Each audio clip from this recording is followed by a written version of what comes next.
Vikir van Baskerville, once a loyal hound of the infamous Baskerville family, knelt before the guillotine, betrayed and falsely accused of colluding with the demon clan. As the blade hovered above him, he vowed, if fate gave him another chance, he would never be a submissive hound again. To his shock, the guillotine's finality dissolved, and he awoke, not in the afterlife, but in the fragile body of an infant. Surrounded by the cries of newborns, Vikir realized he was in the Baskerville family nursery. His new life began under ominous circumstances. The cold-eyed patriarch Hugo Le Baskerville entered to inspect the infants. Dismissing the others as useless, Hugo's attention fixed on the silent Vikir, whose unyielding gaze betrayed no fear. Intrigued, Hugo ordered him sent to the Cradle of Swords, a deadly trial meant to forge Baskerville heirs. Vikir's hatred for Hugo burned hot. This was the man who had orchestrated his downfall in his past life. Memories of betrayal rushed back. He had been the Baskervilles' expendable pawn, loyal to the core, yet executed for knowing too much. But this time, Vikir would write a different story. Revenge could wait. Survival came first. The Cradle of Swords awaited, a brutal labyrinth of blades where children had to crawl to the Styx River, a mythical waterway said to fortify the body. The first to reach the river would reap its full benefits, while others were left with scraps. Vikir remembered how his siblings had sabotaged him in his past life, denying him the river's blessing. Not this time. Crawling through the razor-sharp maze, his infant body bleeding from countless cuts, Vikir pressed forward. Pain was an old friend, and he embraced it. Against all odds, he reached the river and plunged in. The Styx River's waters burned like molten fire, seeping into his wounds and bones. The agony was unbearable, yet Vikir endured. Compared to the torment of his past life, this was a whisper. Every second submerged strengthened his resolve and body. Outside, attendants panicked as they watched the infant endure far longer than any child before him. Hugo observed with his signature smirk, indifferent to their pleas for intervention. 7 minutes, reported John Barrymore, the family's butler. Hugo chuckled, his amusement tinged with grim expectation. He might not survive, Hugo called out, signaling it was time to surface. But Vikir ignored him. Each second in the river was a rare chance to grow stronger, and he refused to abandon it. The water began to flood his lungs, and his vision blurred. Even as his body screamed for air, his mind chanted a single mantra, endure. Just as darkness threatened to claim him, Hugo pulled Vikir from the Styx River. The patriarch's smug smile betrayed a mix of amusement and satisfaction. Greedy little thing, he mocked. You even try to drink the river. As Hugo examined him, something unusual caught his attention. Vikir already had teeth, an extraordinary trait for a newborn. Intrigued, Hugo turned to the head butler and asked the child's name. Upon hearing it, his smirk deepened. A very greedy son has been born, he mused, half amused, half impressed. Though weak and groggy, Vikir's mind remained razor-sharp. Silently, he vowed to grow stronger in secret and someday tear Hugo apart with his own hands. His hatred didn't stop with Hugo. It extended to the entire Baskerville family. They had tried to erase him once, but this time, he would make them disappear into history. As he lay in the nursery, the memories of his past life seared his thoughts. He was Hugo's illegitimate son, cursed with low status despite his extraordinary talents. By 20, he had proven himself a master of assassination, espionage, and conquest, earning renown despite the family's disdain. Yet to the Baskervilles, he had always been a tool, disposable and replaceable. At 30, when demonic gates unleashed hell upon the world, Vikir became a pillar of resistance, fighting for 5 grueling years. His efforts turned the tide, but instead of recognition, betrayal awaited him. Accused of treachery and silence for knowing too much, his life had ended on the guillotine. This time, however, Vikir vowed that no one, not Hugo, not the Baskervilles, would get the chance to betray him again. As he fully awoke, the power of the Styx River coursed through his veins, giving him a stronger starting point than in his previous life. Yet his thoughts were interrupted by the soft creak of the nursery door. A maid entered, startled to see him awake, muttering about Madam's unusual request to leave something on his bed. Curiosity piqued. Vikir waited until the maid left before inspecting the small box she had placed beside him. The lid creaked open, revealing 2 venomous mambas, their crimson eyes glinting in the dim light. Vikir's sharp mind pieced it together instantly. This gift was an assassination attempt, orchestrated by one of the few women in the Baskerville family addressed as Madam. The motive was obvious: eliminate competition. If Vikir died, the other infants in the nursery might also succumb to the Viper's fangs, removing all potential rivals. Hatred burned in his chest as the snakes lunged at him. With cold precision, Vikir caught the mid-strike, his tiny hands fueled by a lifetime's worth of rage and survival instinct. The venomous creatures writhed in his grip, but were no match for his iron will. By morning, the snakes lay lifeless beside him as Vakir peacefully dozed. The scene sent shockwaves through the Baskerville household. Chaos erupted as the nannies on duty faced brutal interrogations, their failure deemed an unforgivable crime. They were swiftly executed, but the Viper's origins remained a mystery to all, except Vakir. 8 years passed, and Vakir sat in a classroom, half listening as the teacher droned on about the hierarchy of swordsmanship. The students were captivated by the descriptions of the stages. Sword beginner, unable to imbue their blade with mana. Sword expert, capable of infusing a small amount of mana. Sword graduate, their blade shimmered with a liquid-like mana aura. Sword master, the pinnacle of mastery, able to form and shape solid mana freely. The class erupted in awe as the teacher mentioned that Sir Hugo, the family patriarch, was a sword master, the strongest in the Baskerville line. Vakir, however, paid no attention. His thoughts were consumed by his own goals, not Hugo's accolades. His coming-of-age ceremony was fast approaching, and each day brought him closer to the moment he would regain his full power. To him, the question wasn't if he could destroy Hugo, but when. The teacher glanced at Vakir, mistaking his quiet focus for disciplined dedication. Vakir's unmatched endurance in the Styx River and his remarkable physical development made him a standout. The teacher thought Hugo would be pleased.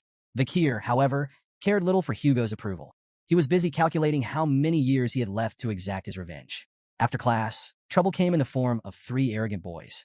Identical in every way, but their misplaced bravado, the triplets, Highborough, Middleborough, and Lowborough Le Baskerville cornered him.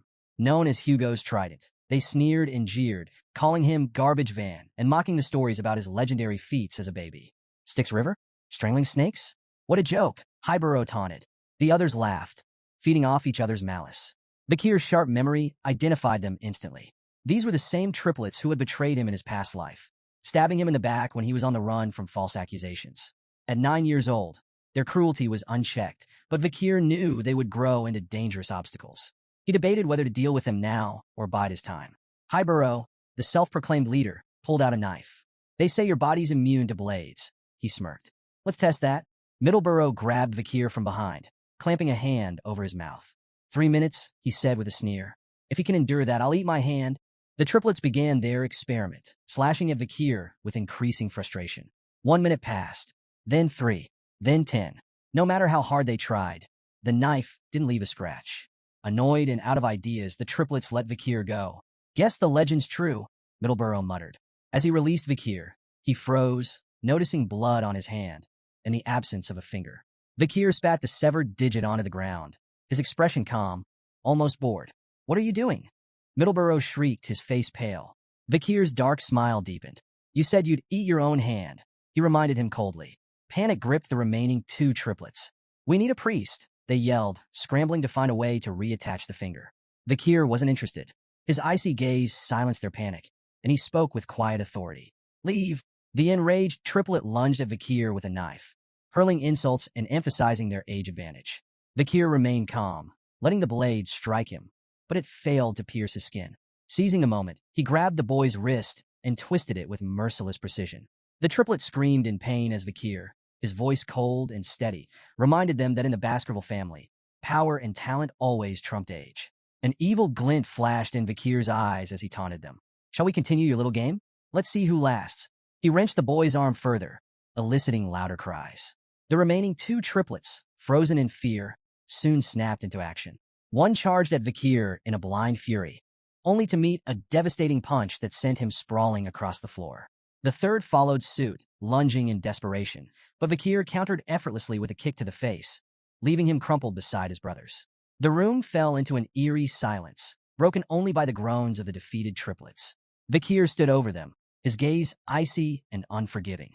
With chilling detachment, he told them that while their wounds could be treated, they would have to endure their pain for now. Then, with a mockingly generous tone, he offered them a way out. One of you can leave the room, Vakir said. Relief flickered across the triplets' battered faces, and they quickly asked which one of them would be spared. In response, Vakir picked up the knife and tossed it onto the ground between them.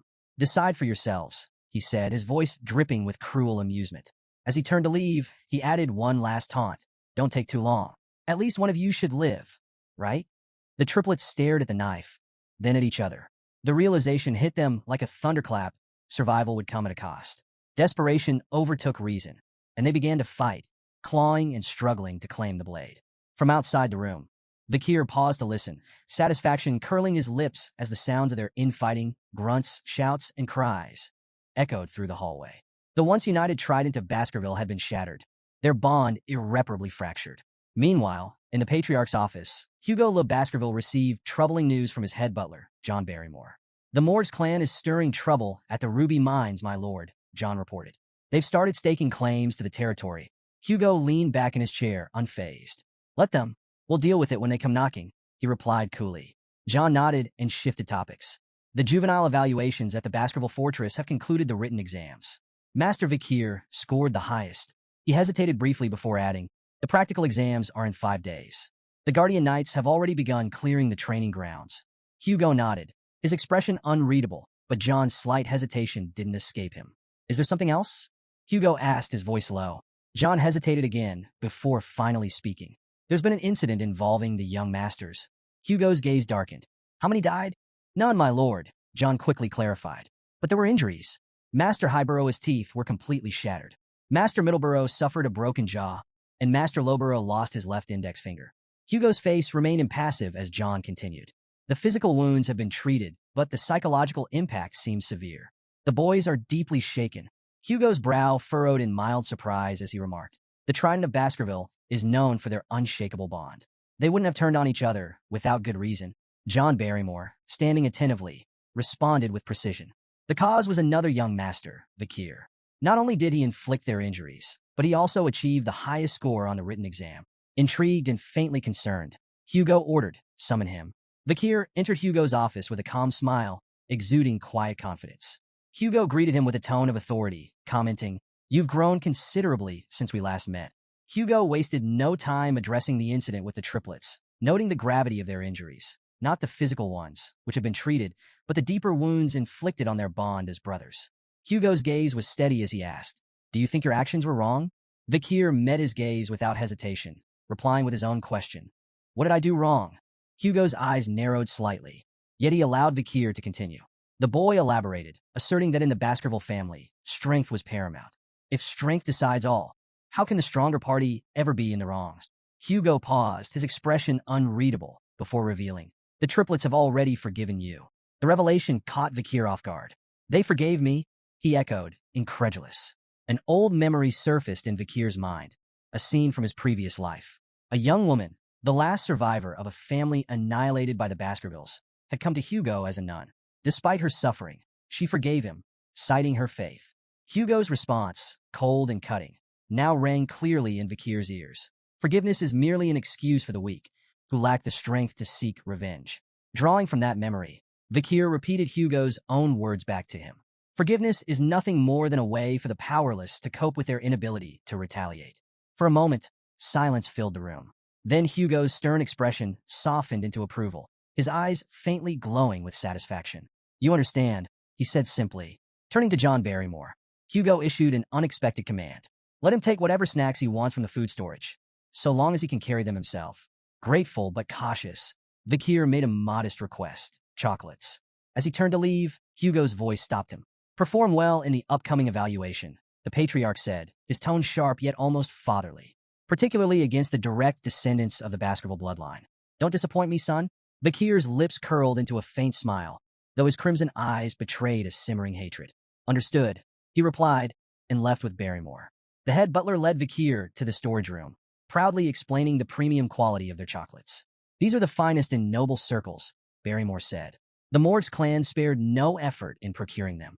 Before he could continue, Vikir interrupted firmly. "I don't want anything processed." Barrymore, momentarily taken aback, sought clarification. "Cacao beans," Vikir specified. "The ones with the richest aroma." Though puzzled, the butler complied, arranging for a batch of cacao beans to be brought to Vikir. As he placed one in his mouth, a nearby chef offered an explanation. "Those are bloody beans," the chef said, impressed by Vikir's choice. "They're legendary for their potency. Just one bean can produce up to 100 liters of chocolate. Their aroma and yield are unparalleled." The head butler, Barrymore, watched in bemusement as Vikir chewed on the bitter cacao bean without hesitation. Assuming Vikir had an unusual love for chocolate, Barrymore thought the boy's unorthodox request might be a clever ploy to secure more in the future. When the chef offered to process the beans into chocolate and deliver it to his room, Vakir declined, insisting on taking the raw beans with him. The peculiar request left the staff scratching their heads. What none of them realized was that Vakir had no intention of eating chocolate. These cacao beans were tools for a far more devious plan, one that would unfold during the practical exam in 5 days. Unbeknownst to everyone, the seeds of chaos had been sown, and a catastrophic event loomed, destined to become a defining moment in the Baskerville clan's brutal history. The Baskerville family, infamous as the Berserker family, forged their reputation through relentless trials and ruthless discipline. From their first steps, Baskerville children were shaped by grueling evaluations designed to strip away weakness. Among the earliest trials was a grueling mountain climb, with rest granted only in carefully rationed breaks. At night, they were forced to sleep beside the corpse of a slain monster, a grisly exercise meant to steel their nerves and prepare them for hostile environments. This unrelenting training produced warriors feared and respected across the land. However, it was at the age of 8 that the true test began, the deadly evaluation, a rite of passage that would cement their place in the Baskerville hierarchy. On the outskirts of Baskerville territory loomed the life-engulfing forest, a treacherous mountain infested with monsters. This foreboding peak was the site of the deadly evaluation. The young hounds, children selected for the trial, gathered at its base, their expressions a mix of determination and fear. Standing before them was Shadow Dog Pavlov Van Baskerville, an instructor renowned for his sharp instincts and formidable aura. He laid out the rules of the exam with cold precision. The task was deceptively simple: survive for 1 month on the mountain while hunting strong monsters. The scoring system, however, demanded both strategy and ruthlessness. Survive the month, 10 points. Avoid permanent injuries, 30 points. Defeat a monster, 70 points. Eliminate a contestant, 50 points. Fulfill all conditions, 90 points. But no one could achieve a perfect 100. Sir Hugo had decreed that perfection bred arrogance, and arrogance was the path to ruin. Additional points could be earned by stealing the badge issued to each participant. However, death carried an unforgiving penalty, 0 points. Pavlov issued a grim warning: do not stray beyond the designated area. While the marked zones were dangerous, they were partially subjugated with monitored monster populations. Beyond these areas lay the mountain's forbidden zones, where unknown horrors prowled. The shadow dogs, acting as examiners and covert supervisors, would observe the participants and minimize casualties where possible. Killing was not forbidden but carried penalties, and the instructors aimed to prevent unnecessary deaths. Yet in the Baskerville family, the line between survival and slaughter was perilously thin. As the young masters gathered at the base of the mountain, anticipation crackled in the air. Whispers rippled through the group, with many casting furtive glances at Vakir. His legendary endurance in the Styx River and the rumored incident with the triplets were hot topics of conversation. Vakir, as composed as ever, remained indifferent to their murmurs, his thoughts focused on the mountain before him. He had been to Le Rouge et Le Noir before and was no stranger to its dangers.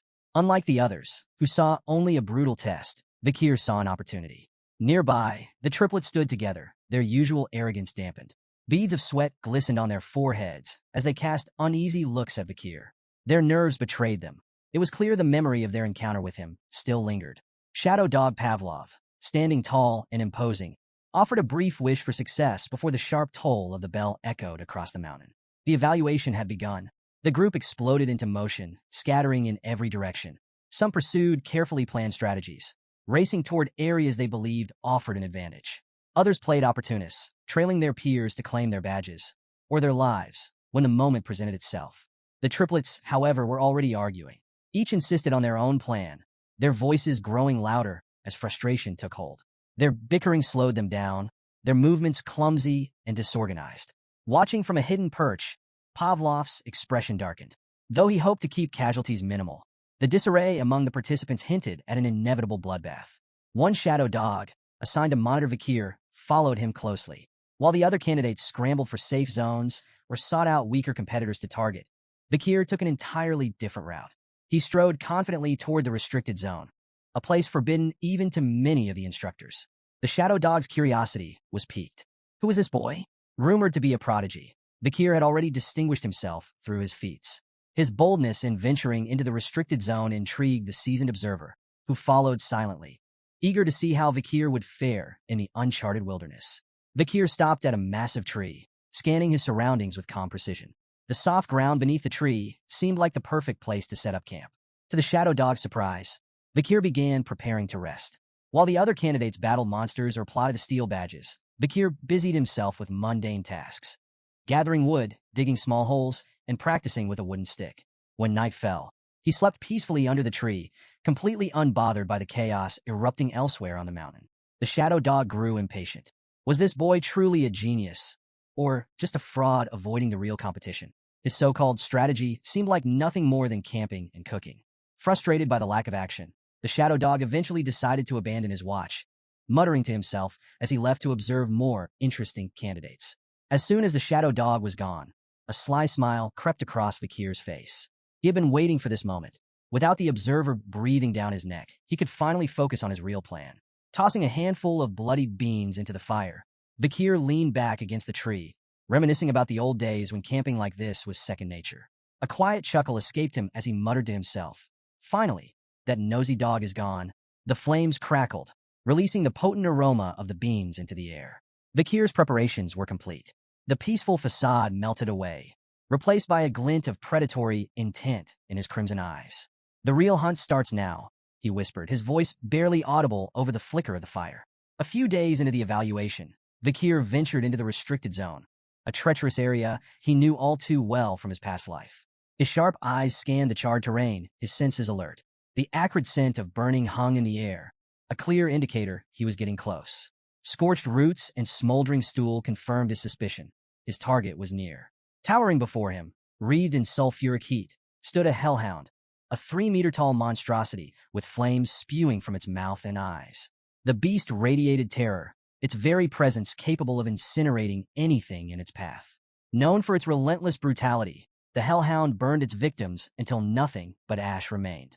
With a risk rating of B+, it was a living disaster, a nightmare brought to life. For a brief moment, doubt flickered through Vikir's mind. In his past life, he had barely survived an encounter with one of these creatures at 18. Now, as an 8-year-old, facing it directly would be suicide. But Vikir hadn't come to fight the hellhound head-on. He had a plan. The hellhound lunged, flames flaring wildly as it snapped its massive jaws. Vikir sidestepped, narrowly avoiding its bite. He recalled the creature's first critical weakness. Hellhounds could only move in straight lines. Their immense size and speed made sudden changes in direction impossible. Seizing the opportunity, Vikir quickly poured water onto the ground, creating a shallow puddle. The hellhound skidded to a halt, hesitating as it calculated a detour. "Can't cross water, can you?" Vikir muttered with a smirk. Like most canine monsters, the hellhound was instinctively repelled by water, even in shallow amounts. This bought Vikir precious time to reposition himself. But the danger was far from over. The beast's bloodlust was unrelenting, and it lunged again, flames roaring. Vikir sprang into action, executing the final step of his plan. As the hellhound opened its massive jaws to roar, Vikir hurled a bloody bean directly into its throat. The beast staggered, its snarls turning to whimpers as its body trembled violently. It collapsed, immobilized and helpless. "Chocolate's toxic to canines," Vikir remarked, watching the hellhound writhe. The bloody bean, capable of producing 100 liters of chocolate from a single seed, acted as a concentrated poison, overwhelming the beast in moments. With the hellhound incapacitated, Vikir approached with deliberate calm. His crimson gaze locked on its weak point, a vulnerable spot near its kidney, where no ribs offered protection. He gripped his sword tightly, then plunged the blade into the hellhound's side with surgical precision. The beast's body convulsed before going still. A rush of energy, its karma, flowed into Vikir, fortifying his young body. His sword felt lighter, his movements sharper. Inch by inch, he could feel himself reclaiming the immense power he had once possessed before his regression, all while still in the body of an 8-year-old. Standing over the fallen hellhound, Vikir allowed himself a moment of satisfaction. He imagined the stunned expression on Hugo's face when he returned to the clan with the head of a B+ rank monster. With a flick of his blade, Vikir decapitated the hellhound and hoisted its massive head. The weight felt insignificant in his hands, a testament to his growing strength. As he gazed out over the charred forest, Vikir's smirk deepened. Victory was already in his grasp. He knew that this kill had all but guaranteed him first place in the practical exam. Vikir's triumph was short-lived. A low, menacing growl shattered the silence, and he turned to see a group of hellhounds emerging from the shadows.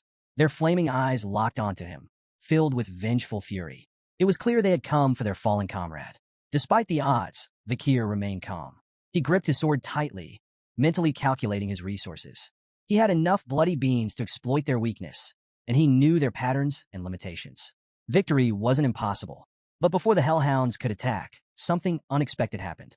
The pack began to whimper, their flaming eyes darting nervously as they shrank back. This sudden display of fear immediately caught Vikir's attention. Hellhounds never back down, even when facing certain death. What could terrify them? Vikir murmured, his heart pounding as he turned to face the source of their fear. His eyes widened in shock. Towering above him was a Cerberus, the legendary three-headed guardian of the underworld. The beast was colossal, 7 meters tall and radiating an aura of unmatched menace. Its 3 heads snarled and snapped, each mouth spewing fiery embers. With a risk rating of A+, Cerberus was leagues beyond the hellhounds in strength and ferocity. Vikir's mind raced. What is a Cerberus doing here? The monstrous creature was supposed to reside on the 7th ridge of life engulfing forest, far beyond the exam's designated area. Then he noticed something critical. Cerberus was injured. The creature's massive body bore several deep wounds, and arrows jutted out from its flesh. Blood trickled down its dark fur, and its movements were slower than usual. It was clear someone or something had been hunting it, driving it to this lower ridge. Realizing the opportunity before him, Vikir quickly assessed his options.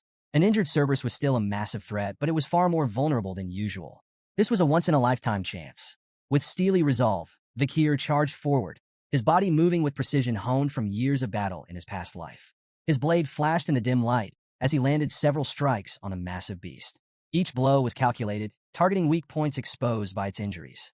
The Cerberus roared in pain, its fiery breath scorching the ground as it lashed out in retaliation. Vikir dodged with agility, his movements sharper than ever thanks to the strength he had gained from the Styx River. An injured Cerberus. This is doable, Vikir thought, his determination burning as brightly as the flames around him. But his confidence was short-lived. In a moment of carelessness, the Cerberus struck with lightning speed. Its first swipe shattered Vikir's sword, the blade exploding into fragments that scattered across the forest floor. The second blow hit him with tremendous force, sending him flying through the air like a ragdoll. Vikir's flight ended abruptly as his body slammed into a tree trunk with a sickening crack. The impact left him crumpled on the ground, motionless and battered. Blood spilled from his mouth, pooling beneath him as silence descended. For a moment, nothing moved. Then, Vikir's eyes fluttered open. Pain shot through his body, sharp and overwhelming. Panic flared as he noticed the unnatural angle of his left arm. His first thought was that the Cerberus had torn it clean off, but to his relief, it was still attached, though badly mangled. He grimaced, forcing himself to sit up. The Styx River's blessing saved me, he realized, though the protection came with limits. He wouldn't survive another direct hit. The Cerberus advanced, its 3 heads snarling in unison, fire and fury emanating from its massive frame. Vikir's instincts screamed at him. Brute force was no longer an option. Survival demanded a different strategy. Sometimes the wisest move was to retreat and live to fight another day. Swallowing his pride, Vikir turned and ran. His mind raced as he scanned the terrain for an escape. The beast's roars thundered behind him, its footsteps shaking the ground with each stride. Then he saw its salvation. A weathered iron fence loomed just a few yards ahead, marking the edge of the restricted zone. If he could cross it, he'd be closer to the safe haven he had prepared before the battle. Summoning every ounce of strength, Vikir sprinted toward the fence. The Cerberus lunged, its massive jaws snapping inches from his back. With a final burst of speed, he threw himself through the gate, crashing onto the other side. Relief surged through him, but there was no time to waste. The beast's pursuit was relentless, and Vikir had to move fast. He scanned the forest, his eyes locking onto the trap he had set days earlier, a deep pit camouflaged beneath thick foliage. As the Cerberus charged, Vikir led it straight to the concealed pit.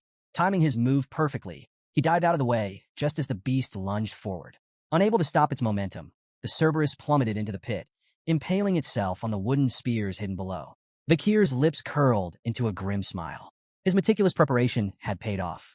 The spears, coated with the essence of bloody beans, acted as a lethal poison to canine monsters. The Cerberus howled in pain, its growls turning to gurgles as foam oozed from its mouths. Yet, Vikir knew better than to relax. The legendary beast wasn't defeated yet. Despite its injuries, the Cerberus began to climb out of the pit, its enormous claws scraping against the sides. Vikir wasted no time. He grabbed a wooden spear, its tip smeared with venom from a bloody mamba snake, and hurled it with precision.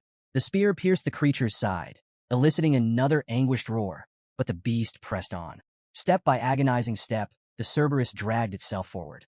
Vikir counted silently, his pulse pounding. 1, 2, 3.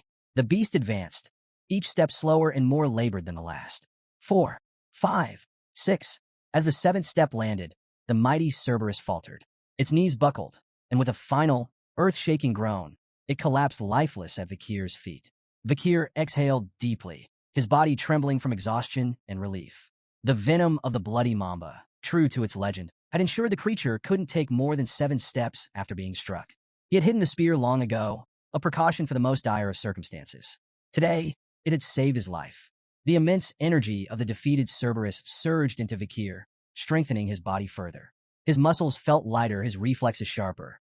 Power coursed through him, and he marveled at how close he was to reclaiming the strength of his former life. He turned to the massive corpse of the Cerberus, a testament to his victory. Its 3 heads alone would be proof enough of his feat, but there was a problem. The poisoned spears and venomous effects would be obvious upon examination. Rumors could spread, undermining his achievement. Vikir considered his options. Transporting the entire corpse was impossible alone, and while the heads were portable, he needed a witness to corroborate the kill. His thoughts drifted to the guardian knight, who had seen him carving the wooden spears days earlier. Perhaps they could vouch for him. A new thought ignited in Vikir's mind. The Cerberus was no ordinary monster. It was a gatekeeper.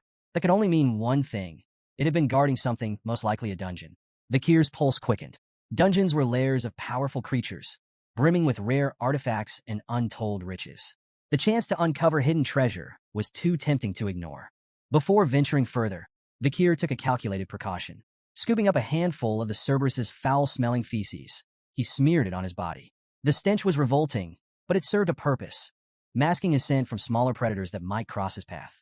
Survival before dignity. Following the Cerberus's trail through the forest, Vikir's experienced eyes spotted the signs. A path of dried soil, rotting leaves, and disturbed roots. Recognition struck him like a lightning bolt. This dungeon, he muttered to himself. In his past life, this place would be discovered a decade from now. By then, it would have already been plundered, its treasures long gone. But now, it was untouched. The air around it practically hummed with mana, an unmistakable sign of its vitality. The dungeon's entrance loomed before him, shrouded in oppressive darkness. Vikir approached cautiously, his crimson eyes faintly glowing with anticipation. One wrong step could mean death. He stepped inside, the silence broken only by the soft echo of his footsteps. The further he descended, the more the dungeon revealed its wonders. Veins of ruby minerals streaked the walls, their faint glimmers lighting the way. Vikir deduced they were connected to the nearby Red All Mountain, famous for its precious gems. His excitement grew as he pressed deeper into the labyrinth. Then, a glimmer of light ahead caught his attention. Quickening his pace, he entered a massive, brightly lit chamber and stopped in awe. At the chamber center stood a colossal ruby mounted atop a stone pillar, its intense, otherworldly glow illuminating the room. This wasn't just any jewel. Vikir could tell at a glance that the gem was infused with mana, its brilliance far surpassing anything he had ever seen. For a moment, he simply marveled at the treasure before him. But his awe was short-lived. Nearby, a skeleton lay crumpled on the ground. As he approached, the signs of violence became apparent. Deep stab wounds marred the brittle bones, and dried blood stained the floor around it, a silent testament to the victim's gruesome fate. Vikir knelt beside the remains, his sharp mind piecing together clues. Lying next to the skeleton was a weathered letter, its edges worn with age. Curiosity piqued, he picked it up and began to read. The writer introduced himself as Cain, but notably avoided providing his full name. The handwriting struck a chord of recognition deep within Vikir. His crimson eyes narrowed. This is Baskerville handwriting, he murmured, his suspicions growing. The letter detailed a harrowing tale. Cain and his brother, Abel, had stumbled upon this legendary chamber, a place spoken of in Baskerville lore for generations. Together, they had navigated countless trials and slain powerful monsters to reach this fabled location. But their journey ended here. The letter revealed they had been trapped by the dungeon's final trial, imprisoned in this chamber for 3 agonizing years. Vikir's thoughts churned as he absorbed the weight of Cain and Abel's grim tale. What treasure could possibly justify such suffering? His attention returned to the massive ruby at the chamber's center. Its mesmerizing glow seemed to call out to him, and Vikir knew instinctively it held the key to the dungeon's final challenge. Approaching cautiously, he read the riddle inscribed on the stone aloud. When entering, it's 1. But once inside, it's 2. When leaving, it's 1. The cryptic words hung heavily in the air, their meaning elusive. Vakir recalled Cain's letter, where the brothers had wrestled with this very puzzle. Cain and Abel, twins separated at birth, had believed the riddle required them to become one again. This interpretation led to tragedy. Cain, driven by desperation, had killed Abel in a futile attempt to solve the riddle. Yet even after his brother's death, the treasure remained inaccessible. Racked with guilt, Cain had abandoned the dungeon empty-handed, his letter warning future adventurers of its cruelty. He called it the Devil's Den, a place designed to prey on human greed, offering despair instead of salvation. Vakir reread the riddle, refusing to succumb to the same despair that had broken Cain. The answer wasn't about people, it couldn't be. His sharp gaze scanned the chamber, noting every detail. The ruby's light, the skeleton's silent testimony, and the phrasing of the riddle itself. 1, 2, 1. Suddenly it clicked. The answer wasn't about twins or sacrifice. It was about shadows. Vakir stepped toward the ruby, his thoughts crystallizing. In the dark passage leading to the chamber, he had cast no shadow. Upon entering the ruby's glow, he became two, himself and his shadow. And when the light disappeared, the shadow would vanish, leaving only one again. It was simple, too simple for Cain and Abel, blinded by their assumptions. Vakir gripped his weapon and struck the ruby with a precise blow. The gem shattered into fragments, its brilliant light extinguished in an instant. The chamber lit up with a final, blinding flash as the ruby crumbled. Then, as silence returned, the treasure the dungeon had guarded was revealed. Vakir's breath caught. At the center of the newly exposed chamber stood a sword embedded in a stone. Its sinister aura filled the air, heavy with malice and power. The blade exuded a dark, otherworldly energy that sent shivers down Vakir's spine. Approaching cautiously, he read the inscription etched into the stone. "Only those with Baskerville's blood may claim me." His eyes widened. This wasn't just any weapon. It was the fabled Beelzebub. The name stirred memories buried deep within him. As a child, he had seen illustrations of the gluttonous fly, Beelzebub, in an old picture book. The monstrous entity was said to devour all in its path, an insatiable glutton tied to ancient legends. The stories of Beelzebub were more than legends. They were warnings. Known as one of the seven calamities, Beelzebub was part of the devil's holy constellation, a force of destruction so immense that 7 great families, including the Baskervilles, had risen to combat them. Each family had faced a fragment of their power, sealing the remnants within their lands. The first patriarch of the Baskerville family had battled Beelzebub, sealing its essence within their territory. Many dismissed these tales as myths, but as Vakir stood before the ominous blade radiating Beelzebub's malevolence, he knew the truth. The sword's existence was undeniable proof that the legends were real.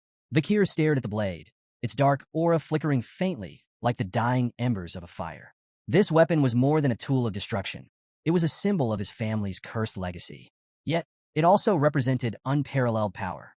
He thought of the blood-soaked history tied to its edge. Beelzebub's sword, once wielded by the demon clans, had left countless human lives in its wake. The weapon was both a prize and a threat, but one thing was clear. It could not fall into the wrong hands. "This sword is mine now," Vakir declared, reaching for the hilt. The moment his fingers closed around it, an intense surge of energy shot through his body, forcing a gasp from his lips. The blade reacted instantly, vanishing from sight only to reappear moments later, fused to his hand.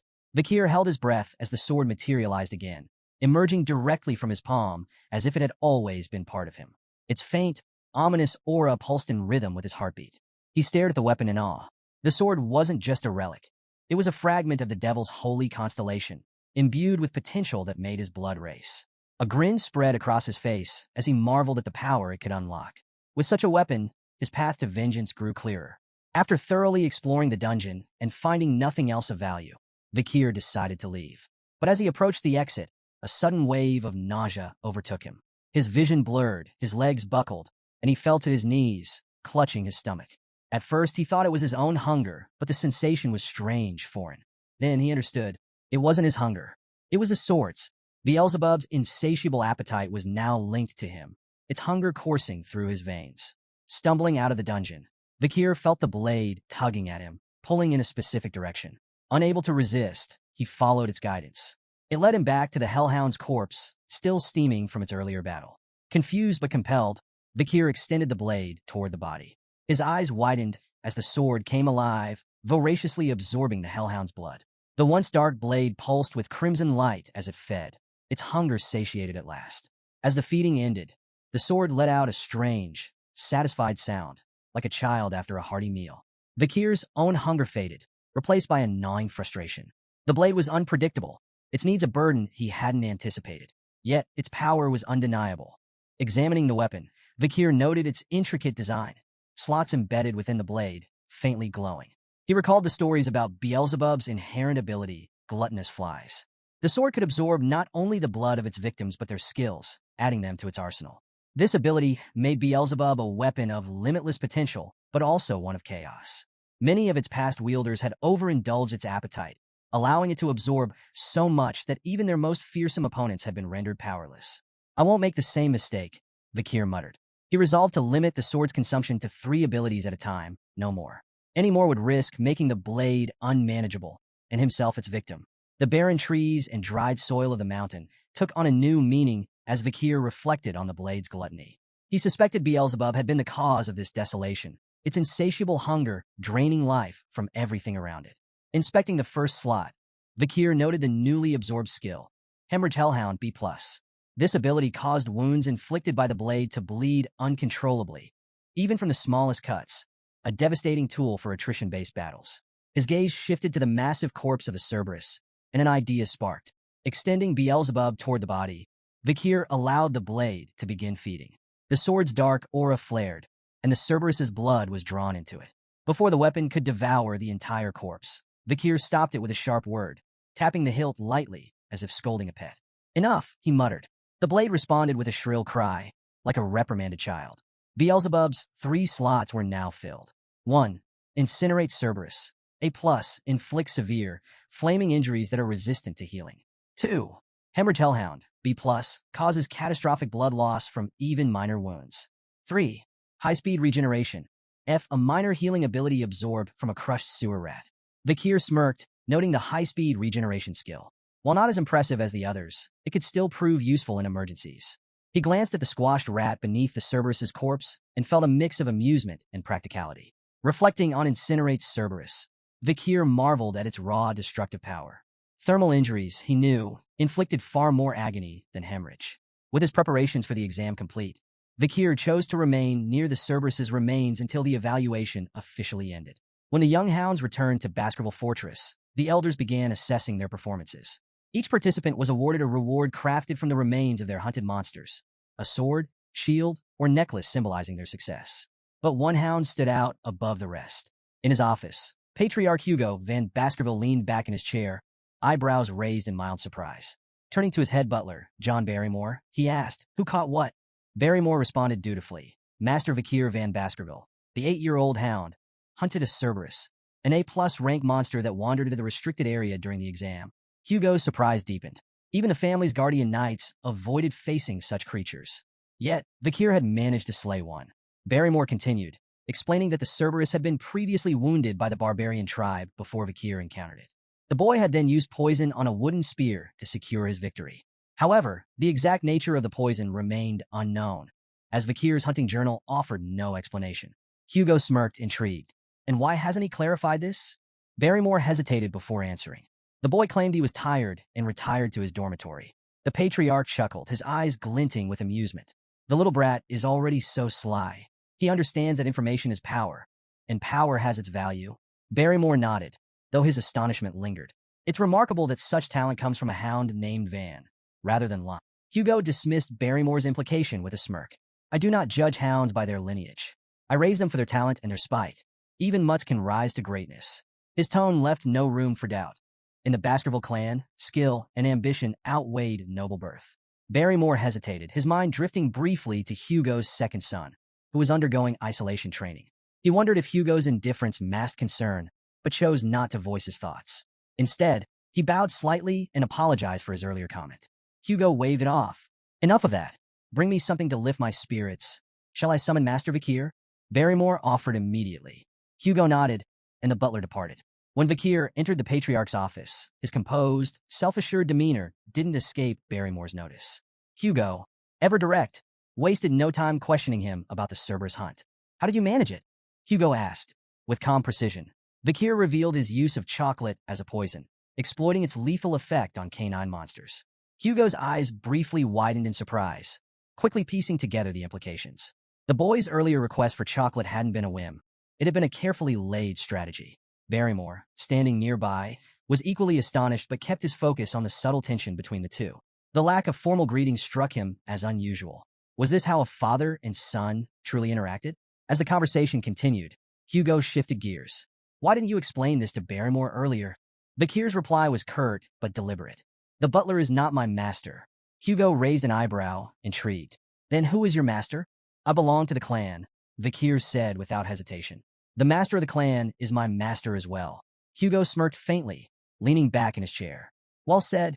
He congratulated Vakir on his performance during the practical exam and declared that the Cerberus's corpse and all associated materials would belong solely to him. Hugo then announced an additional reward. As the highest scorer, Vakir was entitled to a special privilege, the opportunity to make a wish. Vakir's eyes gleamed at the prospect. Without hesitation, he requested access to the 10,000-book library, one of the largest and most prestigious repositories of knowledge in the Empire. Deep within the Baskerville clan's territory, the library housed forbidden techniques and secrets, accessible only to the Patriarch, the second-in-command, and their direct descendants. Hugo's eyebrows rose at the request. He reminded Vakir of the strict rules governing access, emphasizing that illegitimate children were barred from entry. Vakir, undeterred, replied coolly, if access is denied, I'll accept the decision. Inwardly, however, he was already devising plans to sneak in if necessary. To his astonishment, Hugo granted permission. You may enter, Hugo said, his tone calm but unreadable. Vakir was momentarily speechless, but quickly recovered. Hugo wasn't finished. Specifically, I want you to seek out the Baskerville 6 technique in the 6th restricted zone of the library. Barrymore's composure faltered. The 6th restricted zone was an area even the legitimate children of the family rarely ventured. No illegitimate child had ever been granted access this far, much less given a directive to retrieve such an advanced technique. The weight of the moment wasn't lost on Vakir. While he maintained his composure, his mind raced.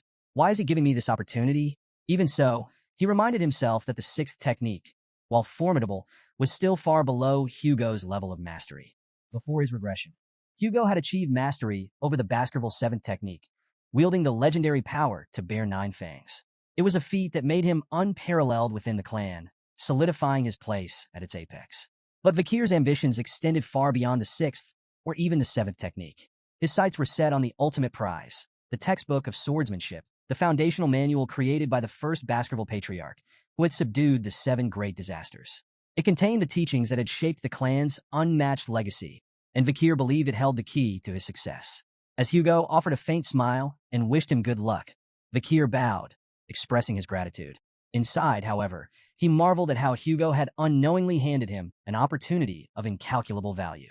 He doesn't realize what he's given me, Vakir thought. But it didn't matter. What mattered was what he would do with it. Arriving at the 10,000-book library for the first time, Vakir stood in awe. Towering shelves filled with ancient tomes stretched endlessly before him, each spine bearing a title that sparked his imagination. He read a few aloud, letting the evocative names linger in the quiet air. Severing incisors, grinding molars, piercing canines, snaggled tooth that embeds twice, wisdom teeth that lay down. These were the forbidden secrets of Baskerville swordsmanship he had long coveted but had been barred from learning in his past life. Yet he understood the logic behind the restrictions. The Baskerville clan had deliberately designed their techniques to cap the progress of their hounds at the 4th technique. It was a safeguard, a leash, ensuring no hound could turn their sharpened fangs against their master. Pressing onward, Vakir's steps were purposeful as he navigated the labyrinth of knowledge. Eventually, he arrived at a section guarded by heavy chains. Behind the iron bindings rested a massive tome, its lock glinting in the dim light. Vakir's crimson eyes narrowed. This is it, the Baskerville 6 technique. For a moment, he couldn't believe it. Hugo had truly granted him access to something he could only dream of in his past life. Unlocking the chains, Vakir smirked. He knew why Hugo had allowed him here, because the Patriarch likely believed number 8-year-old could possibly memorize the book's contents in a single day. But Hugo underestimated him. Before his regression, Vakir had already studied the theories behind the 1st through 4th techniques exhaustively. His obsession had even bred frustration. He had grown sick of those early stages, dissecting them endlessly in his quest to deduce the 5th technique. It was then he realized his past mistake. After drawing the 4th tooth, he hadn't stopped the flow of mana. That single oversight had kept the 5th technique out of his reach. The Baskerville swordsmanship followed a unique progression system. Each technique corresponded to a specific number of fangs. The 1st technique bore 1 fang, the 2nd 2, and so on. With each stage, a distinct red sword energy manifested, a visual representation of the user's mastery. The sixth technique, with its immense power, was a treasure Hugo likely thought Vikir could glimpse but never truly grasp. But Vikir's focus wasn't on the sixth technique itself. He wasn't here for what Hugo expected. His goal was far more audacious: to find a way to transcend his current limitations entirely. Leaving the swordsmanship section, Vikir caught the guards off guard. They stared at him in disbelief. "You're already finished reading?" one asked, incredulous. Another guard, clearly impressed, offered to retrieve more advanced texts from the deeper sections of the library. "You should check out the techniques stored in the restricted zones. That's where the real treasures are." But Vikir declined with a polite nod. "I've completed my task." The guards exchanged amazed glances as Vikir walked away. "Does he even realize how valuable those techniques are?" one whispered. "If it were me, I'd spend every second memorizing them," the other added. Vikir smirked to himself, letting them think what they wished. He knew exactly what he was doing. Amid the dusty shelves of miscellaneous books, Vikir searched for the real treasure he sought. His crimson eyes scanned row after row until they landed on an unassuming, tattered book tucked away in a neglected corner. Its title read, "Lurking Embedded Teeth."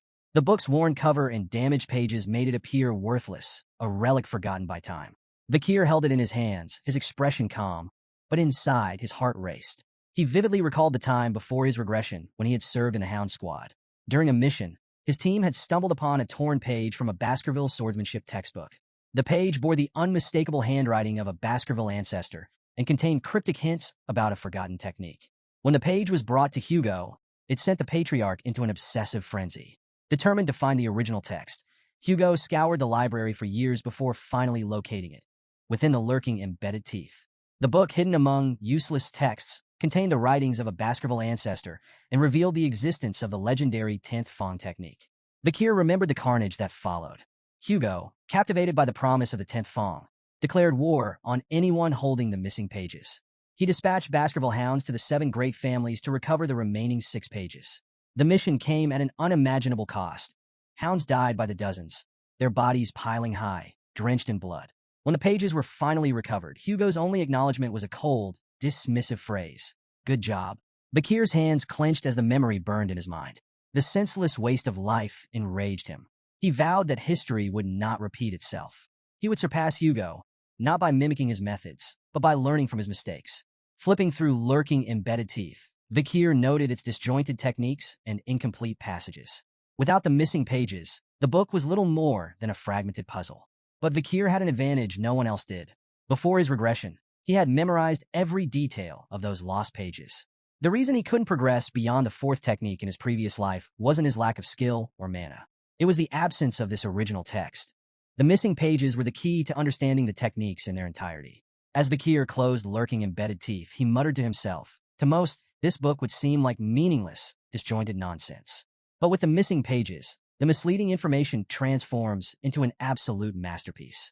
He marveled at the text's brilliance, understanding that its true genius emerged only when the blanks were filled. Before his regression, Vikir had reached the pinnacle of graduate aura and mastered the highest level of the 4th Fong technique. Now, armed with this knowledge, he was confident he could surpass it. This time, however, he vowed to avoid the mistakes of his past. Before he turned 15, he would reclaim all the power he had lost, and more. Engrossed in the book, Vikir lost track of time. By the time he finished, dawn had broken. The realization of how much he had achieved filled him with pride. He had memorized every word, every nuance of the text. Glancing around the library, he noticed the absence of the Guardian Knights. The silence emboldened him. Though his young body wasn't yet capable of drawing all 10 fangs, he was certain the elusive 5th Fong technique, which had eluded him in his past life, was finally within reach.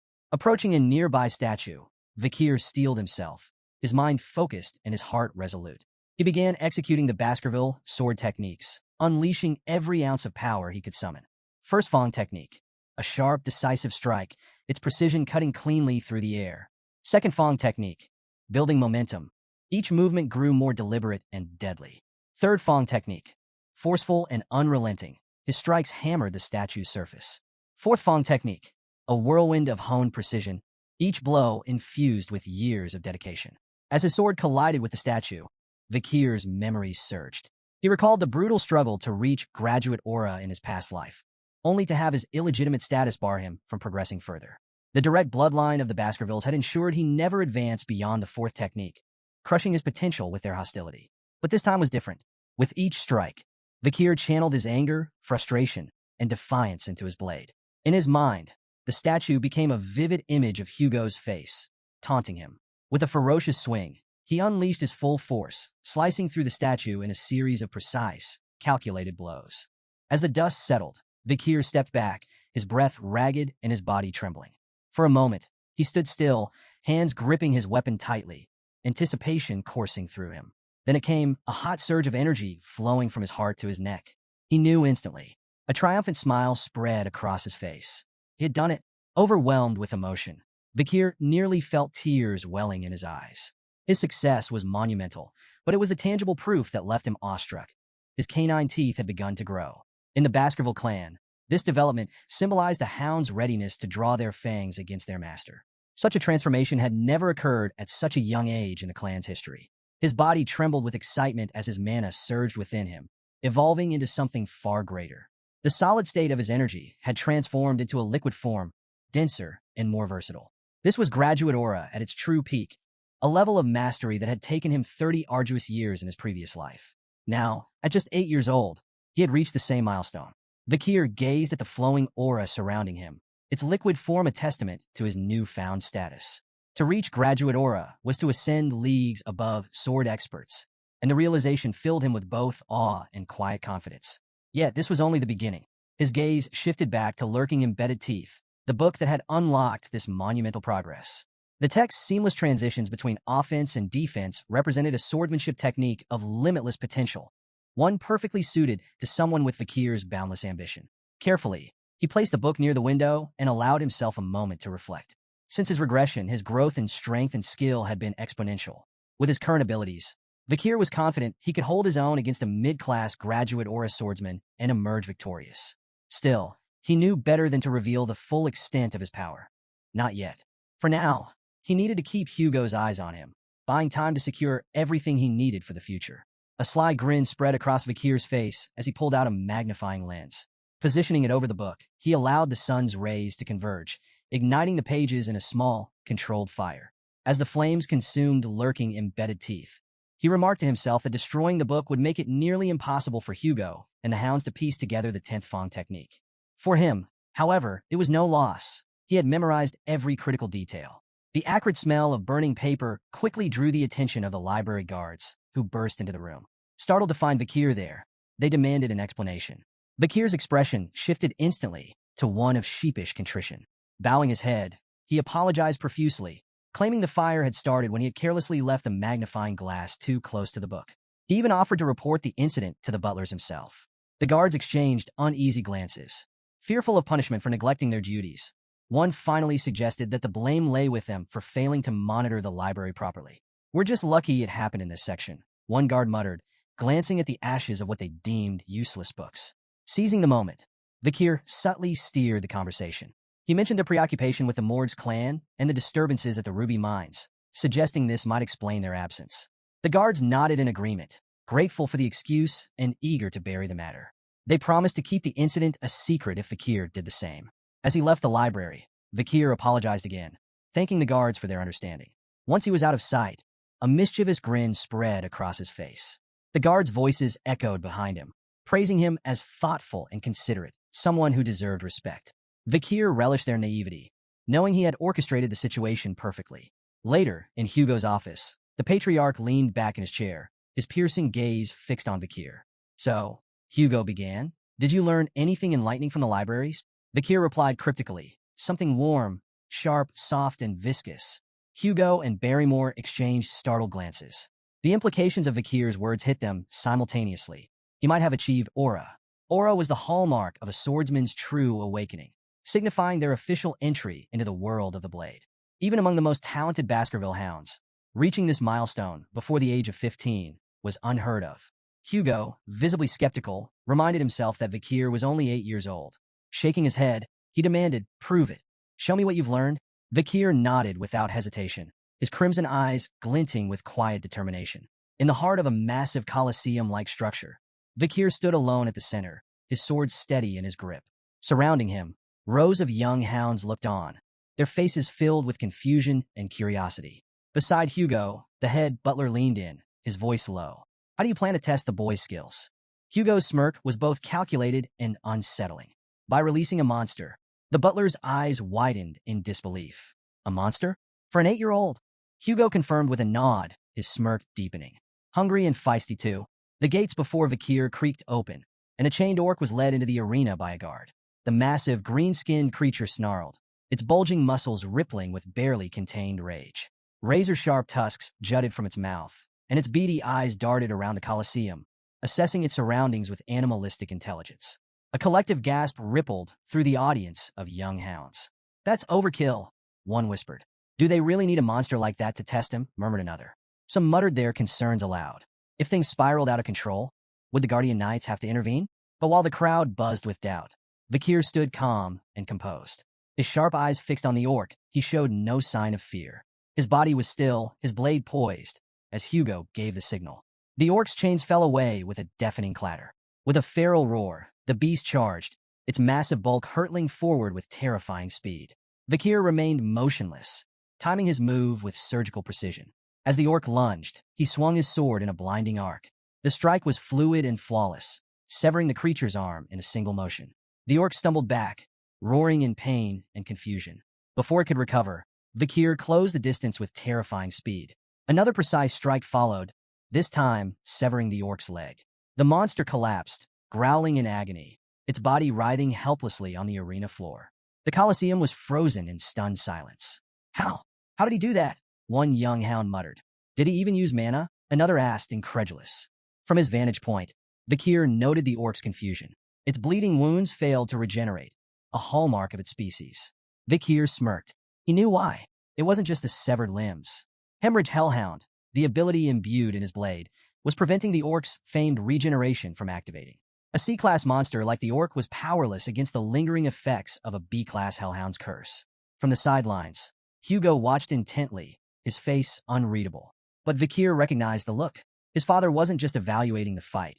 He was deciphering what Vikir had learned in the library. Vikir decided it was time to give him an answer. Hugo's eyes began to glow faintly, a sign of heightened interest. Beside him, the head butler gasped, his voice trembling. That's an aura blade. In the arena, Vikir's sword began to radiate a brilliant red light. The energy was sharp and visceral, a manifestation of his mastery over aura. The orc, still struggling, roared weakly. But it was too late. Vikir charged forward, his blade slicing cleanly through the air. With a single, devastating strike, he decapitated the orc. The monster's massive head tumbled to the ground, its body crumpling lifelessly as the red glow of Vikir's blade faded into the silence of the Colosseum. The Colosseum erupted in astonishment. The young hounds could barely process what they had just witnessed.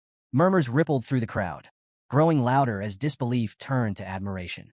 Beside Hugo, the head butler turned, his voice trembling with excitement. It's the aura of a low-class sword expert. We've just witnessed the birth of a genius. There will never be another like him across all the families in the Empire. But despite the head butler's praise, Hugo's sharp gaze remained fixed on the pool of blood spreading beneath the orc's lifeless body. The creature's famed regeneration had been utterly nullified. He only won because the orc was weak, Hugo said flatly, though his tone carried an undercurrent of intrigue. Before Hugo could say more, Vikir's calm voice cut through the murmurs. Is there anything stronger than this orc? The Colosseum fell silent. An 8-year-old, asking for a stronger opponent after defeating an orc? Even the doubters in the audience were struck speechless. Vikir's reasons were clear. He wanted to demonstrate his progress, not just to Hugo but to the entire clan. A performance like this might earn him recognition. Perhaps they'd send him to a prestigious academy, or even dispatch him to a remote area, away from Hugo's direct control. Hugo leaned back in his seat, his curiosity piqued. A faint chuckle escaped him. It seems the orcs I brought from afar are not enough to satisfy my son's hunger. Turning to the head butler, he asked, do we have anything stronger? Something suitable from the creatures captured during the barbarian raid. The head butler hesitated, clearly uneasy. There is one left, my lord. Hugo's smirk widened. Bring it in. The massive gate creaked open again, its echoes amplifying the tension in the Colosseum. All eyes were glued to the entrance as the ground began to tremble with heavy footsteps. A collective gasp spread through the audience as a troll emerged, bound in heavy chains. Vikir stood calmly in the arena, his crimson eyes fixed on the towering creature before him. The troll, with its twice-human size, rippling muscles, and ferocious presence, was a creature designed to instill terror. Vikir turned toward Hugo, seeking silent approval. The patriarch gave a slight nod. The troll's chains clattered to the ground, and the beast roared, the sound reverberating through the Colosseum. It lunged forward, its massive fists swinging down in a punch that could crush a boulder. But Vikir was faster. With almost inhuman agility, he sidestepped the attack, the troll's fist smashing into the ground with a thunderous impact. Dust and debris flew into the air as the crowd gasped at the sheer force of the blow. Moving with calculated precision, Vikir slipped behind the troll, exploiting its momentary confusion. From the audience, a young hound shouted, "That's the perfect moment to attack. Why didn't he take it?" Hugo's calm, instructive voice cut through the murmurs. Trolls have extraordinary regenerative abilities. Only fatal attacks are worth it. Anything less is a waste of effort. A proper plan is essential to hunt a troll. The troll charged again, its massive frame lumbering forward with raw power but sluggish movements. Vikir moved with grace, effortlessly evading every swing, swipe, and stomp. Each step was calculated, each dodge precise. The audience watched in awe as the 8-year-old displayed remarkable poise. Yet their curiosity grew with every second. "Why isn't he fighting back?" someone muttered. "He's probably trying to tire it out," another speculated. "No," whispered a third. "He's waiting for the perfect moment to strike." Minutes of evasion stretched on, and even Vikir began to feel the tedium of the exchange. Enough, he thought. Time to act. Fully aware that he could end the fight swiftly with his full strength, Vikir deliberately chose a more calculated approach. His goal wasn't just victory, it was to make his progress seem plausible, not overwhelming. As the troll launched another heavy attack, Vikir seized the moment. With a single, precise swing, he sliced deep into the troll's arm, nearly severing it from its shoulder. Gasps rippled through the Colosseum as the audience believed the fight was over. But their astonishment turned to unease as they watched the troll's wound heal before their eyes. The severed tissue reconnected rapidly, and within moments, the arm was as good as new. Vikir frowned slightly. He had expected the troll's regeneration to kick in, but seeing it firsthand confirmed the challenge he faced. The hemorrhage skill of Beelzebub could nullify this, he thought, but he couldn't rely on such an obvious technique. It would reveal too much. From the sidelines, Hugo's sharp voice rang out. "Enough, Vikir. Stop before this gets out of hand." But Vikir's response was calm, resolute. "I'm almost done," he replied. "If I can't finish it with the next attack, I'll give up." The troll roared, its beady eyes blazing with rage as it prepared another charge. Vikir's mind raced, his plan falling perfectly into place. He knew exactly how much power he was willing to reveal. This will look like a breakthrough, he thought, smirking inwardly. A moment of growth under pressure. The move would impress Hugo and the audience while concealing the true extent of his strength. The crimson glow of Vikir's sword flared, its fiery aura blazing brighter than before. Gasps echoed through the Colosseum as the young hound's presence seemed to grow, commanding attention. The troll lunged with a guttural roar, its massive fist hurtling toward Vikir. Vikir met the attack head-on, his blade flashing in a clean, decisive arc. The audience held their breath as his strike cut through the troll's neck, severing its head in one fluid motion. The troll's body collapsed with a deafening thud, its massive head rolling across the arena floor. Silence engulfed the Colosseum. Every pair of eyes widened in shock, frozen in disbelief at what they had just witnessed.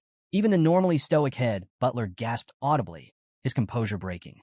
"The second technique," he whispered, his voice barely audible. "He's achieved the second technique of the Baskerville clan at 8 years old." His gaze turned to Hugo. "That's unheard of. Most don't reach this level until they're at least 18. In the center of the arena, Vikir stood with an innocent smile, his sword lowered, as if blissfully unaware of the magnitude of his accomplishment. "I did it," he declared cheerfully, his tone almost childlike. The silence that followed was deafening. Hugo remained seated, his expression unreadable. Yet inside, he was reeling. What he had just witnessed defied everything he knew about swordsmanship and training. An 8-year-old performing the second technique? The implications were staggering. A week later, Vikir sat in the Baskerville dining hall, staring down at a bowl of unappetizing meat porridge. Around him, the air was heavy with tension. None of the other young hounds dared approach him. Their gazes flickered toward him briefly, before they quickly looked away. Vikir wasn't surprised. In the Baskerville family, power was everything. His recent display had placed him far beyond the reach of his peers, and they all knew it. As he ate, Vikir reflected on his progress with satisfaction. Even Hugo seemed unsettled by his performance. So far, he had revealed only what he wanted them to see, his mastery of the second technique and his rank as a medium-ranked sword expert. Yet the truth remained hidden. He was, in fact, a low-ranked sword graduate capable of weakly performing the fifth Fong technique. Vikir's thoughts turned to the ability he had gained from the troll. Super speed regeneration, C+. now occupying Beelzebub's third slot. The skill bolstered his strength to the level of an average graduate or a swordsman. Yet he noticed an unexpected side effect. His appetite had increased dramatically since acquiring the ability. Shoveling another spoonful of porridge into his mouth, he paused as he sensed a sudden presence behind him. The triplets had appeared, surprised and wary. Vikir turned to face them cautiously. He had no desire to deal with them again, so he returned his focus to his food, hoping they would leave. But instead of provoking him, the triplets quickly blurted out their reason for approaching. "You were so cool during your fights with the Cerberus and the Troll." The statement hit Vikir like a thunderbolt. He was so shocked that he spat out his porridge. The triplets, alarmed, asked if he was okay, but Vikir remained suspicious. Could this be a two-faced technique? Or maybe a deceitful policy? He wondered. For a brief moment, he even considered beating them up preemptively, just in case. But after a moment's thought, he decided to observe them further. Before Vikir could act, Barrymore appeared behind him, his presence commanding the room. "Master Vikir," the head butler said, his tone polite but firm. Vikir turned, startled. It wasn't often that the butler sought him out in the dining hall. "The Patriarch has summoned you to his office immediately," Barrymore informed him. Intrigued, Vikir quickly finished his meal and stood. The triplets shuffled aside, their sudden admiration for him still puzzling. With a nod to Barrymore, Vikir made his way to Hugo's chambers, his mind racing with curiosity about what awaited him. In the Baskerville Patriarch's office, Hugo sat in his chair, exuding his usual air of authority. Across from him stood Adolphe Morgs, the Morgs clan's proxy patriarch. The Morgs clan, a prestigious mage family, had a long, intense history with the Baskervilles, an iron-blooded sword clan. While their philosophies clashed, the Emperor's decree bound them to conduct annual joint training sessions for children between the ages of 8 and 15. "It's been a while," Hugo said curtly. Adolphe nodded politely. "Indeed. I trust this year's event will proceed smoothly." Hugo's tone was casual, almost dismissive. "The joint training has always been handled without issue." Adolphe raised an eyebrow. "Without issue? Last year, 2 children, one from each family, were seriously injured." Hugo waved off the remark with a faint smirk. "A scratch. Nothing more. It seems the Morgs children are dramatic." Adolphe's lips twitched in irritation. "The Morgs children are noble and dignified, unlike some." His words carried a subtle but unmistakable sting. Once, the Baskervilles and Morgs had enjoyed a strong alliance. The past emperor had even declared that magic and swords complemented each other, fostering cooperation between the two clans. But everything changed with the discovery of a ruby mine along their shared border. The bloodshed that followed shattered their relationship. Now, the joint training sessions continued solely because of imperial command.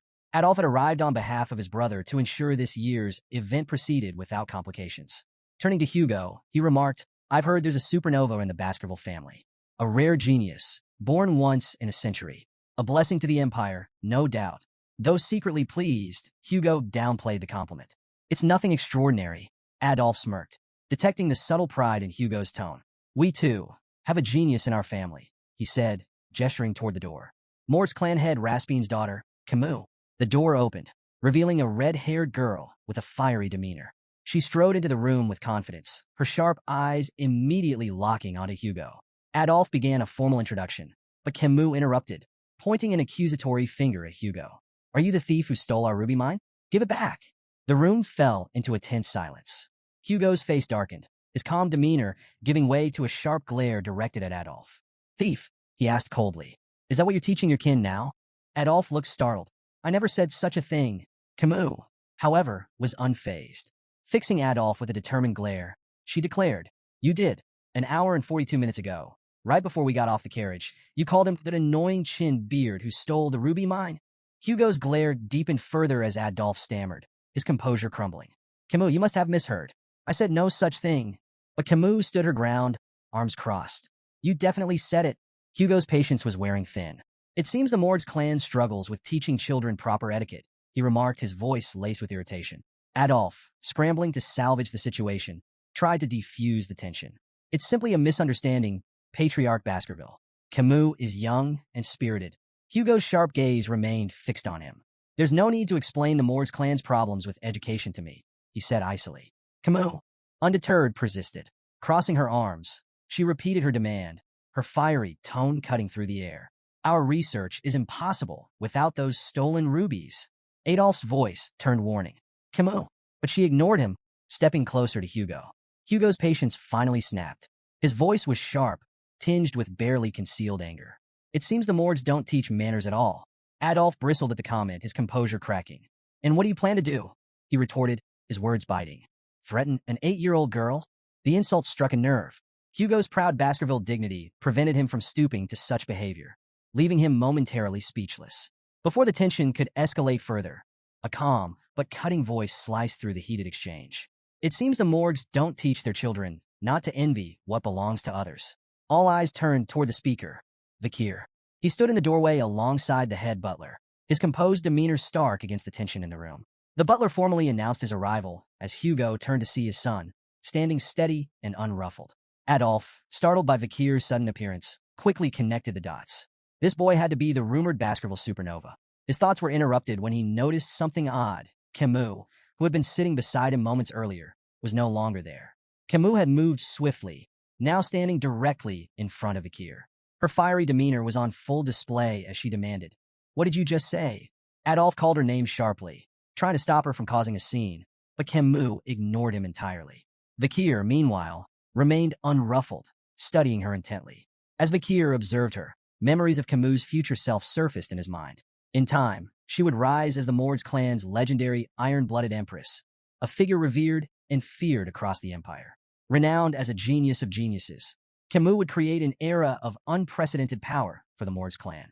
She was infamous for her ferocity, having eradicated the monsters and barbarians from life-engulfing forest to form the infamous border of blood and ashes. Her political acumen would even allow her to manipulate the imperial family, earning her the title Fire Goddess of Authority. But for now, Camus was just a child. A fiery, talented child, yes, but still far from the towering legend she would one day become. His musings were interrupted by Camus snapping. "Why does the ruby mine belong to you?" Remaining calm, Vakir countered, "Because it does. Your tantrum won't change that. Don't you think your behavior is childish?" Camus bristled at the remark, her irritation palpable. Without a word, she began casting a spell. Vakir instinctively prepared for an attack, but to his surprise, Camus conjured an intricate ice sculpture instead. She pointed at the sculpture, her tone defiant as she began explaining. "This is the joint security area," she said, using the sculpture as a visual aid. She pointed to a small cave carved into the icy representation. The mine entrance lies within Morgue's territory, but the vein itself runs beneath Baskerville land. This prevents you from claiming it entirely, but it also makes it impossible for us to mine freely without crossing into Baskerville territory. Her finger traced the icy veins with precision, her voice steady but laced with frustration. "We've offered, repeatedly, to pay rent for the use of the land, but your family rejects every proposal. You treat us like trespassers, interfering with our work." She turned to Vakir, her fiery eyes locking with his. "The ruby vein belongs to the Morgues clan," Camus declared firmly, "but your people keep claiming it's yours." Adolf nodded approvingly at Camus' explanation, his pride evident. Meanwhile, Hugo's expression darkened, annoyance brewing beneath his stoic exterior. Vakir, still calm and composed, interjected, "Rubies are common magic ingredients. The Baskervilles don't need them." Camus turned to him, her frustration evident. "Then why not rent your land if you don't need the rubies?" Vakir met her fiery gaze, his tone even. "The Baskervilles are fiercely protective of their land. We're uninterested in letting others profit from it. Entering Baskerville territory will bring losses, not gains, for your clan." Camus refused to accept his reasoning. With a determined glare, she placed her hand over the portion of her ice sculpture representing Baskerville land.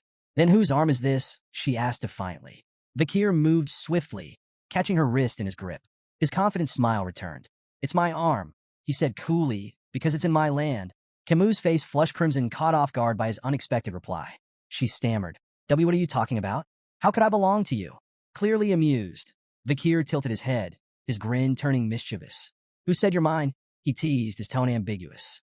Before Camus could respond, Vakir reached behind him and produced a knife. The sudden motion startled everyone in the room, Camus, Adolf, and even the head butler. Vakir's grin darkened, and his voice dropped. "What I'm saying," he said ominously, "is that your arm is mine." Camus froze, her fiery confidence shaken. "What?" she stammered, her voice trembling. Hugo, observing from his seat, broke into a cold sweat. The room grew thick with tension, the only sound Camus' faint, nervous hiccup. As Vakir moved the knife closer to her hand, Camus screamed, "Uncle, help!" Adolf appeared behind Vakir in an instant, his expression fierce. "Step away from my niece," he commanded, his voice full of protective fury.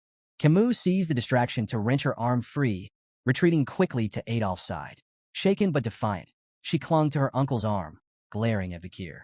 Adolphe turned his anger toward Hugo, his voice rising. What is going on here? Hugo, still sweating, turned his stern gaze to Vikir. You've gone too far with your joke, he said in a reprimanding tone. Vikir chuckled, raising the knife to reveal its harmless edge. It's just a toy, he explained, a Baskerville children's knife, given to us to practice with from a young age. The room fell silent for a moment. Adolphe's outrage returned with full force. A dangerous toy like that for children? This is unacceptable. Vikir bowed his head, his tone contrite. I apologize if I frightened Camus, he said. That wasn't my intention. Camus, however, was far from convinced, her fiery glare fixed on Vikir. Adolphe's frustration simmered. This boy fails to take anything seriously, he snapped. Hugo stepped in, his tone light but firm. Adults shouldn't meddle in the affairs of children, he said. Let's focus on the ruby mines and move on to the friendly duels. Adolphe hesitated, but seeing Hugo's resolve, he relented with a sharp nod. Camus, still upset and wiping away tears, turned to Vikir, her voice trembling with indignation. I won't forget this. Vikir met her glare with a faint, unreadable smile. Good, he said simply. Camus' fist clenched, her frustration bubbling over. But before she could respond, Adolphe guided her away. Vikir remained in place, his calm demeanor unwavering, his crimson eyes gleaming faintly in the dim light of the office. The day of the friendly duels had arrived. Children from both the Baskerville and Morgs clans, aged 8 to 15, gathered in the grand arena to showcase their skills.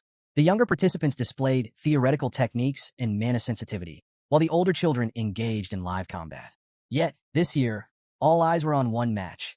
Camus Morgs versus Vikir van Baskerville. Camus stood confidently in the arena, her fiery red hair catching the sunlight. She turned to Vikir, her expression sharp and determined. Get ready, she said firmly. I won't hold back. Without hesitation, Camus began casting a spell. Her intricate hand movements and the shimmering glow of mana captivated the audience. Spectators murmured in awe as her magical energy grew more intense. A voice in the crowd broke through the noise. Is she casting quadruspells? The exclamations turned to gasps of astonishment. Quadruspell casting, the ability to cast 4 spells simultaneously, was a feat that eluded even many adult mages. Seeing an 8-year-old achieve it left the audience awestruck. She really is the Morgs clan's genius mage, one spectator remarked. Exactly what we'd expect from someone like her. Camus unleashed a flurry of attacks, casting 4 powerful spells simultaneously. Fire, ice, wind, and earth magic surged toward Vikir with precision and force. But Vikir dodged effortlessly. His movements were fluid, almost casual. Shaking his head slightly, he spoke with a faint tone of criticism. Instead of showing off with flashy spells, maybe focus on mastering just one. Camus sneered. Her pride stung. Why do you even care? You're just an idiot who doesn't understand magic. With a swift incantation, she conjured a sand wall, a thick barrier of swirling grains, to separate them. But Vikir, unimpressed, broke through it with a single kick. The wall crumbled like paper, scattering in the wind. Camus froze, stunned. Is this the strength of someone who's bathed in the river Styx? Her mind raced, recalling the tales of the infamous Baskerville trial. But before she could regroup, Vikir moved in with lightning speed. Realizing too late that the attack was unavoidable, Camus shut her eyes, bracing for the blow. But it never came. When she opened her eyes, she found herself propelled backward. Not by a strike, but by a flick to her forehead. The sheer power of the flick sent her tumbling across the arena floor. On the sidelines, Adolphe stared in disbelief. A flick? That was just a flick. Camus winced, holding her forehead, her fiery demeanor shaken. Why did you flick me? Are you going easy on me? Vikir smiled faintly, tapping his own forehead. Maybe it's time to end this before things get out of hand. Camus' eyes watered with frustration, but she refused to yield. With a defiant shout, she cast another spell. This time, she conjured 2 sand walls, layered for extra protection. Try getting through this, she declared confidently. Vikir stood unbothered, considering walking around the walls entirely. But with a faint smirk, he decided to humor her. Drawing back his fist, he punched straight through both barriers. The sand wall shattered, leaving a clean hole in his wake. Camus froze, astonished, as Vikir stepped through the debris. As he approached her, Vikir mimicked a flicking motion with his hand.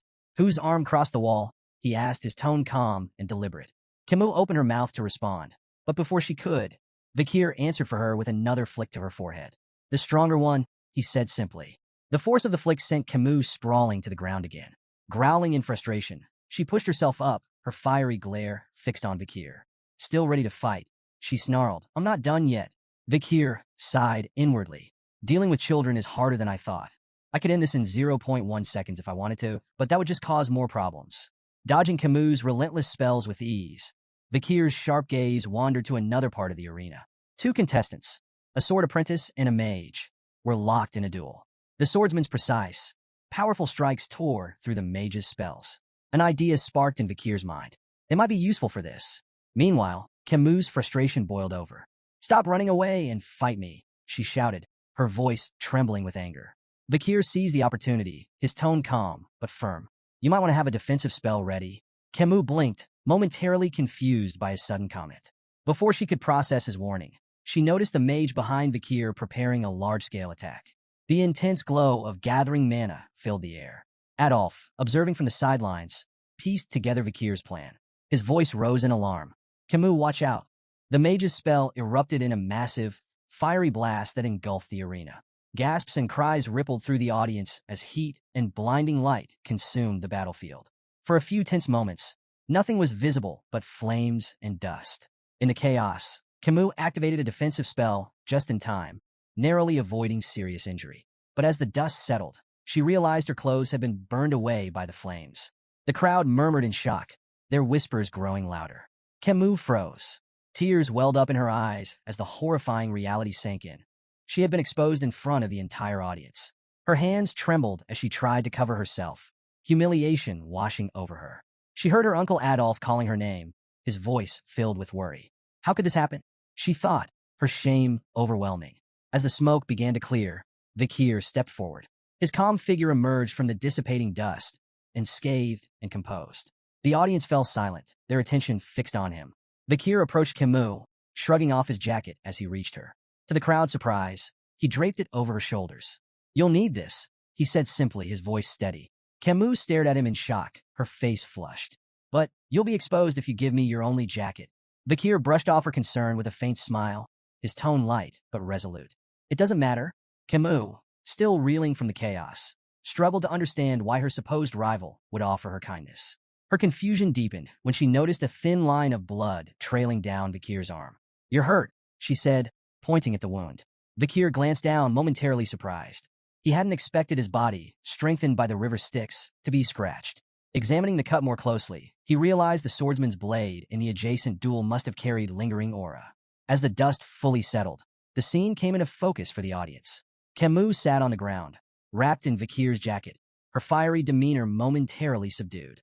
Beside her stood Vikir, his shirtless figure revealing a small but noticeable wound on his arm. The crowd murmured in awe, their gazes drawn to Vikir's impressive physique. Despite his young age, his toned muscles and disciplined build stood as a testament to the brutal training of a Baskerville hound.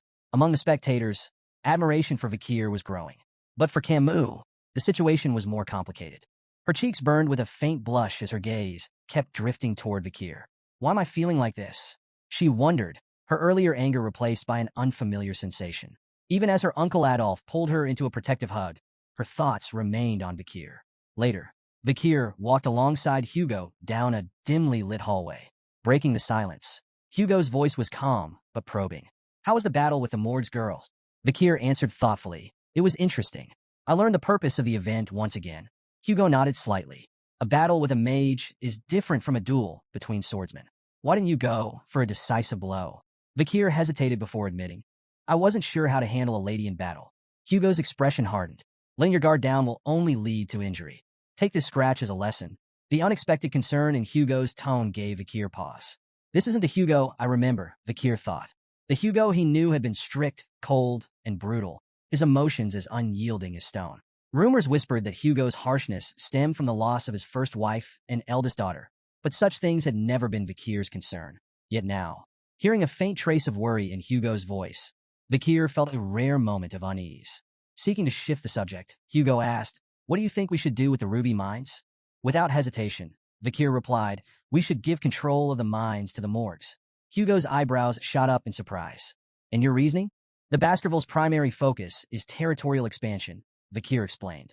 "The monsters and barbarians around the mines will be obstacles if we try to claim the region directly. By allowing the Morgs control of the mines, we can use them to minimize our losses. Their presence will draw the threats into that area, allowing us to handle everything at once." Hugo listened carefully, his sharp mind processing Vikir's words. Slowly, a smile spread across his face. Interesting, he said. Once the Mords assign a large number of people to the mines, we'll push the monsters and barbarians into that region. The ruby veins will be soaked in their blood, and the Mords will think twice before stepping onto our land again. Placing a hand on Vikir's head, Hugo said, "Your idea aligns with about 90% of what I had in mind." Impressive. Vikir accepted the praise silently, his expression composed. Inside, he mused on the irony. This plan was originally Hugo's idea. Vikir had carried it out on his orders in his previous life. Now, seeing it unfold from this perspective brought an odd sense of satisfaction. To conclude, Vikir added, "We should keep a close eye on the Mord's movements." Hugo dismissed the concern with a wave of his hand. "There's no need. I've already increased the number of hounds scouting the area." Vikir nodded, choosing to keep his thoughts to himself. As they continued walking, a familiar voice rang out behind them, stopping them in their tracks. "Hugo, I have something to discuss before I leave." Turning toward the source, they saw Adolf approaching, his expression serious. Hugo nodded, gesturing toward a nearby room. "Let's talk." Once seated, Hugo leaned back in his chair. "What is it you want to discuss?" Adolf wasted no time. "I think it's time to resolve the issues surrounding the ruby mines peacefully," he began. Hugo raised an eyebrow. "Peacefully?" Adolf continued. "We could implement usage fees, but I have another suggestion, an engagement between the Morgs and Baskerville children." As the two patriarchs discussed the potential union, Camus sat nearby. Her gaze occasionally drifted toward Vikir, her cheeks faintly flushed. Hugo noticed this, leaning forward with subtle interest. "Which children do you have in mind?" he asked. Adolf smiled confidently. "The eldest son of the Baskerville clan and the eldest daughter of the Morgs, my niece Camus. She's exceptional, beautiful, intelligent, talented. She lacks nothing and would make an ideal match." Hugo raised an eyebrow. "My eldest son is 25. That's a 17-year age gap." Adolf waved the concern away. "What's a mere 17 years? In the grand scheme of things, it's nothing." Before Hugo could respond, Camus interjected firmly, "I will not marry anyone weaker than my mother. And I don't want a significant age gap in my partner." Adolf's face twisted in frustration as he turned to his niece. "Camus, if you insist on marrying someone stronger than your mother, you'll be alone for the rest of your life. That's not a realistic demand." Hugo, clearly displeased, added dryly, "Engagements aren't a buffet where you can pick and choose. Consider the bigger picture." But Camus, confident and unwavering, crossed her arms. "I have no intention of playing around." Suddenly, Camus' face flushed a deep red, and she looked away, drawing the attention of both Hugo and Adolf. Adolf followed her gaze, his eyes narrowing as realization dawned. She was looking at Vikir. Adolf's mind reeled. "No, this can't be happening. Not him." Leaning toward her, Adolf hissed in a harsh whisper, "Don't even think about it. Vikir is of the Van surname, not from the Lil lineage. He's a small fish in a big pond. This is absurd." Hugo, sensing the rising tension, sighed and decided to intervene. "The most important thing in an engagement," he said, "is the opinion of those involved. Let's hear what Vikir has to say." All eyes turned to Vikir. Camus looked at him expectantly, her blush deepening as the room fell silent. Meeting her gaze, Vikir's calm voice broke through the tension. "I accept." The room erupted into chaos. Adolf's face turned beet red. He opened his mouth to object, but before he could say a word, Vikir added, "To do as I'm told." Adolf's outrage doubled, his voice rising. "What kind of attitude is that toward the Morgs clan's daughter?" Camus, on the other hand, was completely flustered. Her face turned crimson as she tried to decipher Vikir's cryptic response. Is he shy? Does this mean he's secretly okay with the engagement? Her mind raced with possibilities, each more baffling than the last. Hugo, clearly amused by the situation, interjected with a composed tone. "In the Baskerville household, names and titles hold little meaning. Greatness comes from ability, not bloodline. Even those of Van descent can rise to prominence." Adolf's expression remained skeptical, his eyes narrowing as he turned to scrutinize Vikir. The young Baskerville stood tall, calm and unyielding under Adolf's piercing gaze. Internally, however, Vikir was assessing Adolf just as carefully. As a six-circle mage and one of the Mords clan's strongest supporters, Adolf was undeniably formidable. Breaking the silence, Adolf said coldly, "I don't think it's wise to rush this. We can't have just anyone become Camus' husband." Vikir reflected on the peculiar customs of the clans, where engagements often felt more like polite suggestions than binding agreements. Still, he couldn't help but wonder if Adolf, with his lofty standards, was dissatisfied even with the renowned genius of the Baskerville clan. Adolf's skepticism grew as he stepped closer, placing a firm hand on Vikir's shoulder. He applied pressure, clearly testing the boy. But to Adolf's surprise, Vikir didn't budge. His sturdy frame defied expectations, as though the weight of a six-circle mage was nothing to him. Intrigued, Adolf asked sharply, "Why aren't you responding? Are you even paying attention?" Vikir's blunt reply was like a thunderclap in the room. "I stopped listening after you said it was unwise to say certain things to me." Camus gasped audibly, her eyes wide. Her uncle, one of the most powerful mages in the clan, had been dismissed by a child. Meanwhile, Hugo struggled to stifle his laughter, turning away to hide the smirk threatening to break across his face. Adolf, instead of anger, erupted in a dark, booming laugh. Turning to Hugo, he declared, "I think I need to have a more in-depth conversation with this boy." Hugo raised an eyebrow, suspicious. "What are you planning, Adolf? You're not going to scold an 8-year-old, are you?" Adolf laughed again, the sound echoing ominously. "Not as a deputy patriarch of the Mord's clan. I'm speaking as her uncle. After all, Vikir might one day marry my niece." Camus' face turned crimson. "Uncle, stop it," she pleaded, but Adolf ignored her protests. "These moments are inevitable, Camus," he said, waving her off. Hugo, sensing where this was heading, gave Adolf a skeptical look. "You're serious about this, aren't you?" Adolf nodded, his expression grimly amused. "Completely." Hugo sighed, hesitant but ultimately relenting. "Fine," he said, "but don't take it too far. The last thing we need is a political incident over a conversation." Camus groaned in frustration. "This isn't a conversation," she muttered, crossing her arms. It quickly became clear to everyone in the room. This wasn't going to be a talk. It was a duel. After some time, Vikir and Adolf stood face to face in the center of the arena, tension crackling in the air. Hugo and Camus watched from the sidelines, each with their own thoughts. Adolf smirked and declared, "Show me everything you've got, boy. Don't hold back." Vikir's confidence barely wavered. "If I actually go all out, you might end up face first on the floor," he mused, suppressing a grin. To kick things off, Adolf performed an intricate spell, seamlessly combining fire, earth, and water magic to create a clay pot. He filled it with water and balanced it on his head with a flourish. "Your challenge," he announced, "is to make even a single drop spill. If you succeed, you win." Vikir raised an eyebrow. "A pot-on-head challenge? This guy's either crazy confident or crazy." Camus leaned toward Hugo. "This is classic Adolf," she explained. "His control is basically unmatched." Vikir analyzed the setup. Charging straight at Adolf might not work, but it'd give him valuable intel. Without hesitation, he lunged forward, sword in hand, aiming directly for his opponent. "Vikir, no!" Camus cried, horrified by his reckless approach. Adolf didn't flinch. He raised a hand, casting a shimmering barrier that effortlessly absorbed Vikir's strike. "Rookie mistake," Adolf said smugly, glancing at Camus. "Why are you helping him? Shield magic makes swordsmen like him obsolete." Vikir clicked his tongue, frustrated but unfazed. Adolf, clearly enjoying himself, launched a series of flashy spells. Fireballs, wind blades, and earth spikes flew toward Vikir, but he dodged them all with cat-like agility. From the sidelines, Camus seethed. "He never used this much magic against me," she shouted. Adolf turned to her, feigning betrayal. "Et2, Camus? My own niece, rooting for the enemy." He returned his gaze to Vikir, playful menace gleaming in his eyes. "You'll pay for that." Hugo stayed quiet, watching intently. Vikir's movements were sharp, his strikes precise. "Let's see how far he can push Adolf," Hugo murmured to himself. Vikir observed Adolf's techniques closely, replaying memories from his past life and adapting them to his current form. Adolf bragged, "No sword can break my shield." But cracks began to form as Vikir struck the same spot over and over, his attacks like a perfectly tuned machine. Adolf's smug grin faltered. Persistent little, before he could finish, Vikir's sword shattered. Adolf immediately regained his composure. "Amateur mistake," he taunted. "You ignored your weapon's durability." But the air shifted. Hugo and Camus exchanged knowing glances as Adolf continued his mockery, oblivious to the danger. Water poured down Adolf's face, soaking him completely. He froze. "What the?" He glared at the shattered pot above him. "How did a shard pierce my shield and the pot?" Vikir, calm and composed, simply shrugged. "Maybe it was too full." Camus stood frozen, cheeks flushed as the weight of the moment hit her. Vikir had defeated her invincible Uncle Adolf.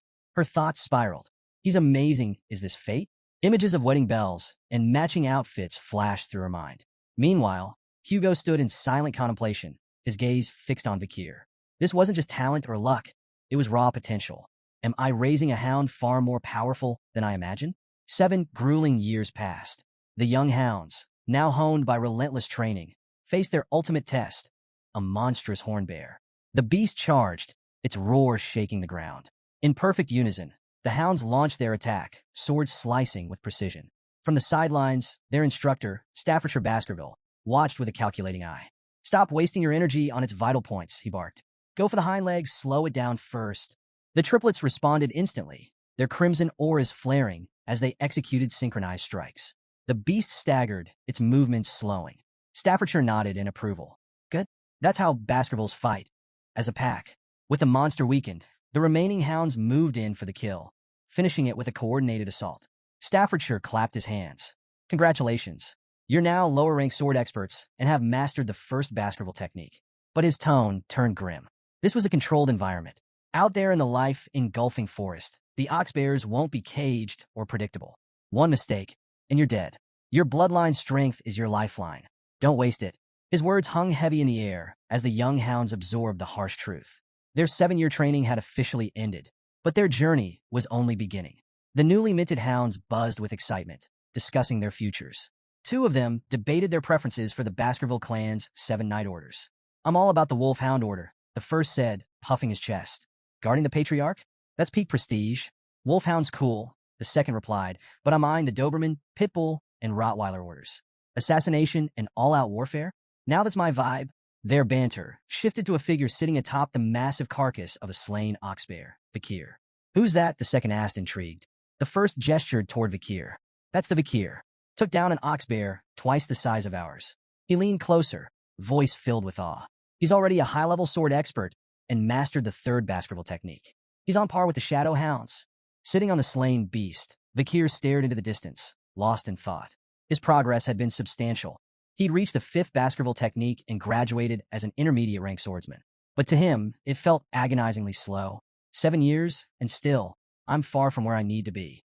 His brooding was interrupted by the arrival of Barrymore, the head butler. "Master Vakir," Barrymore said with a bow, "the Patriarch requests your presence. Your assignment has been decided." Vakir rose, his expression unreadable. "All right," he replied, sheathing his sword. The time for training was over. A new chapter awaited. Vakir stepped into the Patriarch's office, greeted by Hugo's signature grunt. His sharp eyes immediately caught a small cut on Hugo's nose. "Rough fight?" Vakir asked, curious. Hugo smirked. "Barbarians in a life-engulfing forest. Outmatched by an archer," he admitted, before adding with a satisfied grin. "But I left her a matching souvenir." After a brief silence, Hugo congratulated Vakir on his graduation, but his tone carried an edge. "Things will only get tougher from here," he warned. Vakir's mind wandered. This had to be about his new assignment. Memories of his previous life surfaced. Back then, as a junior knight of the Pitbull Order, he'd endured 21 brutal months in a life-engulfing forest. Just another expendable soldier in the Baskerville clan's ruthless system. At 15, Baskerville children were divided into 2 paths, elites or expendables.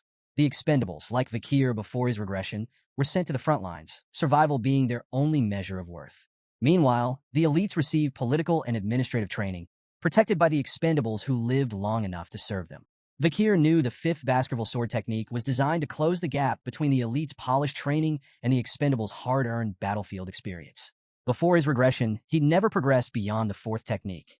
Worse, as an illegitimate child, he'd never been considered for the elite path. Hugo's voice cut through his thoughts. "I want you to try the lower house of Parliament." Vakir blinked. "What?" "The lower house manages the clan's regional administration. Law enforcement, infrastructure, economic oversight. It's politics and pragmatism combined. Far from the battlefield." The idea shocked Vakir. Hugo, the patriarch of the Baskerville clan, was offering an illegitimate son an elite position? It felt like a cruel joke. As if reading his thoughts, Hugo leaned back. "Your achievements by 10 surpassed our so-called geniuses. You've earned this." Vakir listened as Hugo explained his role. Deputy Consul of Underdog City, a city notorious for its challenges. Both the consul and deputy consul positions were vacant, leaving Vakir with a clean slate. "Do you want it?" Hugo asked. After a moment's consideration, Vakir nodded. "I'll take it." Before the conversation could end, Vakir shifted topics. About the Mords clan and the Ruby Mines, Hugo's lips twitched, clearly aware. "Outmaneuvered Adolphe Morgs, didn't you?" Vakir nodded and made a bold request. To borrow his reward from the incident. The head butler froze, his shock evident. But Hugo didn't flinch. Stamping a document, he handed it over. "Don't make me regret this."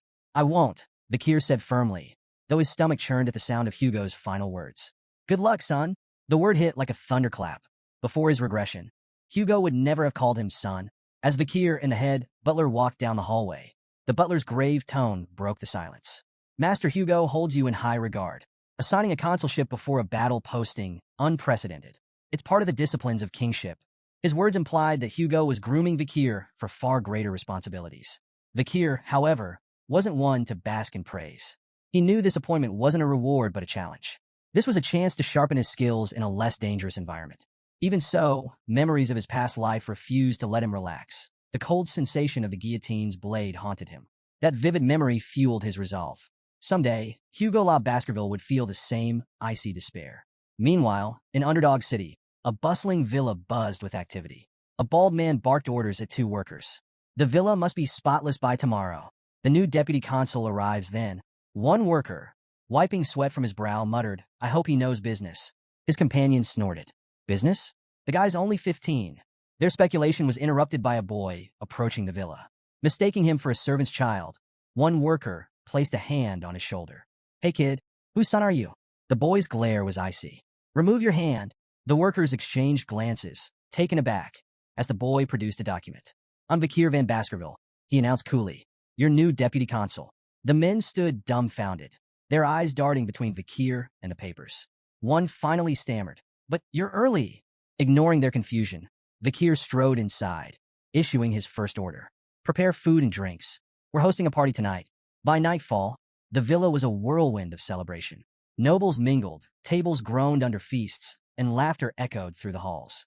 Yet not everyone was in a festive mood. Chihuahua Baskerville, the general secretary of Underdog City, was pacing in his office. From his window, he could see the lavish party raging below. His fists clenched. "Unbelievable," he muttered. The city was already reeling from corrupt officials, and every deputy consul before Vakir had been sacked for bribe-taking. Now, the new appointee, just a kid, was throwing a party on his first day? Chihuahua's indignation turned to alarm as he suddenly felt a presence behind him. "Are you the general secretary?" Chihuahua whirled around, nearly tripping over himself. Standing in the shadows, calm and composed, was Vakir.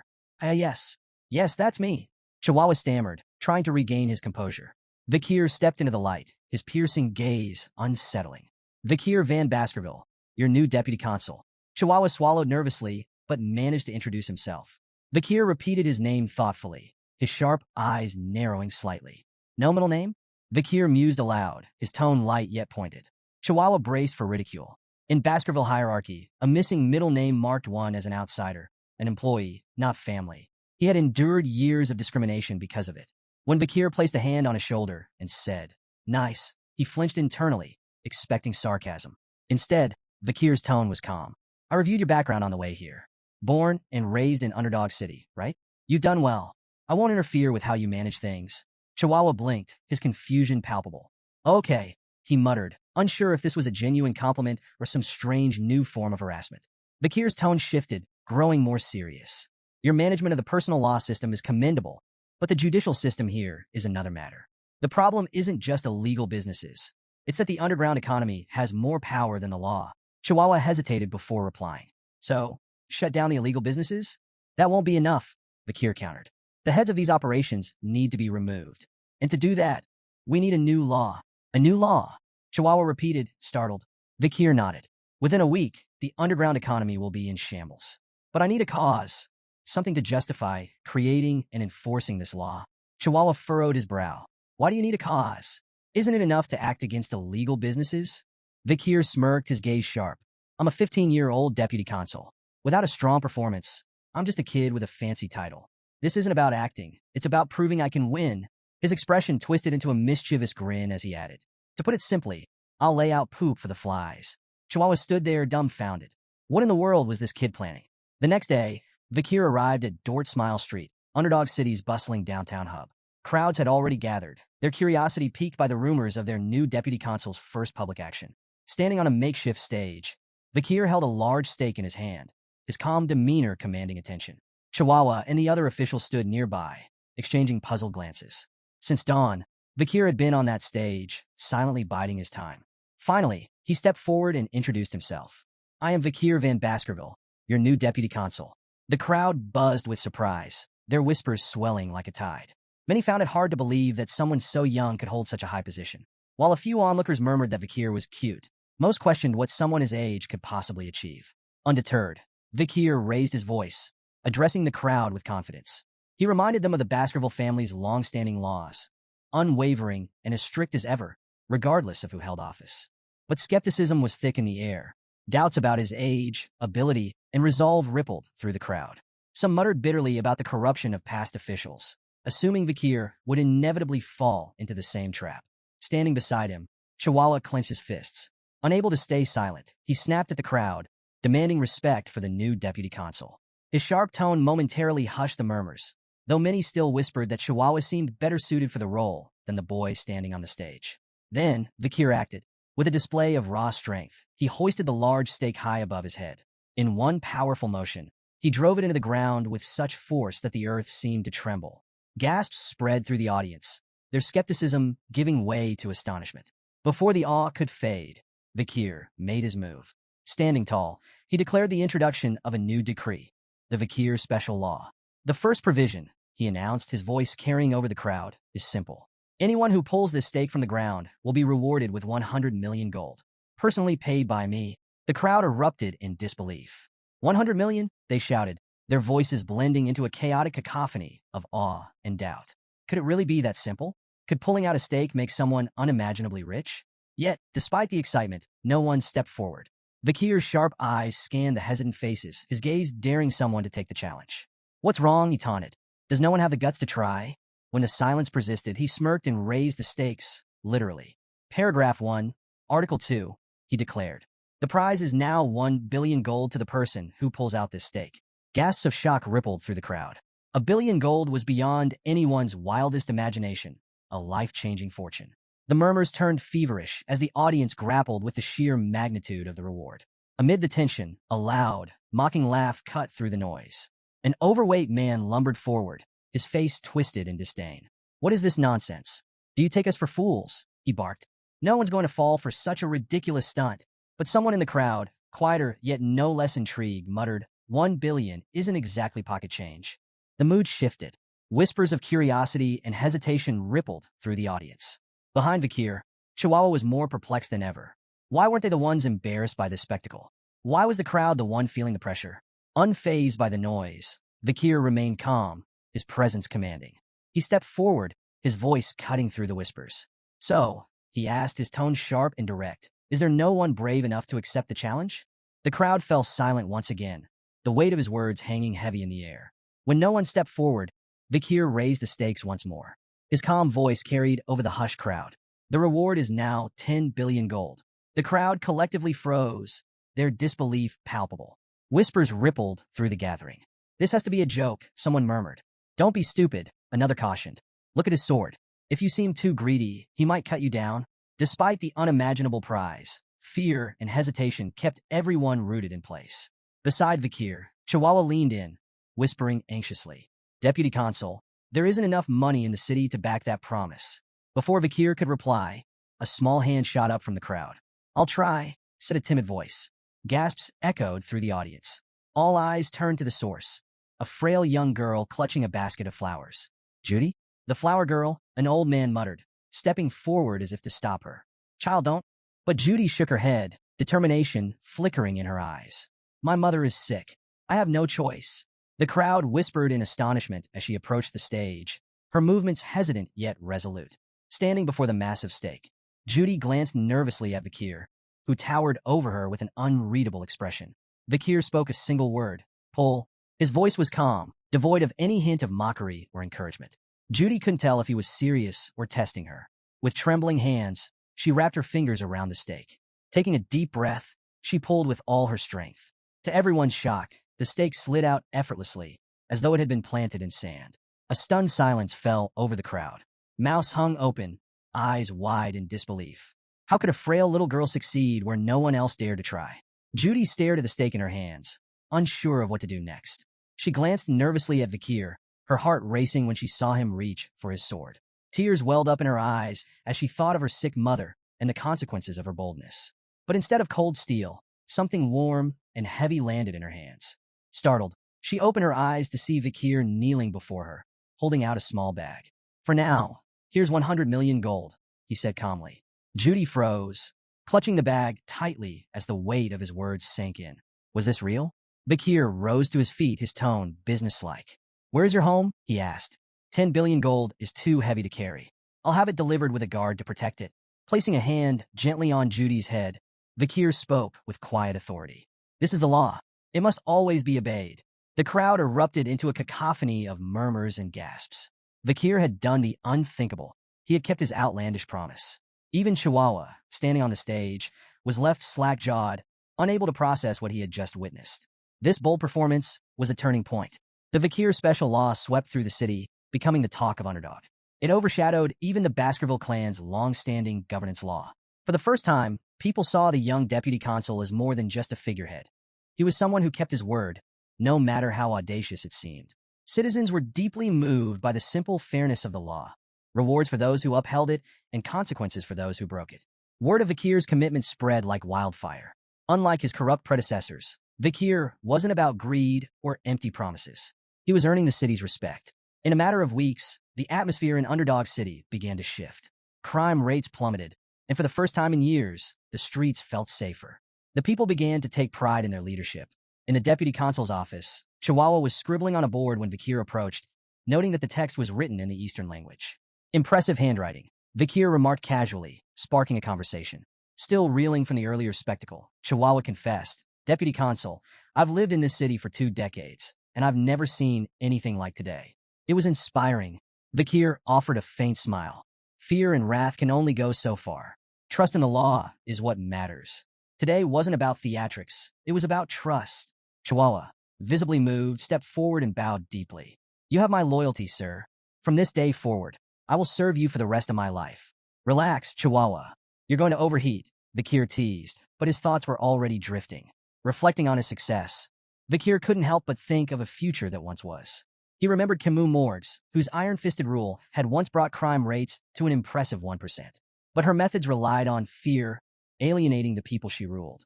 Bakir was determined to forge a better path, one that earned loyalty, not resentment. Turning to the map spread out on his desk, Bakir marked several locations. These were potential hideouts and operational bases for illegal groups. The real challenges are just beginning, he murmured. The 10 billion gold reward had already been spent. Now it was time to recover those funds. Pointing to the marked areas, he laid out his plan to monitor these locations and confiscate the dirty money fueling the city's criminal networks. Chihuahua leaned over the map, intrigued. How do you know these are their bases? With a smirk, Bakir tapped his nose. I can smell them. The truth, of course, was far less mystical. Bakir's memories from before his regression had provided him with precise knowledge of these operations. While Chihuahua marveled at his investigative prowess, Bakir kept his advantage to himself, confident that his next steps would tighten his grip on the city's underground economy. Their conversation was interrupted by a staff member bursting into the room. Deputy Consul, he announced, the Village Hall's Youth Autonomy Association has requested a meeting. Chihuahua didn't seem surprised. It's about time, he muttered. Bakir, however, scowled. Arrogant bastards, he said bluntly. What do they want? Chihuahua explained. The Youth Autonomy Association is made up of second and third generation members from Baskerville's 7 founding families. Despite the grand name, it's just a rowdy social club for entitled brats. He shrugged. They probably have opinions about the Bakir special law. Bakir's grin was sharp, his tone cutting. The dung flies have started to smell the bait. Both Chihuahua and the staff member blinked, momentarily speechless. Bakir's cold smirk deepened. Let's deal with the pests gnawing at the city's foundations. Meanwhile, deep within the burning suspension, a high-end club in Underdog City's most luxurious hotel, a raucous party was underway. In the VVIP lounge, rented for a staggering 10 million gold for just 6 hours, the 7 key members of the Youth Autonomy Association reveled in extravagance. These second and third generation heirs of Baskerville's most influential families were steeped in privilege. The room buzzed with laughter as they built a pyramid of glasses, pouring expensive wine over it and letting the liquid cascade dramatically across the table. The blonde ringleader of the group smirked as he turned to the waiters. Drink it, he ordered, gesturing to the wine pooling on the table. Without hesitation, the waiters complied, lapping up the spilled wine like obedient dogs. Thank you, sir, for the privilege, one muttered, wiping his mouth. Reclining on a plush sofa, the blonde man chuckled. No matter how recklessly I spend, my money always comes back to me, he bragged. One of his companions nodded, raising a glass. Thanks to the Baskervilles, of course. All that territorial expansion gives us an endless supply of barbarians to kidnap and sell as slaves. Another laughed. The Baskervilles' ambitions are a blessing. They're like our personal hunting dogs, always there to protect us. Protect us, the blonde man scoffed. They're just sword-wielding idiots we can manipulate. Leaning forward, he added with a grin, remember when we orchestrated that conflict between the Mesamadrano and Baskerville clans? The Baskervilles wiped them out without even realizing they'd been played. The group burst into laughter, toasting their cleverness. As the laughter died down, one of them brought up the new deputy consul. What about this Vikir van Baskerville? The blonde man sneered. Oh, never heard of him. The group shook their heads, equally unimpressed. Well, the blonde man said, his grin widening. How about we teach the boy a lesson? We'll invite him to a lavish party, ply him with expensive drinks and women, and then stick him with the bill. The group roared with laughter at the thought. Think about it, the blonde continued. The kid wouldn't dare report us. A 15-year-old deputy consul? He'd ruin himself trying to pay. As they finalized their plan, the waiter entered with a group of women in tow, their arrival announced with a flourish. The group's attention shifted immediately, their laughter giving way to eager anticipation for the night's indulgences. As the party raged on, one of the companions noticed an unfamiliar young man standing among the women. His brow furrowed. Who's that kid? He demanded. The waiter stammered nervously. He entered with so much confidence that no one stopped him. The young man stepped forward, and the room fell silent as recognition began to dawn. It was none other than Vikir himself. The blonde man, smirking to hide his unease, gestured for a waiter to handle the situation. The waiter grabbed Vikir by the hair, yanking him forward. Who do you think you are, barging in here? He snarled. Vikir's cold, glowing eyes froze the room. A tension so thick it felt like suffocating blanketed the space. Without a word, Vikir twisted the waiter's arm at an unnatural angle, eliciting a howl of pain that sent shivers through the group. The companions froze, staring in disbelief as Vikir calmly stepped forward. One of them, his voice shaking, stammered, Deputy Consul Vikir? Why are you here? Vikir's reply was short and cutting. You invited me. The blonde man forced a laugh, his tone overly jovial. Well, isn't this incredible? The Deputy Consul has graced our humble party. What an honor. Vikir didn't respond. He sat silently, his sharp gaze scanning the room as the blonde man leaned in to whisper to a companion. Their hushed tones weren't subtle enough to escape Vikir's trained ears. Let's move ahead with the plan, the blonde man murmured. Keep him here, and when it's over, stick him with the bill. The companion smirked. Let's see if he even tries to fight it. Vikir's patience snapped, slamming his hand down on the table.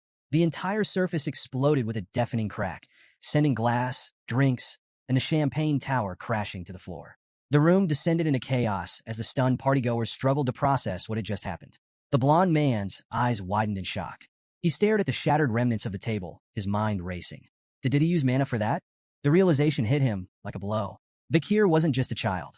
He was a trained Baskerville, one of the most dangerous warriors in the territory. One companion, trembling, whispered angrily, "We underestimated him." The blonde man snapped back, "Do something." But the companion shook his head, visibly terrified. "We don't stand a chance." Vikir leaned forward, his hand landing heavily on the shoulder of one of the companions. The man froze under his icy gaze, panic flooding his features. "Well, we'll pay for the drinks ourselves," the man blurted out desperately. Vikir's expression darkened. "Were you planning to make me pay for everything?" His voice was cold, each word a dagger of accusation.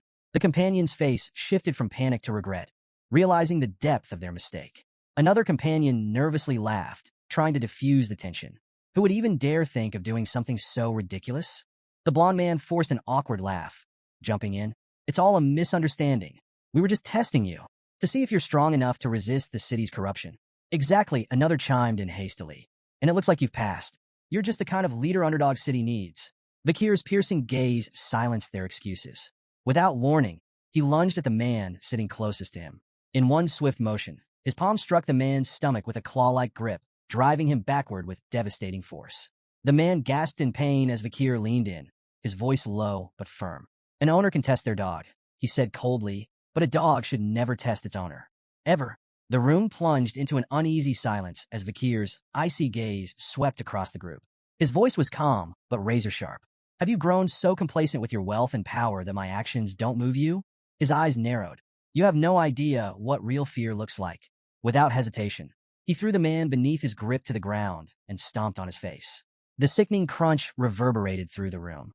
Vikir straightened and looked back at the others. "Do you even know why I'm doing this? If not, perhaps you all need the same lesson." The blonde man's face turned deathly pale. Stammering, he insisted, We understand perfectly. There's no need for more." Vikir's expression darkened. If you really understood, you'd already know what's coming next. He delivered a sharp kick to the down man, eliciting a groan of pain. Tension boiled over. The blond man spat. "You bastard." Another sneered, his voice dripping with scorn. "Do you really think you can get away with this?"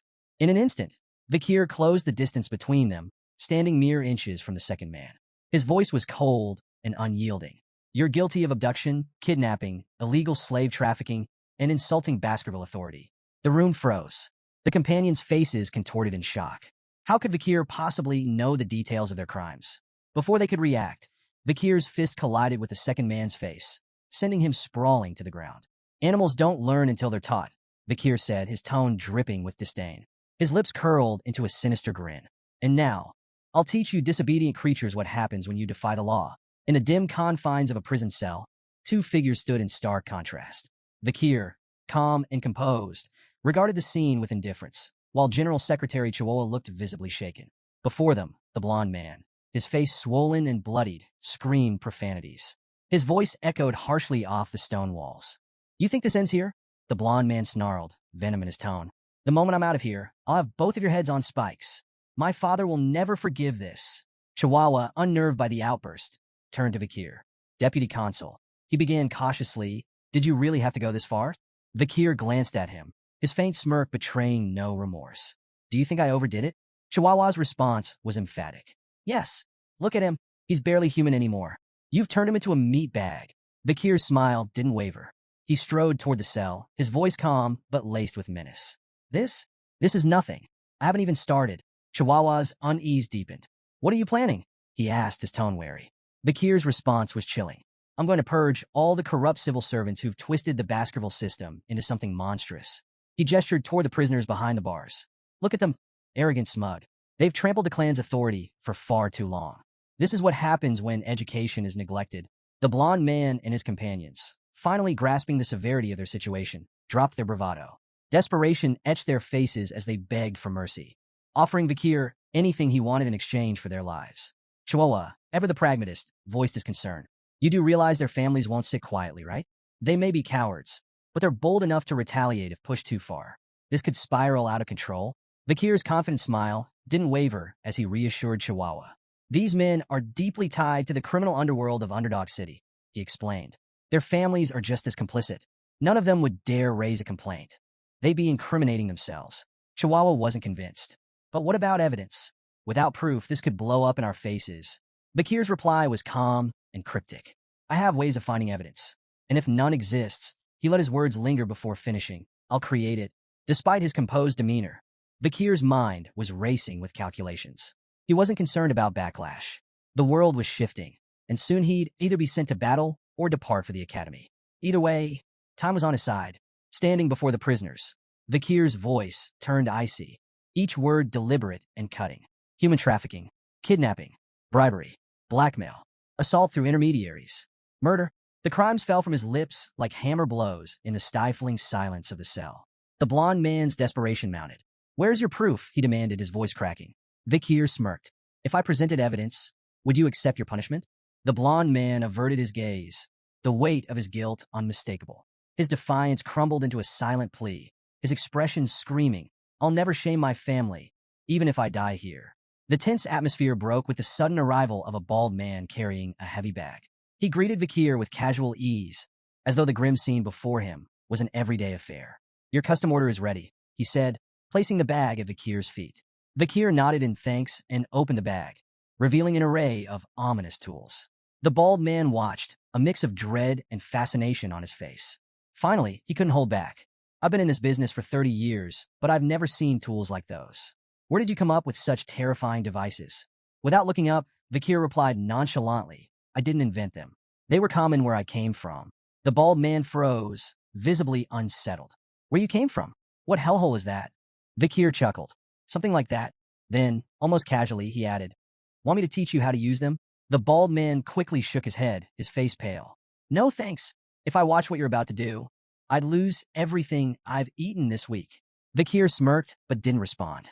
He turned his focus back to the tools, methodically arranging them as his mind drifted to darker times, the era of destruction.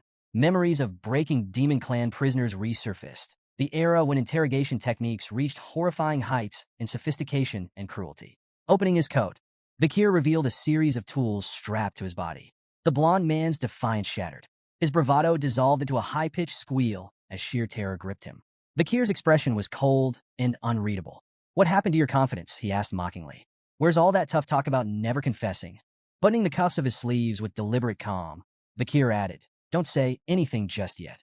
Let's savor this moment. It's nostalgic." The blond man couldn't hold back anymore. Tears streamed down his face, his body trembling uncontrollably as fear consumed him. Rumors of the arrests of the 7 wicked gangs spread like wildfire through Underdog City. In every corner of the city, taverns, markets, and alleys, the topic dominated conversations. At a dimly lit tavern, a group of patrons argued over the shocking news. "Good riddance," one man spat. "Those gangs treated ordinary folks like pests."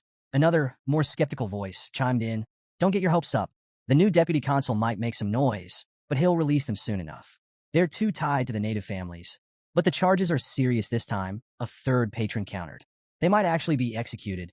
The room fell into uneasy murmurs as patrons debated whether the children of the native families could truly face such dire consequences. One man leaned in, his voice low but resolute. "Don't underestimate Vakir. This is the same man who burned 10 billion gold just to make a point. If anyone will follow through, it's him." Others scoffed, dismissing the arrests as a political ploy. "It's all for show," a patron said, waving a hand. "The native families will apologize, and the gang members will walk free. It's how things have always been." At first, it seemed those predictions might hold true. The Mablank, Pyre, Luib, Chanel, Daragamu, Hermes, and Prada clans, families tied to the 7 wicked gangs, issued formal apologies to Deputy Consul Vakir. But the apologies fell on deaf ears. In the heart of the city's central square, 7 severed heads hung grotesquely from iron spikes. Salt preserved their twisted expressions of agony, a chilling reminder of the suffering they endured before death. Above the heads, a public notice detailed their crimes and punishments under the Baskerville Family Autonomy Constitution, a set of laws infamous for its strict and unforgiving penalties. Clause 1. Banning illegal brothels. Punishment: tattooing the word sex across the criminal's face. Clause 2. Banning illegal gambling. Punishment: wrist amputation, repeated 72 times, 1 for each offense. Clause 3. Banning illegal private loans. Punishment: eye removal. This penalty was suspended after pleas from victims. Clause 4.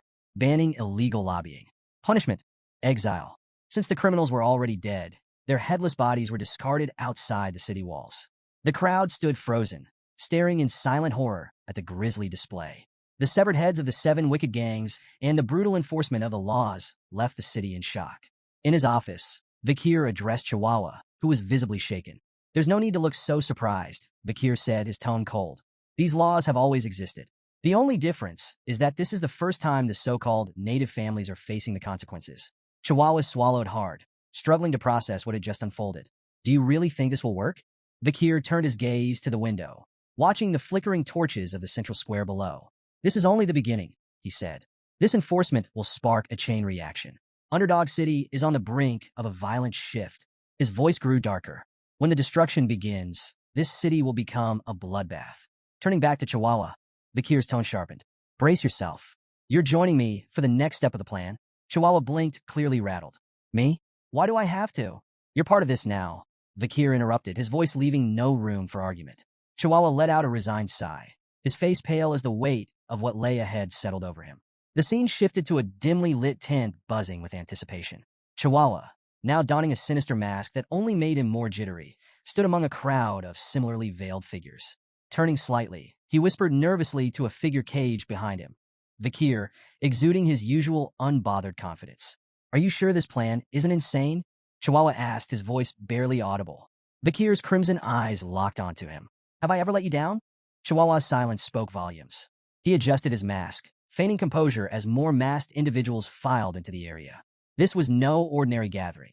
It was the infamous underground slave auction in Underdog City, a lawless pit nestled at the edge of Baskerville territory. Under the cover of night, a sprawling tent had risen from the barren wasteland, its garish lights luring in luxurious carriages like moths to a flame. Inside, a grim marketplace awaited, where lives were bartered like commodities. Kidnapped barbarians, disgraced nobles, and commoners alike. The Baskerville family, oblivious to this atrocity on their outskirts, remained conspicuously absent.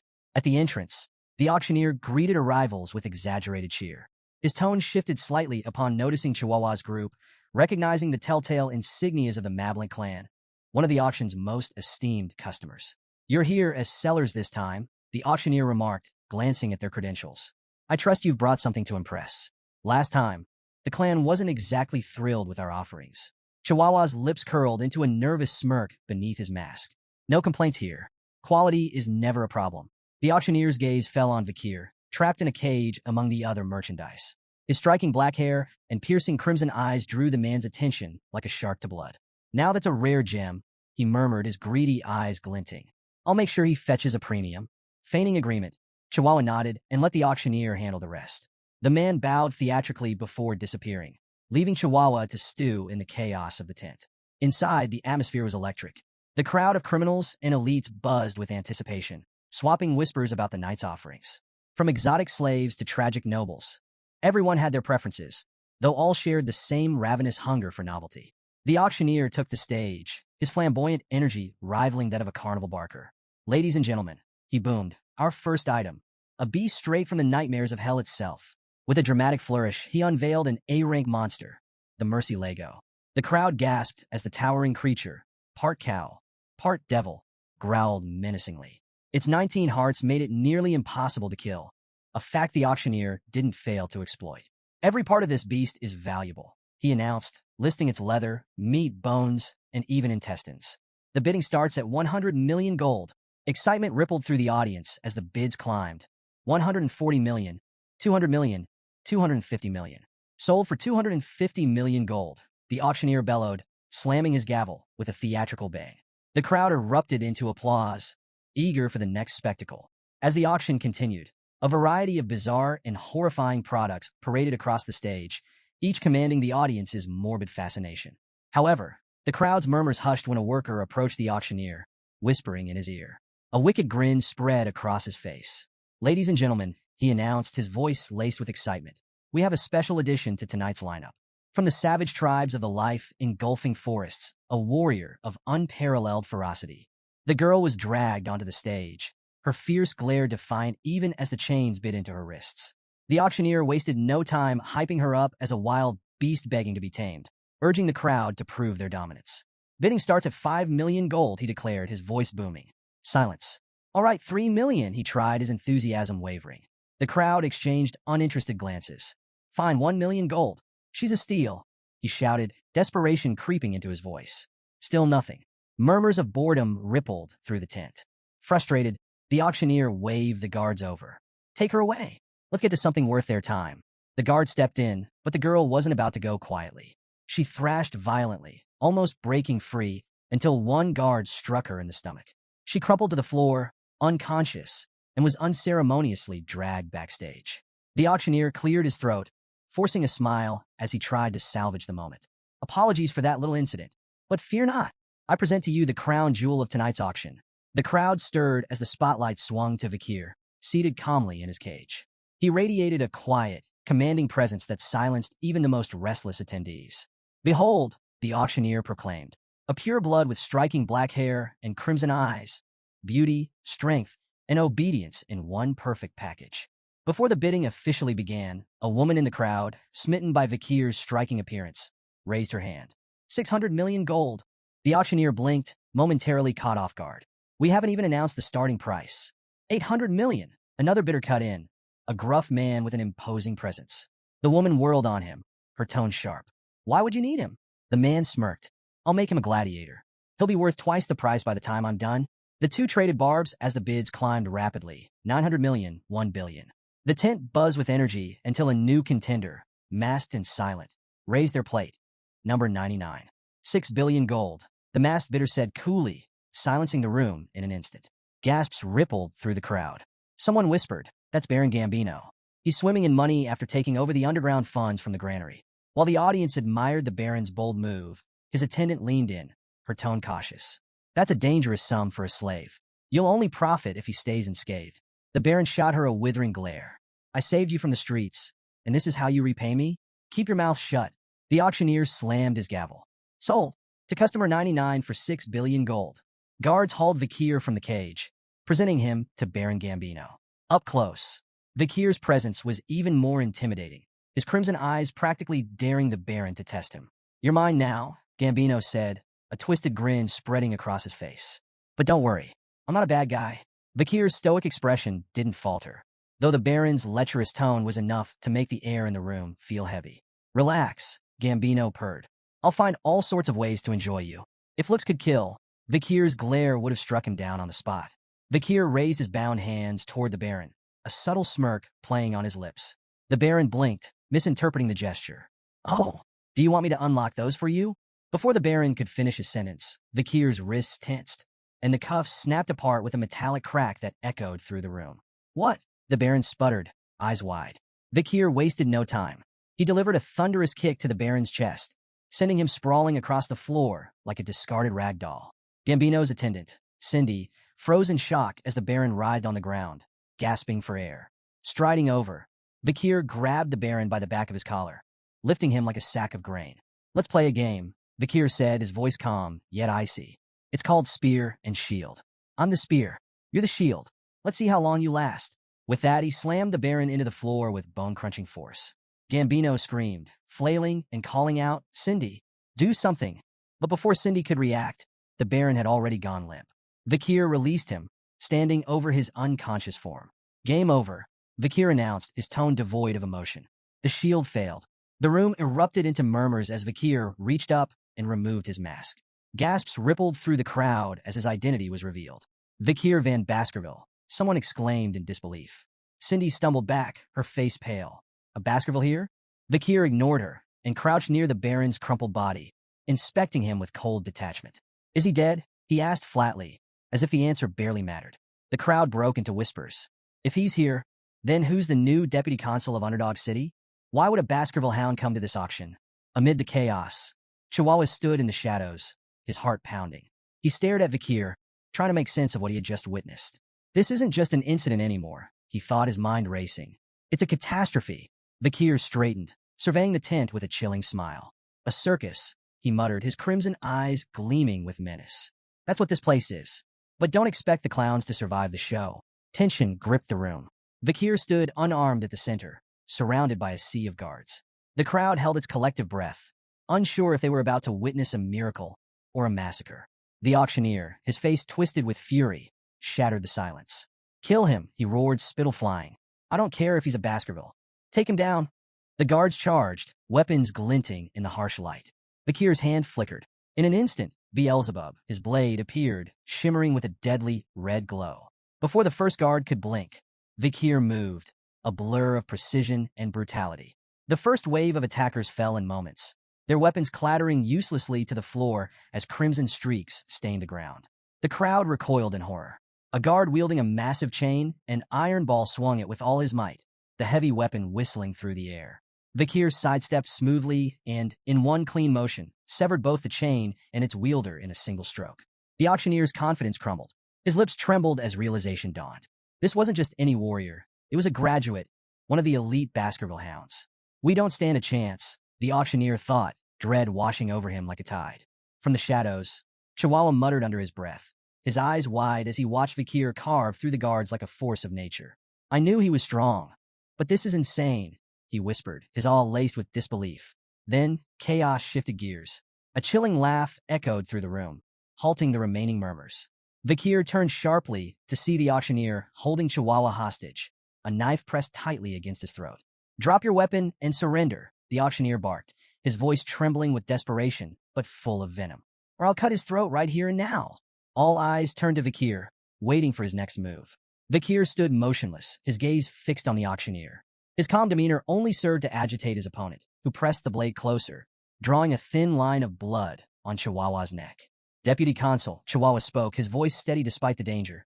"Don't worry about me. Just do what you need to do." The auctioneer snarled, silencing Chihuahua with a rough shake. But his words had already struck their mark. Vikir's lips curled into an amused smile. "You got guts, Chihuahua," he said lightly. The tension thickened as Vikir reached down, producing a simple flute strapped to his leg. The auctioneer's confidence faltered for a moment, his brow furrowing. "What's that? Some kind of trick?" Ignoring the taunt, Vikir brought the flute to his lips. The high-pitched note that followed sliced through the air like a razor, its intensity rattling the very walls of the auction hall. The crowd clutched their ears, howling in agony as the sound reverberated, unrelenting and merciless. When the noise finally ceased, the room fell into an uneasy silence. The crowd exchanged confused, fearful glances. The auctioneer, sweating but outwardly unaffected, forced a grin. That's it? A cheap scare tactic? He chuckled nervously. Even a graduate can't. His words stopped abruptly. A thin blade pierced his throat from behind, slicing through flesh and bone with terrifying precision. Blood sprayed in an arc as his head rolled to the ground, his lifeless eyes still wide with shock. Behind him stood a hooded figure, their crimson-streaked blade gleaming under the dim lights. Chihuahua froze, unable to process what he had just witnessed. A guard, attempting to regain control, charged at the hooded figure. But the intruder barely moved, flicking their sword with casual ease. The guard's body shredded mid-stride, collapsing in a lifeless heap. As panic spread, more hooded figures emerged from the shadows, dozens of them. They moved with an eerie, synchronized grace, their auras radiating power and malice. Their eyes, cold and unfeeling, swept across the terrified room, freezing everyone in place. "Who are they?" a trembling guard whispered, his voice barely audible. Cindy Wendy, still clinging to the edges of composure, gasped as her eyes locked onto the distinctive insignia on their chests, a pair of razor-sharp teeth. Her face turned pale as she whispered, "The Pitbull Order, the Baskerville Clan's elite, the Annihilation Experts." A wave of dread swept through the crowd as the reality sunk in. Everyone in the room knew the legend of the Pitbull Order, an unstoppable force of graduates trained to kill without hesitation, their loyalty only to the Baskerville Clan. Cindy froze as one of the Pitbull Knights materialized behind her, his blade poised to strike. Her heart thundered in her chest, panic seizing her thoughts. "I can't die here, not like this." But just as the knight's sword began to fall, Vakir's voice cut through the chaos. "Leave her alive." The knight halted instantly, lowering his weapon and kneeling in deference to Vakir. Cindy gasped, her chest heaving as relief washed over her. Vakir's gaze swept coldly across the room. "Rip the rest of them to shreds," he ordered, his tone sharp and unyielding. "But spare those lying still.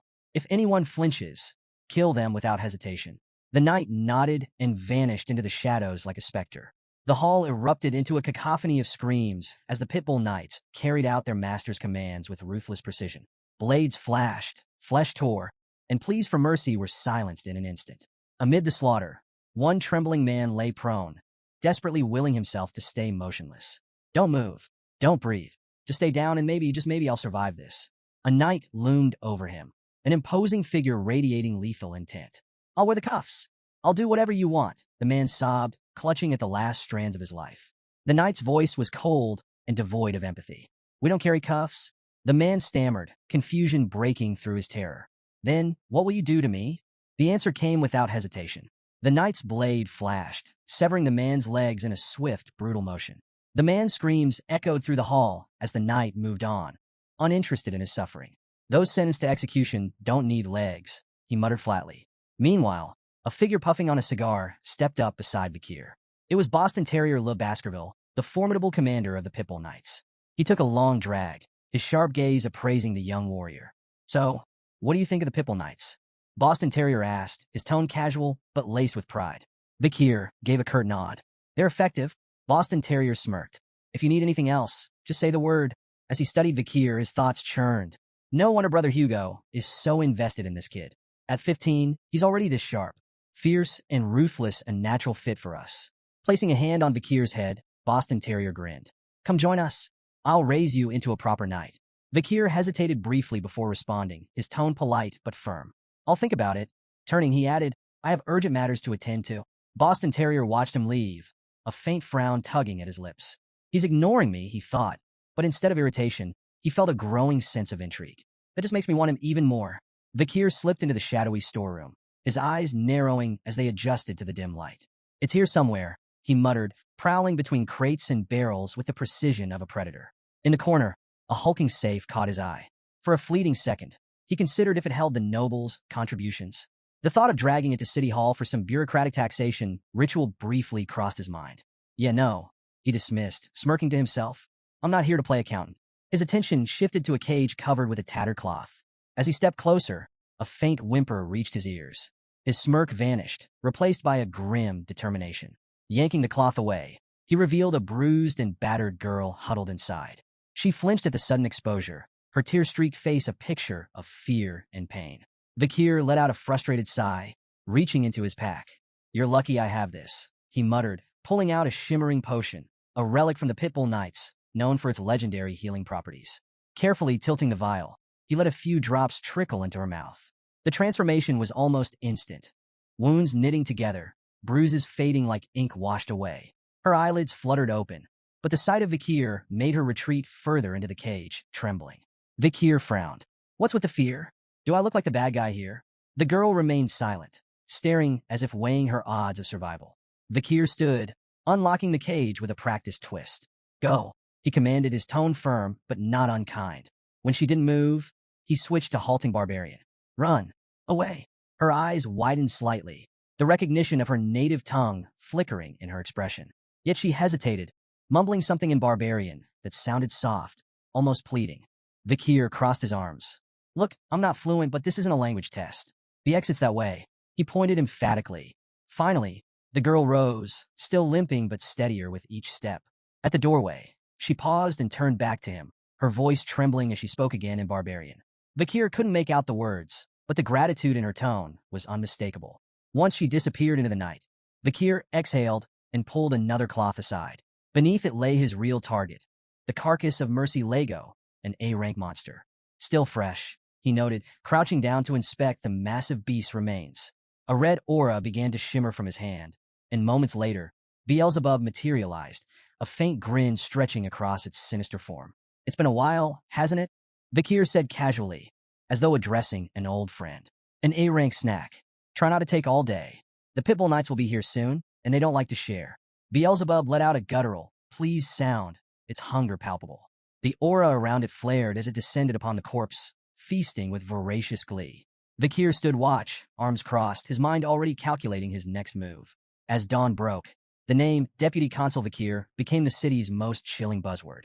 Stories of his brutal crackdown on the criminal underworld spread like wildfire. Nobles and other elites involved in the illegal slave trade were now prisoners in Underdog City's notorious jail, minus a few limbs. The infamous Burning Suspension Club, once the crown jewel of the city's vice, had been reduced to smoldering ruins. Its VIP patrons hadn't fared any better. Their heads now adorned stakes in the main square, a grim display of justice that sent shockwaves through the city. The 7 original clans, whose heirs had been among the casualties, were quick to react. Their indignant letters of protest flooded Vikir's office. But his response was as cold and final as the guillotine. The death penalty is the only justice for violating the imperial family's ultimate decree. Vikir's assault wasn't just physical, it was financial. Bank drafts, incriminating ledgers, and records seized from Burning Suspension were handed over to the Baskerville clan. These documents detailed everything from bribes to secret transactions, implicating powerful players. With evidence mounting and reports heading to the imperial family, even the proudest clans found their protests turning to silence. In a desperate move, the patriarchs of the 7 original clans personally arrived at Vikir's office to beg for mercy. Their pleas were met with the same icy resolve. "The black ledgers don't lie," Vikir said, unflinching. "Your family assets will be confiscated. For the crime of treason, 3 generations of your bloodlines are sentenced to eradication. That's final." The city itself felt the shockwave of Vikir's iron rule. Execution grounds flowed red as the corrupt elite were purged. Freed from criminal strangleholds, public offices and contractors began hiring again, slashing unemployment. The destruction of the underground auction house funneled newfound tax revenue into public welfare. Businesses flourished, and even the stock market felt the effects as optimism surged. Underdog City transformed almost overnight, its people celebrating a newfound hope. Meanwhile, Vikir's popularity skyrocketed, and the once embattled deputy consul became a beacon of progress. One morning, Chihuahua entered Vikir's administrative office, carrying a steaming mug. "Coffee delivery," he announced with a grin. Vikir looked up, raising an eyebrow. "You're the office manager, not my errand boy." Chihuahua waved off the remark. "Call it gratitude. You saved me at the auction, remember?" That clown's knife was way too close for comfort. A rare smirk tugged at Vikir's lips. "Coffee? That's a bit cheap for a life debt." Chihuahua laughed. "Hey, it's not just any coffee. 2 spoons of sugar, extra creamer, and barely any water. Top shelf stuff." Their banter filled the room with an unusual warmth before Chihuahua shifted gears. "How's the transcribing going? Still practicing your writing?" Wordlessly, Vikir handed him a sheet of paper. Chihuahua scanned it, his eyes widening. Wow, you've only just started learning, and this is incredible. Your handwriting is nearly perfect. Vikir shrugged, downplaying the compliment. Still a long way to go. Besides, you're the one running this office like clockwork. Chihuahua chuckled, but couldn't help feeling awed. Beneath Vikir's stern demeanor lay a man capable of reshaping the city's foundations. He didn't just enforce laws. He understood their purpose, their weight. Watching Vikir at work, Chihuahua silently hoped he'd stay in Underdog City. With Vikir at the helm, it felt like the city was finally on the verge of something extraordinary. Under the pale glow of the moonlight slipping through iron bars, Vikir stood in the shadows of a prison cell. Opposite him, Cindy Wendy, Baron Gambino's former attendant, sat bound and blindfolded, her defiant posture stark against the cold walls. Breaking the silence, Vikir spoke, his tone apologetic yet distant. I should have come sooner, but duty kept me. Cindy Wendy, isn't it? She ignored the question, her voice cutting through the air like ice. Why did you spare me? Vikir stepped forward, removing the blindfold with deliberate calm. Their eyes met, his crimson gaze steady. Because I need answers. Her lips twisted into a bitter sneer. So that's it? You only kept me alive to interrogate me. Ignoring the jab, Vikir began pacing slowly, his words precise. Baron Gambino's meteoric rise wasn't natural. A nobody doesn't climb the ladder that fast without help. That help was you. Your talent for generating wealth made him untouchable. If you'd chosen a different path, you could have been a respected merchant, maybe even a banker. He stopped in front of her, dragging a chair noisily across the floor. Sitting down, he locked eyes with her. Let's keep this simple. Answer my questions honestly, and you'll walk free. Refuse, and his voice trailed off ominously, leaving the alternative to her imagination. Cindy's eyes narrowed as she bit her lip, wrestling with her anger before spitting out a reply. Fine, I'll answer. Vikir leaned back, his first question direct and unsettling in its simplicity. How would you rate my performance as a law enforcer? Her laugh was sharp and mocking. A shining beacon of justice in Underdog City, she quipped, sarcasm oozing from every word. Unmoved, Vikir leaned forward. Mockery's a dangerous game, Cindy. Play along, or the deal's off. With an exasperated sigh, she dropped the act. Fine, you're doing well. Happy. Vikir's demeanor shifted instantly, his grin sudden and wolfish. Rising, he closed the distance between them, gripping her chin. His voice dropped to a chilling tone. Why do you think I'm doing well? Cindy stiffened, sweat beading on her brow as his crimson eyes bored into her. Releasing her, Vikir returned to his chair, gesturing for her to speak. Grinding her teeth, Cindy finally relented. Because you enforce order with fear.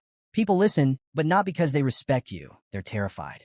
You crush criminals and boost your authority, but you're planting seeds of hatred at the same time. That hatred will grow, and one day, it'll burn everything you've built. She paused, her gaze hardening. And the Baskerville clan? They won't tolerate your rise. They don't like threats to the throne, and you're becoming one. Vikir's face remained unreadable, absorbing her words like a stone soaking in rain. After a moment, he asked, What's your solution then? How would you navigate this? Cindy locked eyes with Vikir, her voice calm but firm. If you want to survive, return all your authority and accomplishments here to the Baskerville clan and its leader. Keeping the spotlight on yourself will only make you a target. She paused, then added, Find a place where your power won't draw attention. Somewhere like the life-engulfing forest or the Imperial Academy. Among your peers, you can blend in, hide your strength, and slip out of the Baskerville clan's crosshairs. Cindy's tone softened slightly. If you do this, the clan leader will eventually bear the consequences in your place. Vikir said nothing at first, his gaze distant. The silence grew heavy, and Cindy's breath hitched as an overwhelming wave of bloodlust radiated from him. The air turned suffocating, the weight of his unspoken menace pressing down like a predator, sizing up its prey. When he finally spoke, his voice was calm, but laced with steel. I understand your suggestion, he said. It's like asking a loyal hunting dog to turn its fangs on its own master. His crimson eyes locked onto hers, the mix of bloodlust and cold calculation behind them unyielding. Yet Cindy, despite the shiver crawling up her spine, held his gaze with an unsettling calm. It's the only way to escape the Baskerville clan's hatred, she said evenly. A faint smile tugged at Vikir's lips. Not bad, he remarked. Your thoughts align suspiciously well with my own. To Cindy's surprise, Vikir stepped forward and unlocked her handcuffs, the metal clattering to the floor. She stared at him in disbelief. You're really letting me go? Vikir nodded, his expression unwavering. I keep my promises. Cindy hesitated as she walked past him, glancing back. I hope you never come to regret this. Before she could leave, his voice stopped her cold. Do you know the Messamid Inaro clan? Cindy turned, her expression puzzled. Bakir's tone was measured, deliberate. Among the founding families of Underdog City, everyone knows the 7 original clans. But there was an 8th, a prosperous merchant family, the Messamidinaro clan. They were as wealthy and influential as any of the 7. His voice darkened as he continued. Their rise ended in a single night. During a grand birthday celebration, the clan's youngest son showed off his newly learned sword technique. It stunned the onlookers because it was the secret Baskerville sword art, knowledge that only bloodline members of the Baskerville family are allowed to possess. Cindy's body tensed as she listened. Bakir's words carried the weight of history and bloodshed. The Baskerville clan leader deemed it a betrayal of the highest order. Their response was swift and merciless. The hunting dogs were unleashed, and the Messamidinaro clan was erased from existence. Cindy's unease grew, but she managed a forced smile. And what does this have to do with me? Bakir's eyes sharpened, his tone cutting. There's more to the story. That technique wasn't leaked by accident. It was stolen by the young masters of the 7 clans and taught to the boy as a cruel joke. The Messamidinaro clan was nothing more than a scapegoat, a victim of their malice. Cindy's forced smile faded entirely as Bakir stepped closer, his voice heavy with grim resolve. There was one survivor, a 1-year-old girl pulled from the ruins of her family's massacre. Beautiful, even as an infant, but beauty brought her no mercy. She endured unimaginable torment at the hands of those who took her. Cindy's fists clenched as anger flashed across her face.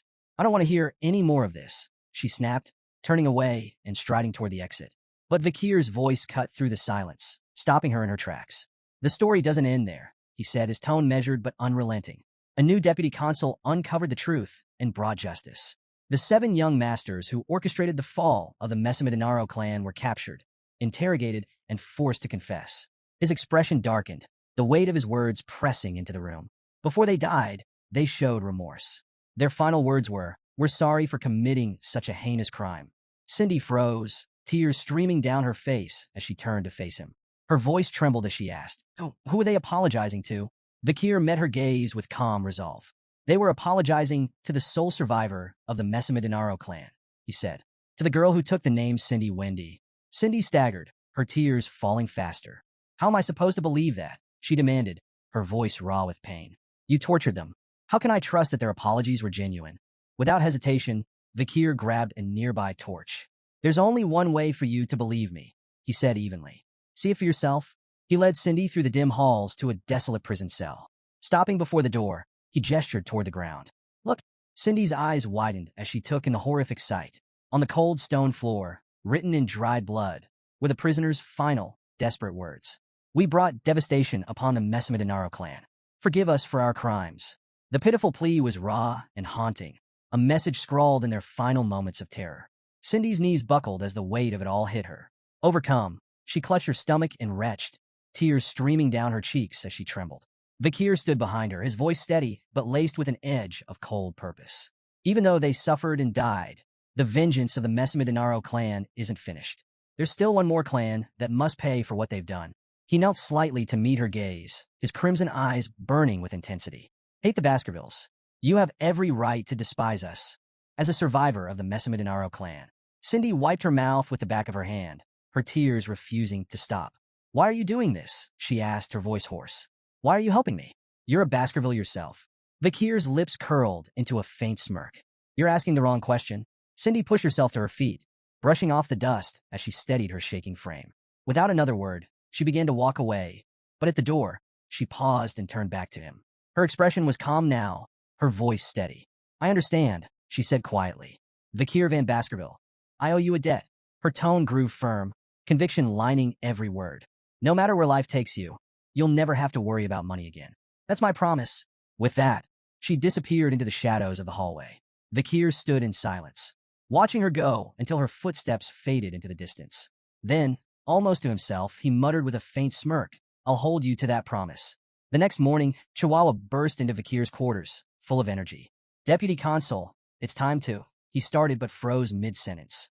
The scene before him was something out of a nightmare. Blood-soaked sheets and lifeless bodies scattered across the room. Bakir stirred, stretching lazily before rubbing his eyes.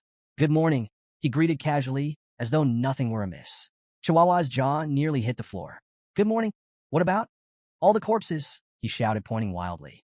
Bakir glanced around at the carnage, his expression nonchalant. "Oh, those?" Looks like I killed them in my sleep, he replied with a shrug. Chihuahua stared, utterly horrified. Are you serious? Vikir chuckled lightly. Relax, I'm kidding.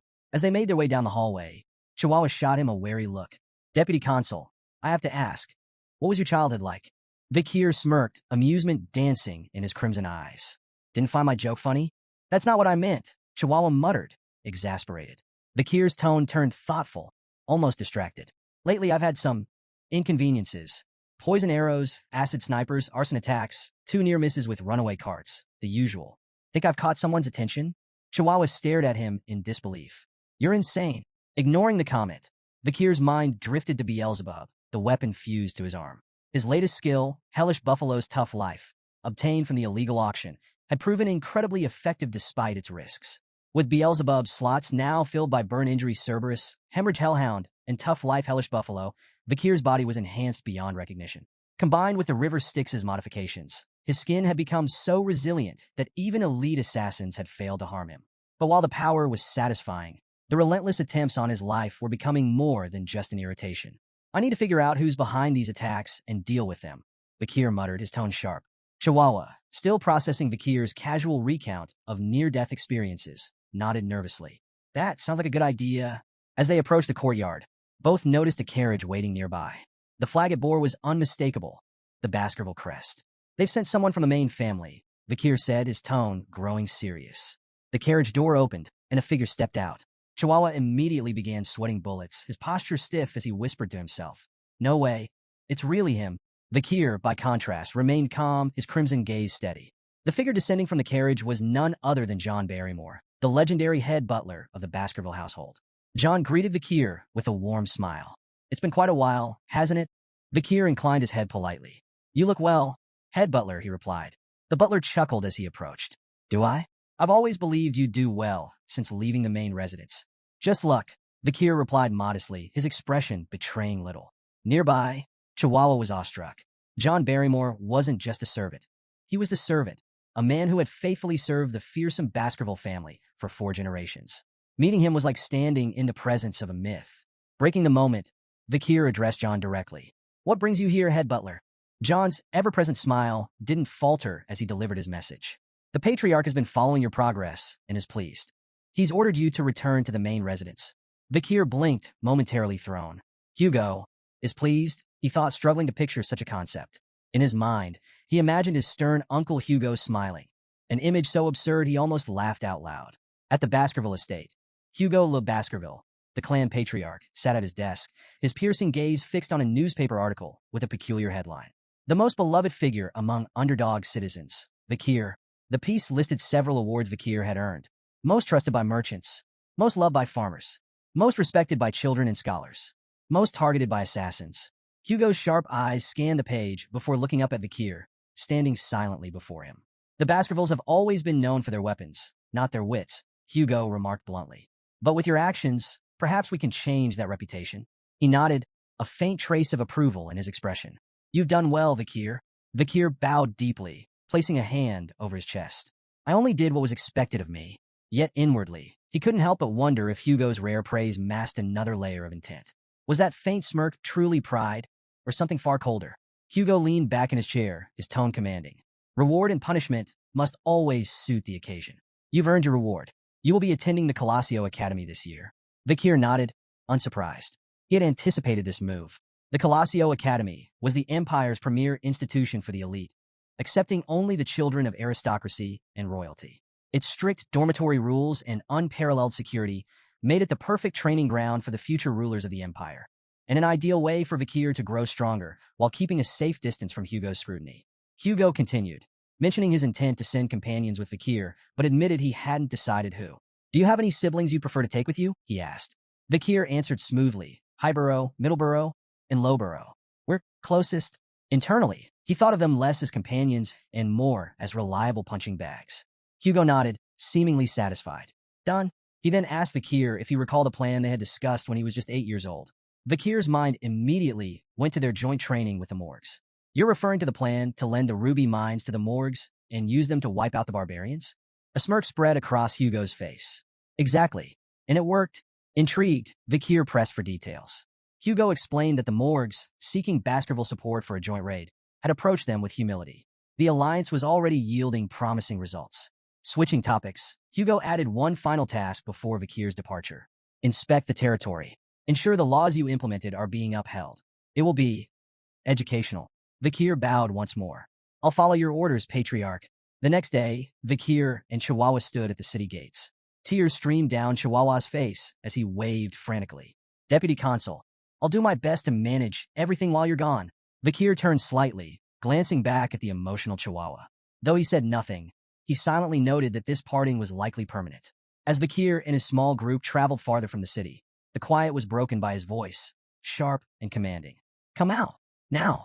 In an instant, dozens of figures dressed in black emerged from the surrounding trees and rocks, encircling the group. One of them stepped closer to Vakir, removing his head covering to reveal his face. The man stepped forward, removing his hood to reveal a sharp face and an air of confidence. Staffordshire Baskerville, he introduced himself. Knight of the Pitbull Order. Vakir nodded in acknowledgement. Thank you for waiting. I wanted the departure to proceed in an orderly fashion. Staffordshire waved off the apology. No trouble at all.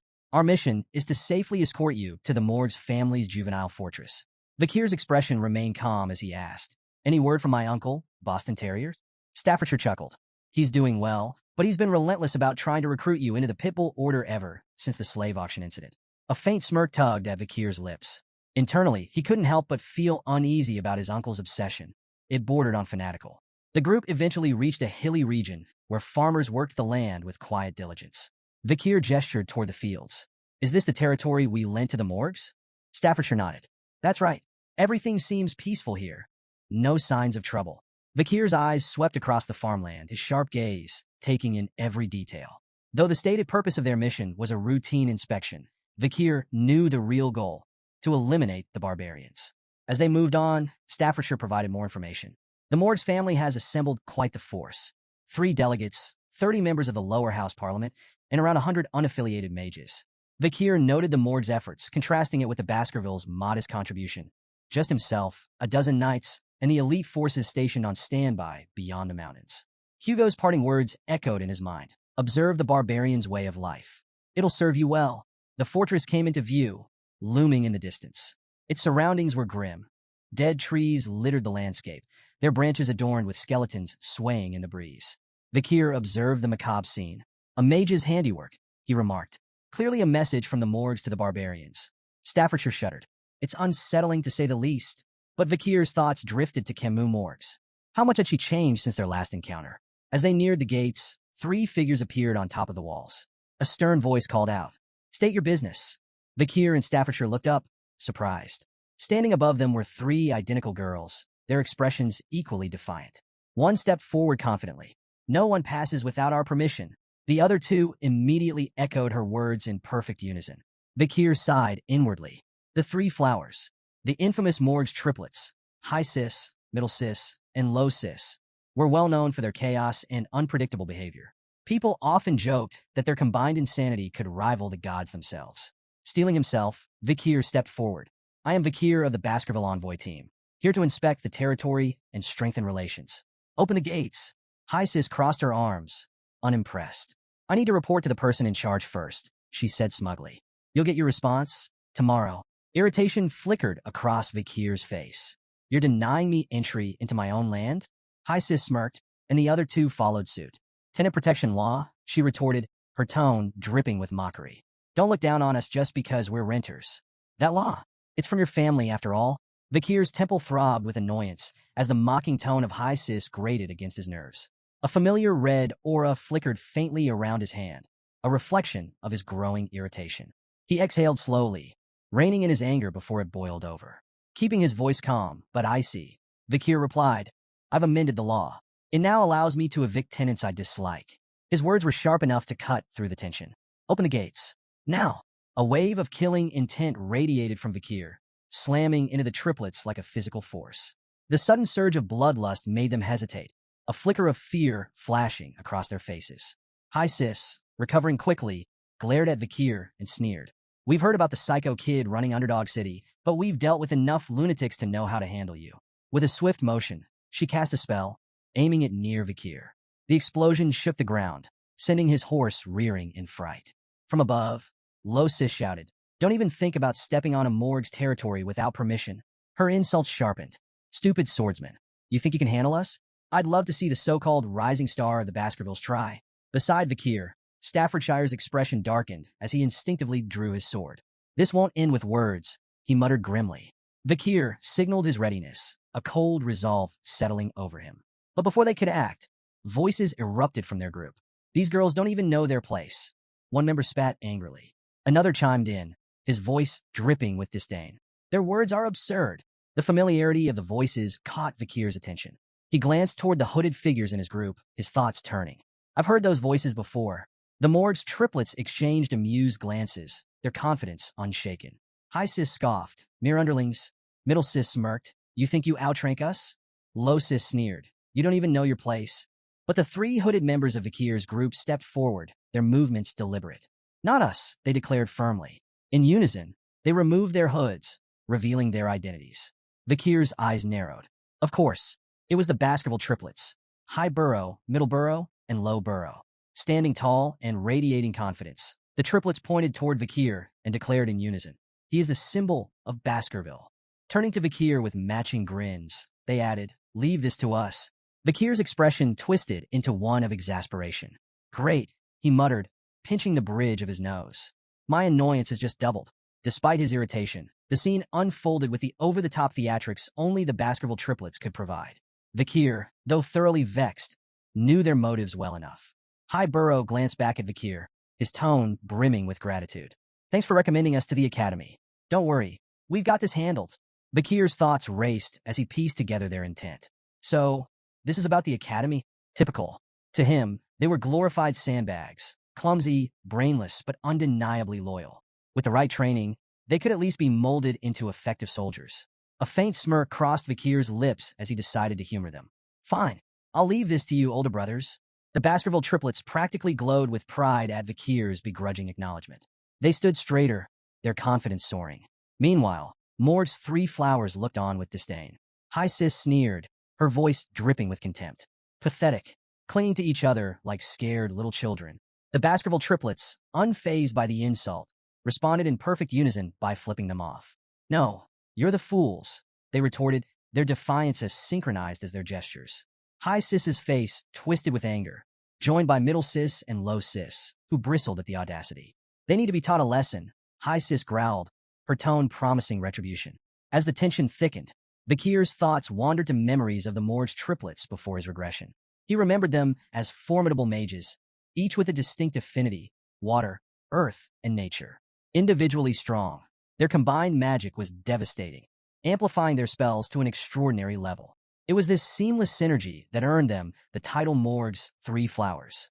Proving their reputation, the Morgue's triplets summoned their power, combining magic to create a colossal barrier of intertwining vines and earth. The massive wall loomed over their opponents, its dense structure exuding raw magical energy. High Sis perched atop the barrier, laughing triumphantly. "Let's see you get past this," she jeered, her sisters joining in to mock the Baskervilles. Undeterred, High Burrow drew his sword with a confident smirk. "This," he said coolly, nodding toward the vine wall. "It's nothing." Without hesitation, he executed the Baskerville first technique. His blade cut through the air with precision, slicing the vine barrier apart in one devastating strike. The once imposing wall crumbled into ruin, its shattered remains scattering across the field. From a distance, Staffordshire's eyes widened in admiration. "A flawless execution of the first technique," he murmured, impressed. But High Burrow's victory was short-lived. Before he could fully recover, a vine whip lashed out with blinding speed. He managed to block the strike with his sword, but the force sent him staggering backward. High Burrow, Middle Burrow, and Low Burrow shouted in alarm, rushing forward to assist as their brother struggled to regain his footing. Perched atop the wreckage of her barrier, Low Sis smirked down at the Baskervilles. "Your pathetic swords will never reach us," she taunted, her voice brimming with confidence. The Baskerville triplets' expressions darkened, their anger flaring like hunting hounds scenting blood. The air between the two groups grew heavy with unspoken tension, the promise of further violence thick in the atmosphere. Staffordshire turned to Vakir, observing his calm demeanor amidst the chaos. "Enjoying the show?" he asked, a trace of amusement in his tone. Vakir raised an eyebrow, unimpressed. "What exactly do you mean by show?" Staffordshire gestured toward the clash. The age-old debate. Magic versus swordsmanship. Magic channels mana from the surroundings to amplify elemental power, while swordsmanship focuses a warrior's own energy for pure, explosive strength. Watching the two collide, it's fascinating, don't you think? Vakir sighed, his crimson eyes narrowing in exasperation. If you put it like that, I'm part of this debate too. Staffordshire smirked knowingly. True, but let's face it, you've already left everyone else in the dust. Vakir, however, was far from entertained. His expression hardened with frustration as he glanced at the ongoing clash. They're all wasting my time. If only they'd wipe each other out and save me the trouble. I've got more important things to deal with than refereeing a squabble between overgrown children. His thoughts drifted to his mounting responsibilities. Between managing the chaos of Underdog City and finding a capable supervisor, his patience for pointless bickering had long since worn thin. A fiery explosion erupted across the battlefield, silencing the chaos in an instant. A commanding voice, filled with anger, cut through the smoke and flames. What are you fools doing in front of my territory? High Burrow, momentarily distracted, tried to seize the advantage against High Sis, but the battle's tide shifted dramatically as a massive wall of fire surged forth. The blast shook the ground, leaving everyone momentarily stunned. Staffordshire tensed at the overwhelming display of magic, while Vakir stood unfazed, a faint smirk on his lips. If we're lucky, that might have incinerated them all, he muttered dryly. To his annoyance, the Baskerville triplets emerged from the smoke, coughing and stumbling, singed but alive. Vakir clicked his tongue in irritation, glaring at them. High Burrow wiped soot from his face, still in shock. What the hell was that? Middle Burrow, equally rattled, spun toward the source of the attack. Who's behind this smoke wall? He shouted. As the haze began to dissipate, the morgue's triplets came into view. High Sis and Middle Sis, usually so smug, were visibly shaken, their confidence cracked. If I dodged a second later, I'd be dead, High Sis muttered, trembling. Low Sis clung to her sisters, her voice shaking. What kind of monster uses fire magic like that? From atop the fortress gate, a figure stepped forward, flames still flickering in her hands. Her presence exuded authority, silencing the battlefield. Camus Morgs. Her voice sliced through the tension. I can't forgive anyone who causes trouble in the territory I manage. She leapt down gracefully, landing in front of the Morgue's triplets. Her cold gaze pierced through them, and High Sis scrambled to explain. We were trying to stop the invaders, she stammered. Low Sis pointed accusingly. It was their fault. They started it. Camus didn't flinch, fixing them with a withering glare. First of all, address me properly. I'm the vice head of this fortress, not someone you can call Camus so casually. Her sharp tone sent Middle Sis into a panic. Hastily, she corrected herself and addressed Camus with the proper honorific. Camus' gaze shifted to the skeletons swaying ominously in the trees. If you don't want to end up like them, she said icily, I suggest you think more carefully next time. Middle Sis squeaked in fear, bowing repeatedly as she apologized on behalf of her sisters. Camus turned her attention to Vakir, her eyes narrowing before recognition dawned. Her expression softened slightly as she approached him, a faint smile tugging at her lips. It's been a long time, she said softly, her voice carrying a touch of warmth. 7 years, hasn't it? Vakir nodded, his expression relaxed. It has, he replied. As Camus studied him, Vakir's gaze briefly lingered on her. She looked more mature now, and he found himself noting her increased allure.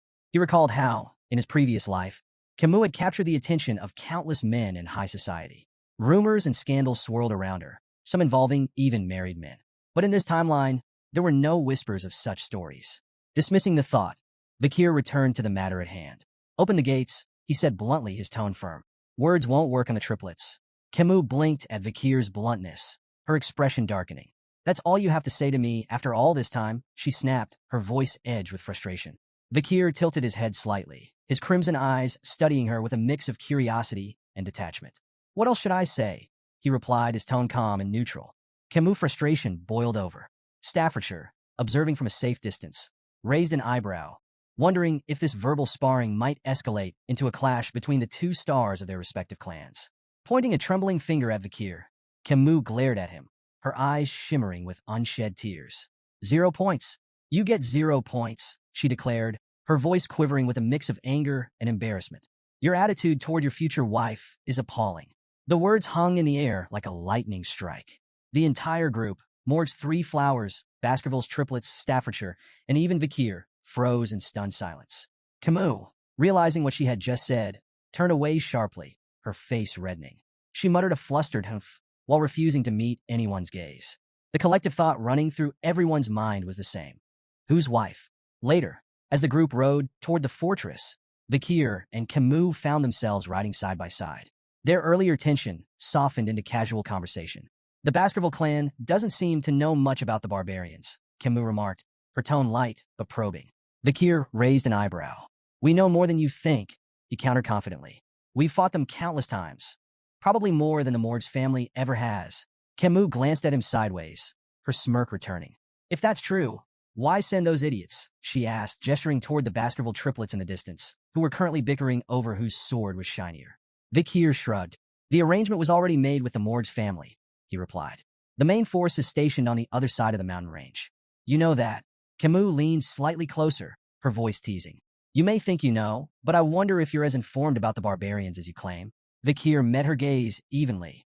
As the leader of this delegation, it's my duty to know everything. Of course I'm well informed. Camus' expression softened into a faint smile. For someone the clan may have wanted to discard, you seem surprisingly trusted now. The conversation shifted naturally. Which of the barbaric tribes do you find the most troublesome? Camus asked, her curiosity evident. Vikir considered for a moment before answering. The Balak warrior tribe and the Rococo sorcerer tribe, he said. The Balak are unmatched archers. Their skill surpasses even the Empire's best. And no, that's not common knowledge. Camus nodded, impressed. 8 points, she said, evaluating him in her own whimsical way. 8 points? Out of what? Vikir asked, frowning slightly. Camus grinned playfully. Out of 100, of course. You answered well, so you earned points. Vikir gave her a skeptical look, but let it go. Camus continued her peculiar scoring. I don't like overly intelligent men, she declared. They're boring. A little foolishness makes them more interesting. She shifted her gaze to his horse. Your choice of horse? Awful. That massive beast doesn't suit someone of your shorter stature. Her teasing tone carried a playful jab as she deducted 6 points. Then, she critiqued his attire. Your clothes? Bland and uninspired. For points for effort. Noticing that Vikir was entirely ignoring her commentary, she smirked. 1 point for your so-called manners. Finally, her eyes softened as she studied his face. Your face? 99 points, she said, her tone quieter and more sincere. But you lose 1 for that lack of expression control. Vikir let out a heavy sigh, his patience wearing thin. Enough with these pointless evaluations, he said, his tone firm. Camus' eyes narrowed, her tone sharp as she shot back. Pointless? I'm just being stern with my future husband. Vikir froze, confusion flashing across his face. Future husband? What are you even talking about? Camus folded her arms, huffing indignantly. You passed the test, remember? My uncle's test. That duel was to determine if you were worthy to be my husband. Vikir's eyes narrowed as realization set in. She was talking about the duel he had fought 7 years ago against her uncle, a test of his abilities as her potential partner. Camus, her frustration mounting, continued venting. I never agreed to this. That duel ruined my path to marriage. But she sighed heavily, her anger fading into reluctant resignation. A promise is a promise, so I have to follow through. Not that I'm happy about it. Vikir watched her silently, acknowledging her skill as a fire mage, among the best he had ever seen. Finally, he interrupted her rant with a blunt declaration. I've forgotten all about that day. As far as I'm concerned, it never happened. Camus' face turned bright red. Without hesitation, she grabbed her jacket and threw it at him. You idiot, she shouted. You can't just pretend something like that didn't happen. Besides, I'm a genius. I never forget anything I see. Vikir caught the jacket and stared at it, recognizing it instantly. It was the same one he had given her after their duel, 7 years ago, when her clothes had been burned. Camus, still blushing furiously, turned away with a huff. Don't read too much into it, she muttered, and stop saying such nonsense. Vikir examined the jacket more closely, smirking faintly. She returned it unwashed. As they reached the outskirts of the fortress, Camus pointed toward a distant wall. The barbarians ambushed the ruby mine, she explained. They've been pillaging crops and capturing indigenous slaves to sell elsewhere. She gestured toward the massive wall, a towering structure of earth and iron. We had our mages construct that in just 1 month. Vikir studied the wall, his eyes narrowing in appraisal. Impressive. It would have taken several hundred workers over a year to build something like that. Camus nodded, pride evident in her expression. Naturally, but Vikir's gaze lingered on the wall's flaws. Several large holes gaped in the structure, their edges jagged and burned. His expression darkened. Those were they caused by Balak arrows? Camus' expression turned grim. Yes, their arrows are imbued with a strong aura. We've suffered heavy casualties, especially during night guard duty. Those arrows can pierce walls 2 to 3 meters thick. She hesitated before adding, even my uncle wasn't spared. One of their arrows broke through his magic shield and struck his chest. He survived, but his pride didn't. Vakir's brow furrowed as he recalled a similar incident with Hugo, the Baskerville patriarch. A Balak arrow had grazed Hugo's nose bridge, leaving him seething with fury. Do you know who's behind these attacks? Vakir asked, his voice serious. Camus hesitated, her tone uncertain. It's hard to say. Their faces are painted black, so identifying them is nearly impossible. But I think it's a woman. Their conversation was cut short as a mage hurried toward them, addressing Camus with urgency.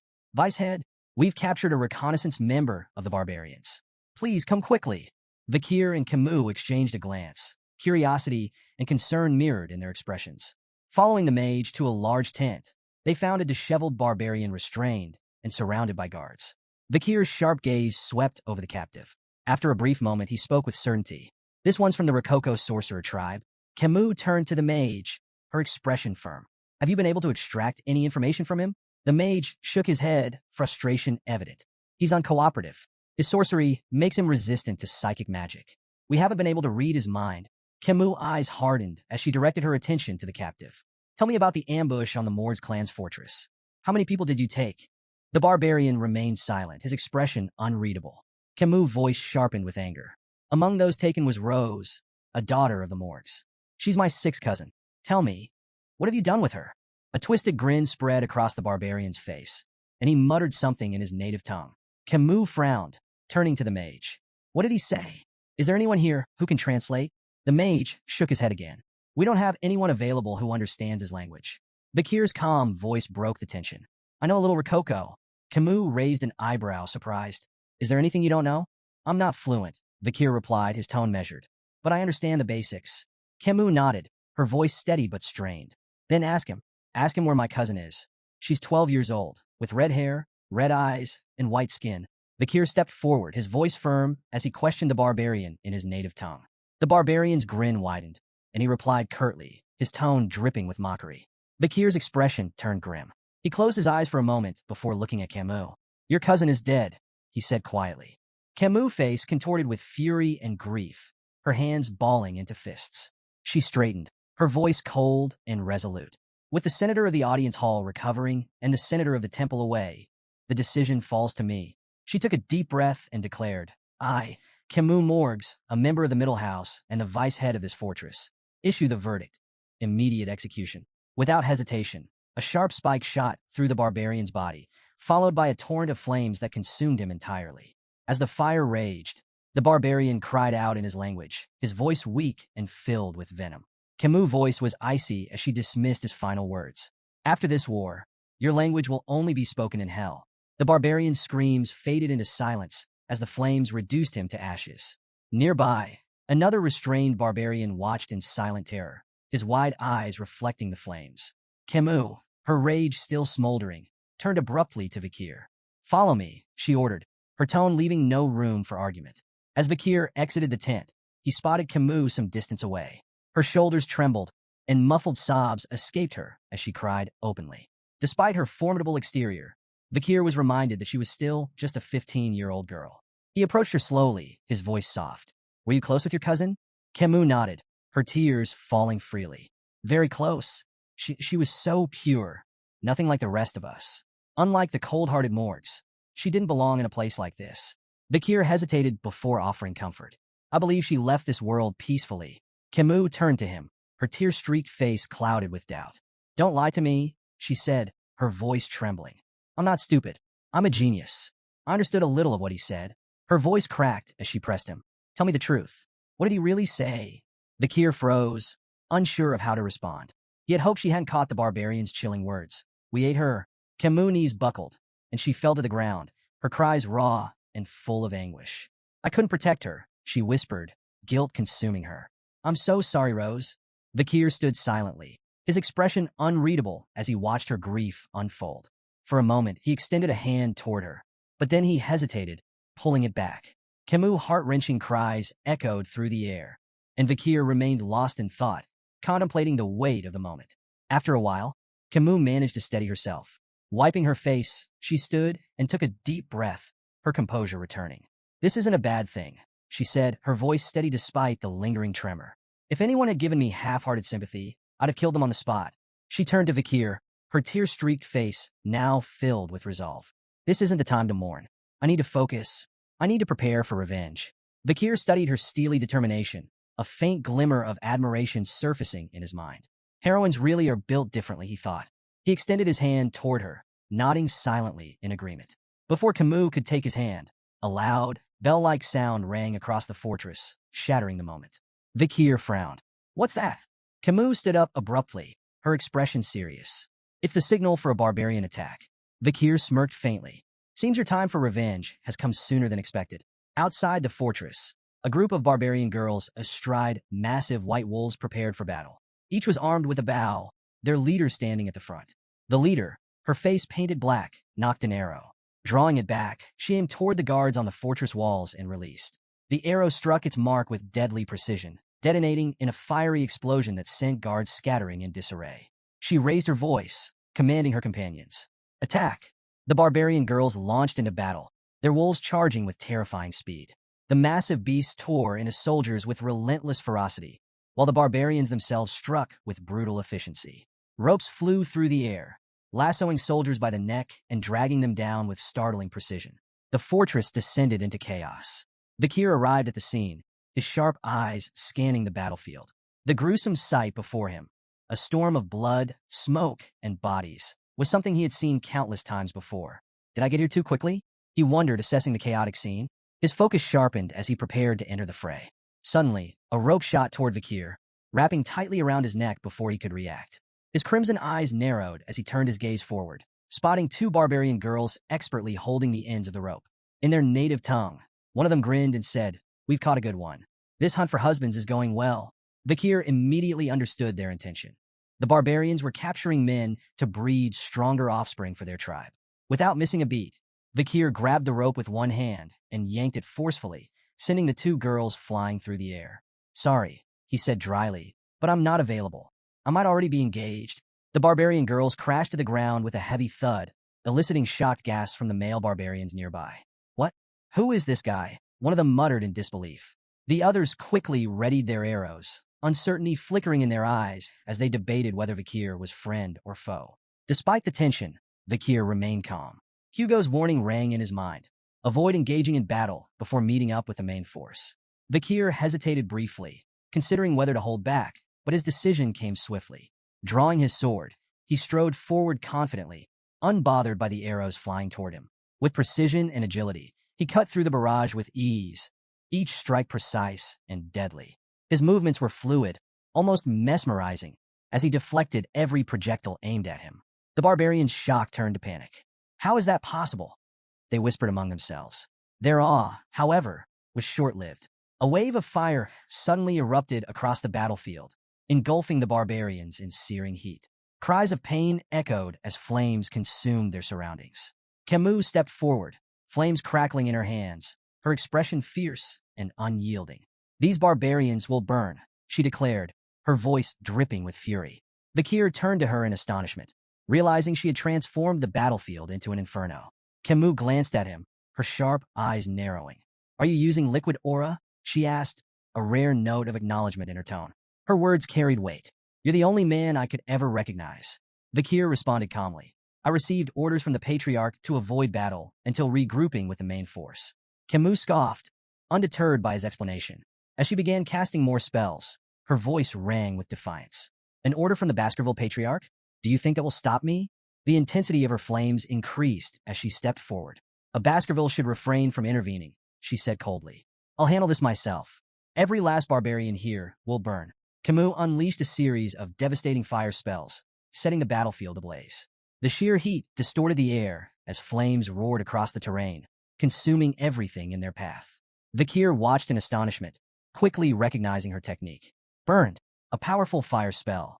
His sharp gaze caught the details of her casting. She was using a quadra-casting method, layering 4 simultaneous fire spells to amplify their destruction exponentially. Driven by her rage and thirst for vengeance, Camus poured her all into the attack, leaving a scorched wasteland in her wake. Suddenly, from the shadows, a barbarian perched on a wolf's back raised a blowgun and fired. The poison needle struck Camus in the neck before she could react. Her body stiffened, and she winced as the poison coursed through her veins. Her legs buckled, and she collapsed to the ground, her movements sluggish and uncoordinated. Through blurred vision, she spotted her attacker, the barbarian grinning smugly as he reloaded his blowgun. Vikir observed the scene, clicking his tongue in annoyance. She's more trouble than I thought. A rope shot toward Camus, aiming to ensnare her, but Vikir's hand snapped out, catching him midair with ease. Camus, despite the poison weakening her, managed a faint smile. Nice catch, she murmured. Vikir glanced down at her, his voice blunt. We should retreat. Camus' eyes flashed with defiance. What about the farmlands? The captives? It's wiser to wait for the Baskerville main force, Vikir replied firmly, his tone leaving little room for argument. But Camus shook her head, her resolve unshaken. I won't retreat. I can't. Not after what the barbarians did to my cousin. Vikir sighed, frustration flickering across his face. You need to make a rational decision. Before he could say more, his instincts flared. Spinning on his heel, he ducked just as an arrow whizzed past his head, narrowly missing him. His sharp gaze locked onto the attacker, a barbarian girl with piercing, focused eyes, her bow poised for another shot. Could this be the destructive power Camus mentioned? Vikir wondered, noting the precision of her attack. Lost in thought, Vikir was caught off guard when another barbarian lunged forward, grabbing Camus and retreating swiftly into the chaos. Vikir! Camus cried out, her voice filled with desperation as she was pulled away. Vikir's expression darkened, frustration boiling beneath his calm exterior. Memories surged of a younger Camus Morgs, once held captive by barbarians. He recalled her fierce return, wiping out an entire group of captors and earning the title of queen. Snapping back to the present, Vikir knew he couldn't let history repeat itself. The barbarian girl he had spotted earlier lunged at him with startling agility, breaking his train of thought. Her movements were swift, deliberate, and precise. Vikir evaded her strike, his focus sharpening. To his surprise, she wielded her bow as a melee weapon, swinging it with deadly force. She followed up with a chi-infused kick, catching Vikir off guard and sending him sliding backward across the dirt. Regaining his footing, Vikir quickly assessed the situation. Her technique was far more refined than the other barbarians he'd encountered. She wasn't just another warrior. She was elite. Do I need to go all out? He wondered. Before he could act, the barbarian girl surprised him further. Attempting to speak his language, she said haltingly, We meet again. Vikir's eyes narrowed as recognition dawned. She was the same girl he had freed at the slave auction. Though he had once shown her mercy, he couldn't help but inwardly label her a troublemaker. The girl met his gaze with a sly smirk, as if enjoying the unexpected reunion. Memories of that fateful auction flickered through Vikir's mind, of shattering her chains and granting her freedom. Now, faced with her again, he hesitated. Breaking the tense silence, he asked coldly, Is this how you repay kindness? With revenge. The girl chuckled, her smirk widening. Not revenge for you, she said, her tone steady despite her broken grasp of the language. For them, the Morgs. They captured me, enslaved me. I repay them now. Her words were clear. Their paths had crossed by chance, not intent. Mounting her wolf with effortless confidence, she glanced down at him. Your girl, Camus. She's next leader of Morg's clan. She pointed into the distance where the chaos of battle raged. If you want her back, follow. With that, she urged her wolf forward, disappearing into the fray with an air of challenge. Vikir stood still, weighing his options. His crimson eyes burned with resolve as he debated whether to unleash the full extent of his strength. The tense moment was shattered by the arrival of Adolphe Morgs, Camus' uncle, whose imposing presence instantly heightened the tension. Without wasting a second, Adolphe began casting a spell, his voice laced with disdain as he demanded the barbarians return his niece. The ground beneath him fractured, jagged shards of earth flying through the air toward the retreating barbarians. But they were prepared. With uncanny agility, they maneuvered their wolves over the unstable terrain, leaping effortlessly between shattered rocks and evading the spell's destructive force. Adolphe could only watch their retreat, frustration etched on his face. His curses echoed across the battlefield, a vent for his mounting anger. The ambush had unraveled mere minutes after the warning bell, a testament to his force's inexperience and lack of preparation. As he seethed, a mage approached, bearing troubling news. The barbarians have fled into the restricted area of life-engulfing forest, the mage reported grimly. At the mention of the forest, Adolphe's rage shifted to grim concern. Life-engulfing forest, deep within the mountains, was infamous for its deadly ecosystem. It was a perilous region no sane person would enter at night, a place where survival was nearly impossible. Even with his niece's life at stake, Adolphe hesitated. The risks were staggering, and the thought of losing more lives weighed heavily on him. Before he could voice his uncertainty, Vikir's calm voice broke through. We can still pursue them, he stated simply, his tone steady and confident. Adolf turned to Vikir, incredulous. Are you serious? You know as well as I do that forest is a death trap after dark. Unfazed, Vikir nodded. I've navigated terrain like this since childhood. Life engulfing forest isn't as impossible as it seems.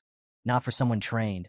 Memories of his past life flooded Vikir's mind. He recalled years spent honing his survival and reconnaissance skills in dense, hostile environments.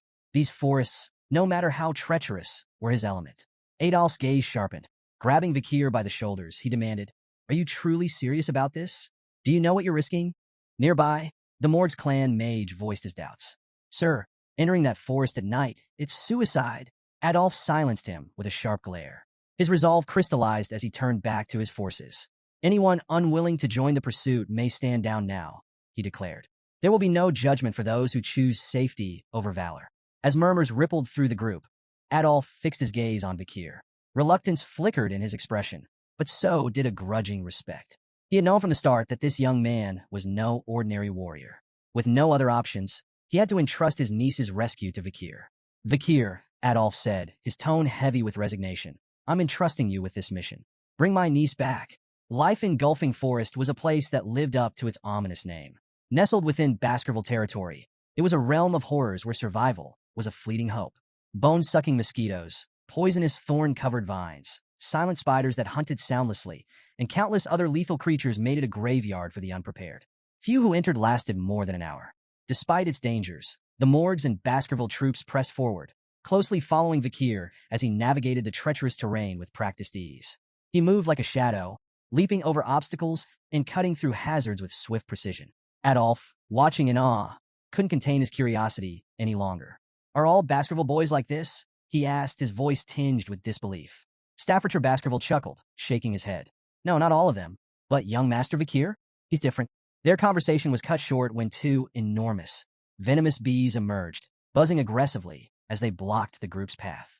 Before anyone could react, Vikir dispatched them in a single fluid motion, his blade slicing through the air with effortless grace. The bees fell, lifeless, before they could even pose a threat. The onlookers froze, stunned by the display. He's so cool, the Baskerville triplets whispered in unison, their admiration practically glowing. Suddenly, Vikir stopped behind a large tree and raised a hand, motioning for the group to halt. He pointed ahead, where faint flickers of light pierced through the dense canopy. They're close, Vikir said, his voice low. The barbarians haven't gone far. He added a warning, his tone grave. Balak hunters scatter dry leaves around their camps to detect pursuers. From here on, every step needs to be taken with extreme caution. Before the group could react, Adolf stepped forward, casting a spell. Silence. He intoned, the magic targeting Vikir. Vikir shot him a questioning look, but Adolf quickly explained. This spell ensures you make no sound as you move. Adolf smiled, a hint of his confidence restored. I'll take it from here. Thank you for your help, nephew-in-law. Vikir's brow furrowed. Nephew-in-law? He thought, puzzled. What is he talking about? Not far ahead, the barbarians had set up camp in a clearing. A fire crackled at its center, casting flickering shadows on the surrounding trees. Camus was tied tightly to a tree, her wrists and ankles bound with thick ropes. Her fiery spirit, however, remained unbroken. You're all going to burn to ash the moment I get out of here, she shouted, her voice filled with fury. I'll make you regret capturing me with my special fireball. Her captors paid her no mind, likely unable to understand her language. Nearby, two barbarian girls chatted casually. One spoke of her interest in the man they had encountered earlier, while the other lamented her lack of success in husband hunting. Camus gritted her teeth, her frustration mounting. They're not even listening to me, she thought bitterly. She caught snippets of their conversation and pieced it together. Husband hunting? Wife hunting? Realization dawned. Is that why they've been ambushing us this whole time? Her thoughts were interrupted as the male barbarian who had captured her approached. Smirking, he addressed Camus in his native tongue. An excellent catch like you. Every male in our tribe will want you. Camus glared at him, her fiery spirit undiminished. You perverted bastard, she shouted. If that's your plan, just kill me now. The barbarian scratched his ear lazily, feigning confusion. I don't understand what you're saying, he said with a mocking grin. Then, with unsettling cruelty, he grabbed her chin, forcing her to meet his gaze. But I can tell you're talking back just by looking into your eyes, he sneered. Camus struggled, her anger boiling over as she spat. Touch me again, and I'll burn you alive. Ignoring her, The barbarian raised an arrowhead in his hand. Slowly, deliberately, he licked its tip, his intentions clear. This arrogant slave needs to be disciplined, he said menacingly, his voice dripping with malice. Before things could escalate further, another barbarian strode into the clearing, a figure Vikir immediately recognized. It was the barbarian girl he had freed during the slave auction. "Stay away from my slave," she commanded sharply, her piercing gaze fixed on the male barbarian, Ahan. Ahan hesitated, his bravado faltering. "Commander Ian," he stammered. Then, regaining a shred of pride, he added, "But I was the one who captured her." Commander Ian shot him a cold glare. "Lower your voice," she ordered, her tone sharp enough to make him flinch. Defensive, Ahan tried to justify himself. "I shot the paralyzing arrow. I set the trap." Ian cut him off without missing a beat. "If I hadn't stepped in, you'd be a corpse. That boy with the sword would have taken your head in seconds." Ahan froze, her words sinking in. After a moment, he muttered weakly, "So, this woman, she's your prize now?" "That's right," Ian replied, her voice brooking no argument. Camus, still bound to the tree, watched the exchange with growing curiosity. An internal power struggle? She thought. While her grasp of the barbarian language was limited, she caught enough to piece things together. The girl's name was Ian, and she was clearly their commander, a position of authority that even the brash Ahan seemed to fear. Ahan, still nursing his wounded pride, jabbed a finger toward Ian. "You may be a commander, but you're still just a woman." The clearing fell silent. Ian's eyes burned with fury as a powerful blue aura erupted around her, the air growing tense with her presence. Fixing Ahan with an icy glare, she retorted, "And what difference does that make? If you got a problem with me, come forward. I'll leave you in a bloody heap." Ahan's bravado evaporated as his body broke out in a cold sweat. Raising his hands in surrender, he stammered, "I'm not angry. Do as you please." He turned and retreated hastily, thoroughly cowed. Camus watched the scene, taking note of the respect or fear that Ian commanded. "She's definitely in charge here." Commander Ian turned her attention to Camus, her gaze appraising. "Good eyes, strong physique, as expected from the future leader of the Morg's bloodline," she said, almost to herself. But her tone darkened as she delivered a sudden, sharp kick to Camus' side. Camus winced, anger flashing in her eyes as Ian continued bitterly. "You Morg's bastards sold me into slavery. If not for a stroke of kindness, I'd still be rotting in chains. But you won't be so lucky." Leaning closer, Ian's voice dropped to a menacing whisper. "I'll tame you. You'll feel it in your very bones and soul. Menial tasks, like licking the space between my toes, will become your new routine." Camus' fiery spirit flared as she gritted her teeth. "You think I'll break that easily? Dream on." Before Ian could respond, a piercing scream shattered the tension. A barbarian behind her burst into flames, his agonized cries echoing through the clearing. "What is this? An explosion?" Ian snapped, spinning around to assess the situation. The burning barbarian collapsed as the fire spread, and the remaining warriors scrambled to arm themselves. "It's an ambush," one of them shouted, panic creeping into their voices. From the roaring inferno, a lone figure emerged. The firelight framed him like an avenging specter, his silhouette cutting an imposing figure against the chaos. "Barbarians," the figure called out, his voice sharp and resolute. "You'll pay for what you've done." Camus' face lit up with relief and joy as she recognized the voice. "Uncle Adolf," she exclaimed, her hope renewed. Amidst the burning wreckage, Adolf Morg stood with flames dancing in his hands, his presence commanding and unyielding. His booming voice cut through the battlefield. "Release my niece immediately, or face annihilation." The barbarians froze, startled by the overwhelming force of the Baskerville and Morg's troops who were now hunting them down with ruthless efficiency. Perched on a tree branch above the chaos, Vikir surveyed the scene. His sharp eyes scanned the battlefield, narrowing in thought. Something felt off. The Balak hunters, renowned for their precision and tactical ambushes, were now scattered and in complete disarray. Below, barbarian girls astride their wolves voiced their frustration, barking orders to one another as they struggled to regroup against the relentless onslaught of the Morgs and Baskerville forces. Adolf's voice thundered once more as he spotted several barbarians attempting to flee. "No one escapes. Eliminate every last one of them." Camus, still tied to a tree, watched the pandemonium unfold with a smug grin. They deserve this, she thought, satisfaction gleaming in her eyes. But her moment of amusement was cut short. A rustling sound behind her caught her attention, and she turned her head sharply, her eyes widening in surprise. "Vikir," she exclaimed, her voice far too loud for the circumstances. Emerging from the shadows behind her, Vikir placed a finger to his lips, signaling for silence. Her loud reaction prompted a sigh of exasperation. With a swift motion, Vikir cut the ropes binding her to the tree and helped her to her feet. You came to save me. Camus beamed, her happiness radiant. Vakir, slightly irritated, replied curtly, do you not understand the meaning of silence? Before they could retreat further, Commander Ian stepped out from the shadows, blocking their path. Her sharp eyes gleamed with anticipation as she regarded Vakir. I expected you to come, Ian said, her voice calm yet brimming with authority. She studied him intently, her words carrying a weight that demanded attention. Your speed, your composure, your determination to save her. Impressive. I won't ask about your past, but you've passed. Vakir frowned at her cryptic remark. Past what? Ian offered no explanation, her attention shifting to Camus. The two locked eyes, their gazes sharp and unyielding. Though no words were exchanged, the intensity of their silent battle spoke volumes. Vakir's grip on Camus tightened, a subtle signal that he was ready for action. Concealing my abilities may no longer be an option, he thought grimly. As he studied Ian more closely, a flicker of recognition stirred in his memory.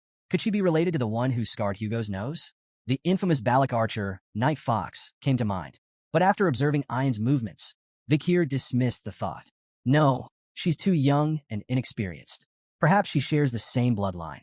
Suddenly, a dart flew through the air, aimed directly at Vakir. Without hesitation, he raised his hand, effortlessly intercepting the projectile. It shattered upon impact, harmlessly falling to the ground. Emerging from the chaos, the barbarian who had kidnapped Camus stepped forward, his eyes wide with disbelief. He had underestimated Vakir, failing to predict his uncanny reflexes. Vakir wasted no time. Sweeping Camus into his arms, he said firmly, things have gotten troublesome. I'll take you to your uncle. Camus' face turned bright red as she stammered. All right. Her embarrassment deepened as she noted his unusually formal tone. Is it the poison making her act like this? She wondered. Vakir moved swiftly through the dense forest, carrying Camus effortlessly toward Adolph's position. Behind them, Commander Ian watched with a conflicted expression. A mix of disappointment and determination etched across her face.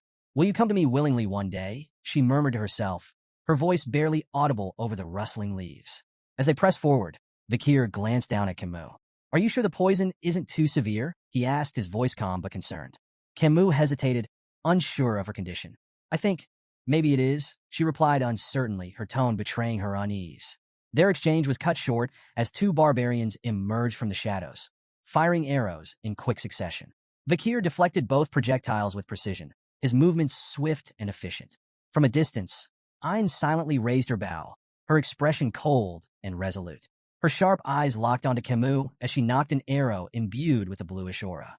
Should I eliminate the girl from Morgs? She mused aloud, her voice devoid of emotion.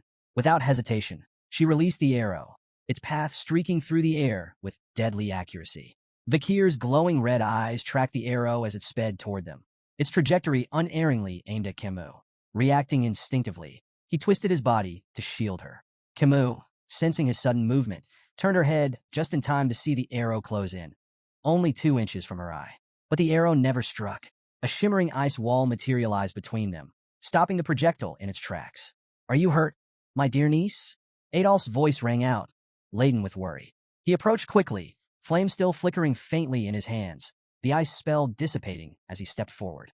Uncle! Camus cried, relief washing over her. Adolph wasted no time, reaching out to cast Cure Poison. It's a severe numbing poison, he explained. I've slowed its effects, but we'll need to visit Divine Quo Vadis for complete treatment once we return. But before the spell could fully take effect, Camus pushed his hands away. Let go for a moment, she demanded, surprising Adolph. He stepped back, confused, only to watch in shock as Camus ran toward Vakir, throwing her arms around him in a tight embrace. Thank you for saving me again, she said, her voice earnest and filled with gratitude. Adolph stood frozen, his eyes wide in disbelief. Tears welled up as he shouted, Camus, I did my best too. Camus turned to him, her expression indignant. And yet, you show up now? She snapped. I'm telling Mother about this. Before Adolph could muster a response, a rope shot through the air, wrapping tightly around Vakir's neck. Commander Ian stepped forward, holding the rope firmly. Come with me willingly, she demanded, pulling with all her strength. It'll be easier for both of us. I don't have much time. Despite her efforts, Vakir remained unyielding, his feet firmly planted. Ian's frustration grew as she struggled to comprehend how he could resist so effortlessly. Camus gasped, her recognition immediate. It's you again, she exclaimed, her disbelief evident. Vakir remained calm, his focus unwavering. Gripping the rope with one hand, he broke it effortlessly, snapping it like a twig. Ayan flinched at his strength, but held her ground. Her words, however, lingered in Vikir's mind. No, Tom, what does she mean by that? He wondered, sensing a deeper urgency behind her actions. A sudden, overwhelming wave of killing intent swept through the forest, suffocating the air. Birds burst from the treetops in panicked flight, their cries fading as an oppressive sense of dread settled over the area. Ayan's face turned deathly pale as her eyes darted upward, horror etched across her features. Her trembling voice cut through the eerie silence. "It's noticed us," she whispered, each word quivering with fear. Vikir frowned, confused, until a sharp, buzzing sensation radiated from his hand. He glanced down to see the red lines etched into his skin, glowing ominously. Beelzebub, the hidden blade coursing through his arteries, was issuing an intense and unmistakable warning. "She's coming," Ayan murmured, her voice barely audible, yet heavy with dread. Vikir's expression hardened. "She? Who's she?" he asked, his instincts sharpening. Ayan's cold sweat betrayed her terror as she uttered a single name, her voice barely a whisper. "Madam Eight Legs." From the heart of the forest, a towering pillar-like structure emerged, its form cloaked in darkness and pulsating with an eerie purple aura. The barbarians froze in place, their expressions twisted with fear. "It's the madam! The madam is here!" they screamed, their voices trembling. Camus, still recovering from the earlier events, squinted at the strange structure. "Is that just a pillar?" she asked, her tone uncertain. Vikir's sharp gaze remained fixed on the ominous form. His voice was low and firm. "No, not a pillar." Before their eyes, the pillar began to split apart. 8 long, spindly appendages unfolded with unnatural grace, descending like enormous tree branches. The massive legs anchored themselves into the ground, creating an unholy silhouette that towered over the forest. Adolf, his usual composure shattered, muttered in disbelief. How could something so monstrous have been hidden here all this time? Vikir's face turned grim as the pieces clicked into place. This was Madam Eight Legs, a name that carried weight and terror. A creature ranked as an S-tier threat, capable of leveling entire cities in mere hours. The spider stood on its 8 grotesque legs, its massive frame casting a shadow over the trembling group. It let out a piercing scream, an ear-splitting wail that sent shivers down every spine and rooted the onlookers in place. Camus opened her mouth to speak, but Vikir was faster. Placing a hand firmly over her mouth, he leaned in and whispered urgently, "Stay quiet. Madam Eight Legs has poor sight, but heightened touch and hearing."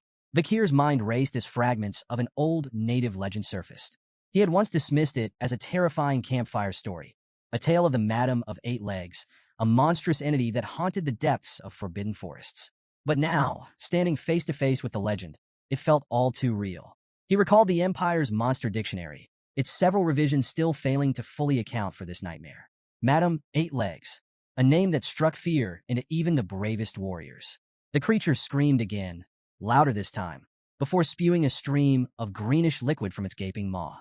The acidic substance rained down in a deadly cascade, hissing and crackling as it melted through trees and rocks alike. Vikir moved swiftly, dodging the falling poison with calculated precision.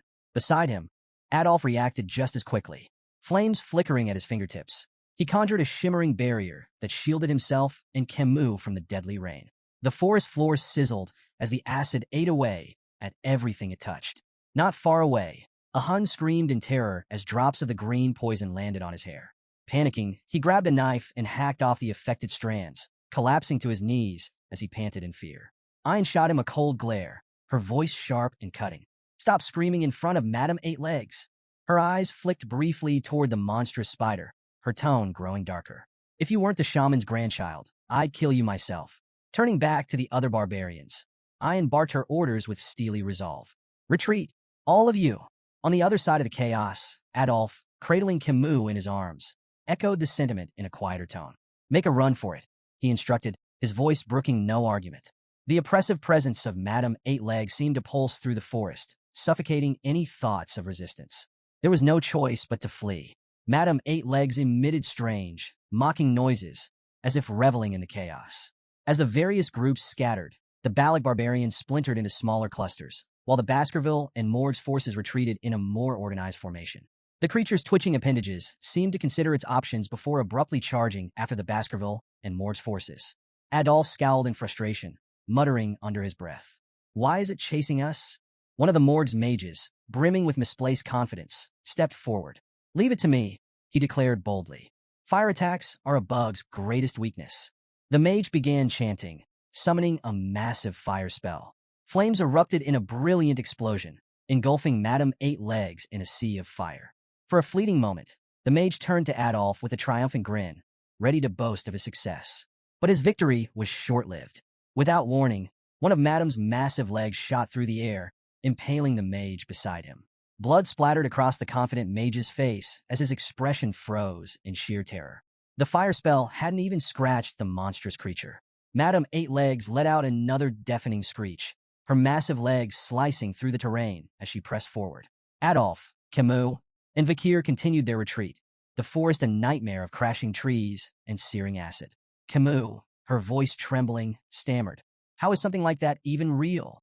Meanwhile, Vakir's sharp mind raced. He stopped suddenly, his eyes narrowing as a realization struck him. Without warning, he turned to face Madame Eight Legs, his unexpected movement causing the group to halt in alarm. "Vakir, what are you doing?" Staffordshire shouted, his voice filled with panic. Vakir's tone was firm and unyielding. "If no one acts, we'll all be annihilated." His eyes locked on the monstrous spider. "Someone has to tie down her legs to buy time." Staffordshire immediately volunteered, but Vakir cut him off with a blunt question. "Do you really think you have what it takes to restrain those legs?" Turning to Adolf, Vakir's voice carried urgency. "We can't let Madame Eight Legs follow us back to the territory. If she does, everyone there is as good as dead. I'm the best person for this job." He tightened his grip on his sword, his crimson eyes burning with resolve. Facing Adolf, he added, "There's no time left. Make the call." Camus' voice cracked as she called out to Vakir. "You can't do this." Ignoring her plea, Vakir urged the group to flee. "Run," he said firmly. "Leave this to me." Adolf hesitated, clearly torn. Finally, his expression hardened. "We run," he ordered, signaling the retreat. Camus struggled against him, tears streaming down her face. "Vakir, you promised. You have to come back." Adolf held her back, his voice resolute. He made his choice. Don't waste his sacrifice. As the group retreated, Vakir remained rooted in place, the weight of his decision pressing heavily on his shoulders. His grip on his sword tightened, but he paused, letting out a slow, resigned sigh. He didn't have a personal stake in the survival of Baskerville territory, nor did he believe the Allied forces were capable of stopping Madame Eight Legs' growing power. Yet, amidst the chaos, he saw an opportunity. "If I can feign my death here," Vakir thought, "I'll finally slip out from under Hugo's watchful eye." This deception could buy him the time he needed, time to master the elusive 10th technique. The unrefined skill lingered in his mind like an itch he couldn't scratch, a secret weapon waiting to be perfected. With mastery of the 10th technique, Vakir could refine his control over his power, burying it so deeply that even Hugo would fail to sense it. Then, when the moment was right, he would return to the clan, not as a hound, but as something far more dangerous. A crimson aura radiated from Vakir's hand as Beelzebub emerged, the weapon's menacing energy reflecting his steely resolve. He knew this battle might truly be his last. If he failed to wield every ounce of strength, skill, and cunning at his disposal, Madame Eight Legs would crush him. His crimson eyes burned with intensity as he committed to unleashing everything. The vast mana reserves gifted by the River Styx, the ethereal energy reserved for the highest-ranking Baskerville techniques, and the raw, unrelenting power of Beelzebub. The demonic sword pulsed in his grip, its blade cloaked in a violent red aura. With calculated precision, Vakir dashed toward Madame Eight Legs, his movements swift and deliberate. The monstrous spider loomed above him, her massive form radiating malice. Vakir leaped high into the air, the red glow surrounding him intensifying with each passing second. For a brief moment, he hovered above the creature, locking eyes with Madame Eight Legs. She let out a piercing, otherworldly scream, her legs twitching in agitation. Channeling the Baskerville 5th technique, Vakir descended with blinding speed, his blade aimed at the creature's head. The air around him vibrated with the sheer force of his attack. Madame Eight Legs struggled violently, but her limbs seemed inexplicably rooted to the ground. Vakir's attack slammed into her head with devastating force, driving it deep into the earth. From afar, a radiant red light burst into the sky, illuminating the entire forest like a second dawn. Adolf, clutching Camus tightly, and the Baskerville triplets fled the scene with tears streaming down their faces. The deafening explosion of energy rattled the trees, and Camus, watching the clash unfold, felt a surge of raw emotion. A single tear slipped down her cheek as she screamed, "Vakir!" In the aftermath, silence blanketed the forest. Only the ominous red glow remained, marking the site of the monumental battle. Bakir's vision blurred and shifted. He was no longer in the forest. Instead, he found himself kneeling before a guillotine. The cold steel blade loomed above him as his eyes locked on Hugo La Baskerville. Hugo stood motionless under the moonlight, his face expressionless. Slowly, he raised his hand, signaling the blade to fall. Bakir's cold gaze didn't waver as the blade descended. He watched as his own head rolled to the ground, his final sight the cold, indifferent gazes of the onlookers. Hugo turned and walked away, his back framed by the pale glow of the moon. In the end, Hugo did it, Bakir thought bitterly. But before the thought could take root, his eyes snapped open. Bakir awoke to the sight of an unfamiliar ceiling, his mind clouded with confusion. He lay on a thin mattress, his body wrapped in heavy bandages, and one eye completely covered. Scars crisscrossed his flesh, and a rope was wound tightly around his neck, its rough fibers biting into his skin. Where am I? He wondered, his thoughts sluggish as he tried to make sense of his surroundings. Fragments of the battle against Madame Eight Legs surged to the forefront of his mind. The blinding explosion that had stunned the monstrous creature lingered vividly, possibly the sole reason he was still breathing. Attempting to sit up, a jolt of searing pain shot through his body, forcing him to stop. Every muscle screamed in protest, his veins felt stretched to their limits, and his bones throbbed with fractures. There wasn't a part of him untouched by the brutal encounter. The memory of Madame's final, devastating attack made the rope around his neck feel like a trivial annoyance in comparison. Yet, ironically, it was that very trap, set during the chaos of battle, that had saved his life, anchoring him just out of reach of certain death. Bakir closed his eyes briefly, evaluating his situation. Despite his injuries, everything seemed to be going according to his plan. Adolphe and Camus had witnessed his supposed final stand, providing ample proof to confirm his death. Hugo's watchful gaze was finally off him. Dragging himself out of the room, Bakir surveyed his surroundings. Barbarians moved about the camp with purpose. Children practiced archery while slaves hurried under harsh commands. The chilling realization hit him. Gulak, the Balak camp. He was deep within the territory of the Baskerville clan's sworn enemies. His eyes scanned the area, noticing something unsettling. Among the slaves were captured soldiers bearing the insignias of both the Baskerville and Mord's clans. Why am I still alive? He wondered. In his condition, escape was impossible, yet his execution seemed equally overdue. Before he could dwell further, a familiar face appeared. A Hun, the barbarian who had kidnapped Camus, sauntered over with a smirk plastered on his face. You should be grateful, a Hun sneered, looking down at him. If you weren't the commander's pet dog, you'd already be boiling in a pot. Pet dog. The phrase echoed in Bakir's mind, igniting a deep, simmering rage. Memories of Hugo flashed before him, of chains, humiliation, and subjugation. A surge of killing intent radiated from Bakir, catching a Hun off guard. Startled but defensive, a Hun lashed out, his fist connecting with Bakir's already battered body and knocking him to the ground. Arrogant bastard, a Hun spat, his frustration evident. With a dismissive glare, he added, Follow the rope, dog. Your owner's waiting. Bakir lay still, his body racked with pain from the fall, his rage boiling beneath his calm exterior.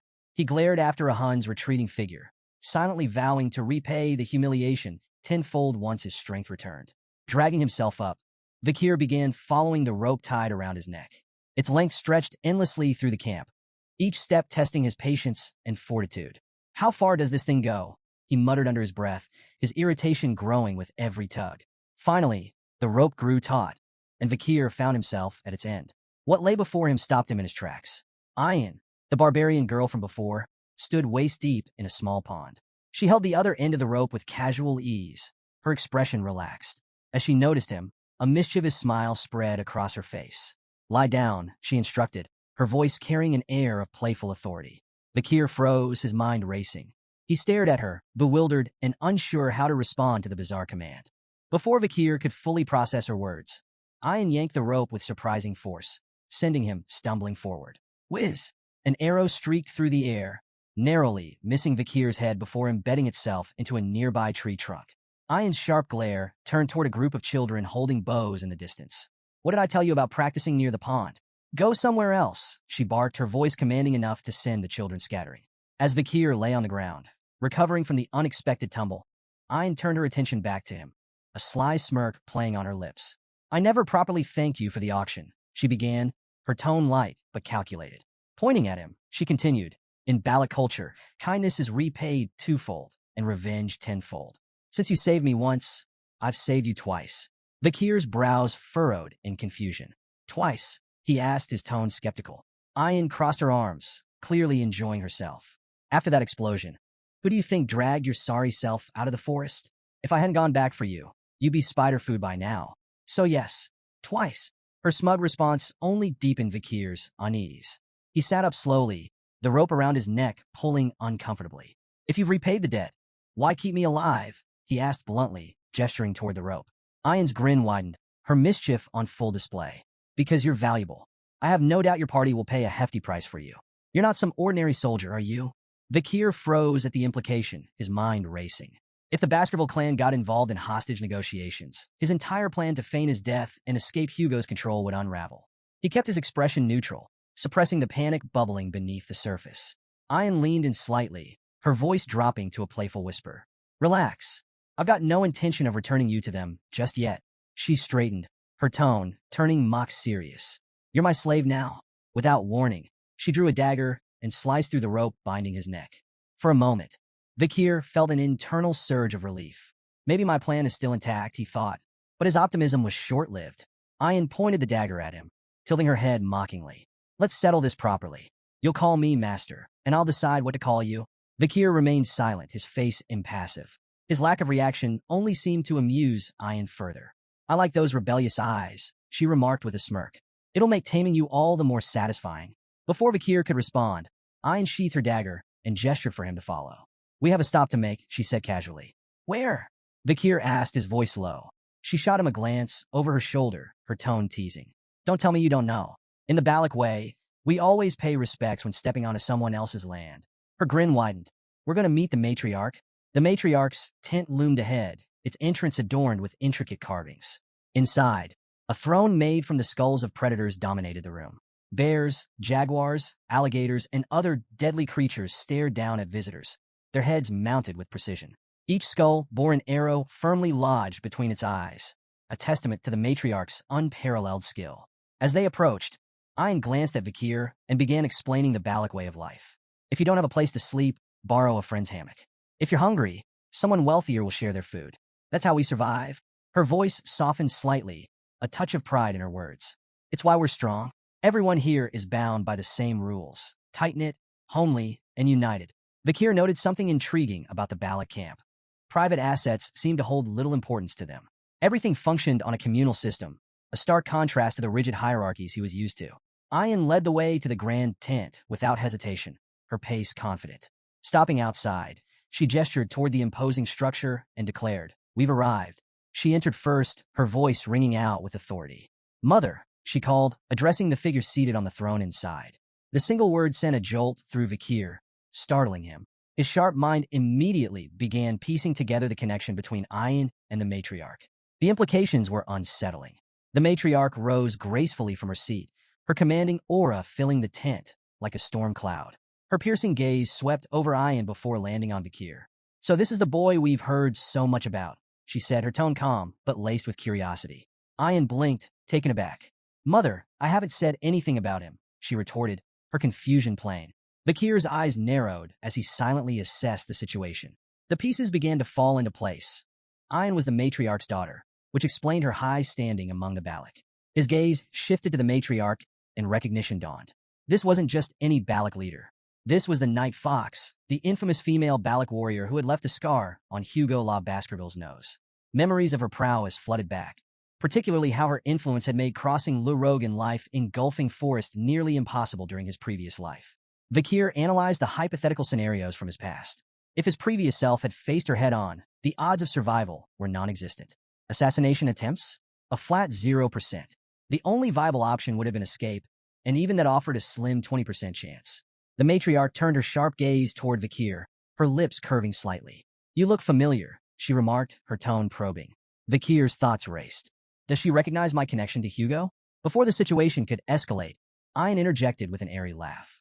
Most imperial men look alike, mother, she said dismissively. The matriarch tilted her head, unconvinced but unwilling to press the matter. Her attention lingered on Vikir, and she addressed her daughter with a question that carried an undercurrent of disdain. What are your plans for this stray dog? Ayan straightened, her voice firm. With proper care, he could prove useful, she said confidently. He played a key role in the attack on Madame Eight Legs. The matriarch's expression turned cold, her tone biting. You should understand your place before acting so impulsively, Ayan. There are consequences for overreaching. Her gaze shifted back to Vakir, appraising him once more. It doesn't matter what state his body is in, as long as the seed remains intact, she said coolly. The room fell silent, tension crackling like a live wire. Ayan, clearly flustered, interrupted quickly. No, that's not why I brought him, she blurted, her usual confidence faltering. The matriarch raised a brow, amused by her daughter's sudden change in tone. Ayan cleared her throat and hastily clarified. I need a slave to assist me during hunts, she said, her voice a touch too loud, as if trying to convince herself as much as her mother. The matriarch let out a soft chuckle, stepping closer to gently pat Ayan on the head. The owner decides how to use their slave, she remarked. Ayan's cheeks tinged faintly pink as she cast a shy glance toward Vakir. Standing at the center of the tent, Vakir maintained a calm exterior, though his mind remained razor-sharp. His eyes briefly wandered to the tent structure, studying the beams and supports. Escape options, he noted inwardly, his focus momentarily drifting from the tent's exchange. As they left the matriarch's tent, Vakir broke the silence.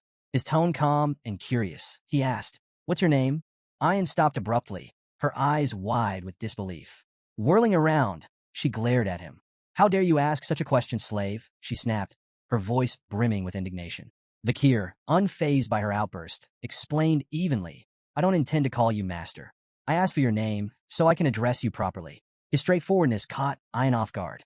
A faint blush crept up her cheeks, and after a moment of flustered silence, she huffed.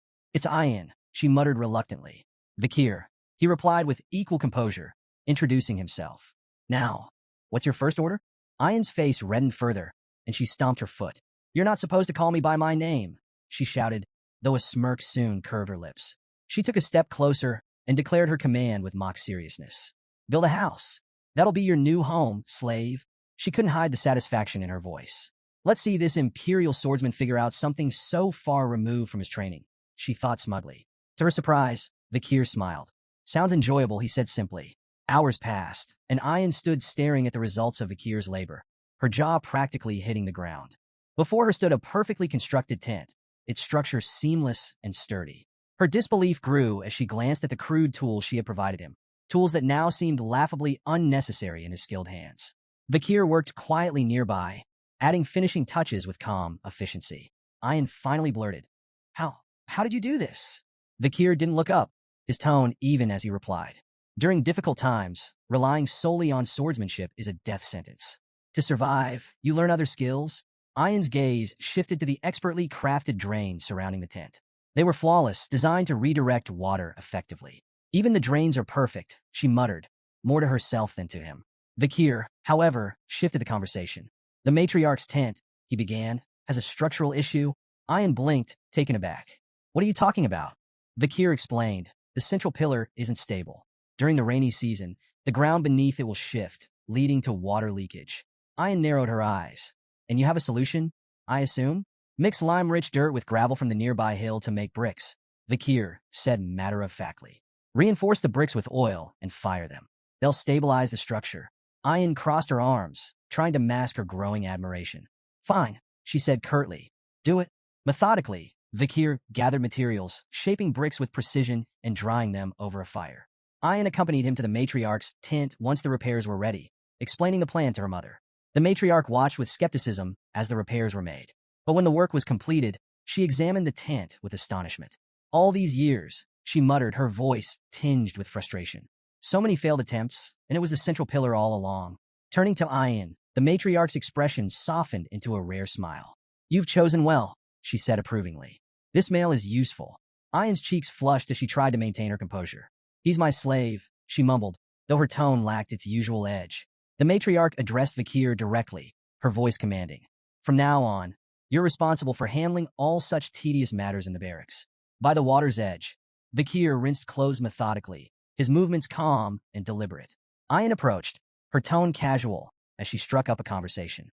"Doesn't all this slaving away exhaust you?" she asked, gesturing at the laundry.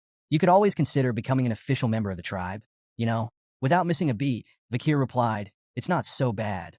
Internally, though, he reflected on how this simpler life, mundane as it was, offered a reprieve from the chaos and treachery he had endured. Whether in the backstabbing politics of the Baskerville clan or the corrupt streets of Underdog City, peace had been a rarity. Ayan observed him for a moment, her gaze appraising. You're surprisingly disciplined, she remarked. Guess it's hard for someone like you to complain, huh? Vakir maintained his calm demeanor. It really isn't that bad. Ayan snorted in disbelief. No way. Tough, tedious work is never easy, no matter how you spin it. As they walked back toward the camp, Ayan nudged him lightly. You should stop with this complacent attitude, she said. Follow my lead. I'll help you figure out how to survive among the Balak people. Who knows? If you do well, maybe I'll even untie that rope around your neck. Vakir glanced at her curiously. What do you want me to do? Ayan smiled slyly, clearly pleased with his directness. Now we're getting somewhere. She paused for dramatic effect. I want you to go on a hunt and bring back some big prey. Intrigued, Vakir pressed her for details. Ayan explained. The warriors haven't brought in anything substantial recently. The kids are growing, and they need meat. If you manage to catch something impressive, it wouldn't be crazy for your title to change from slave to commoner.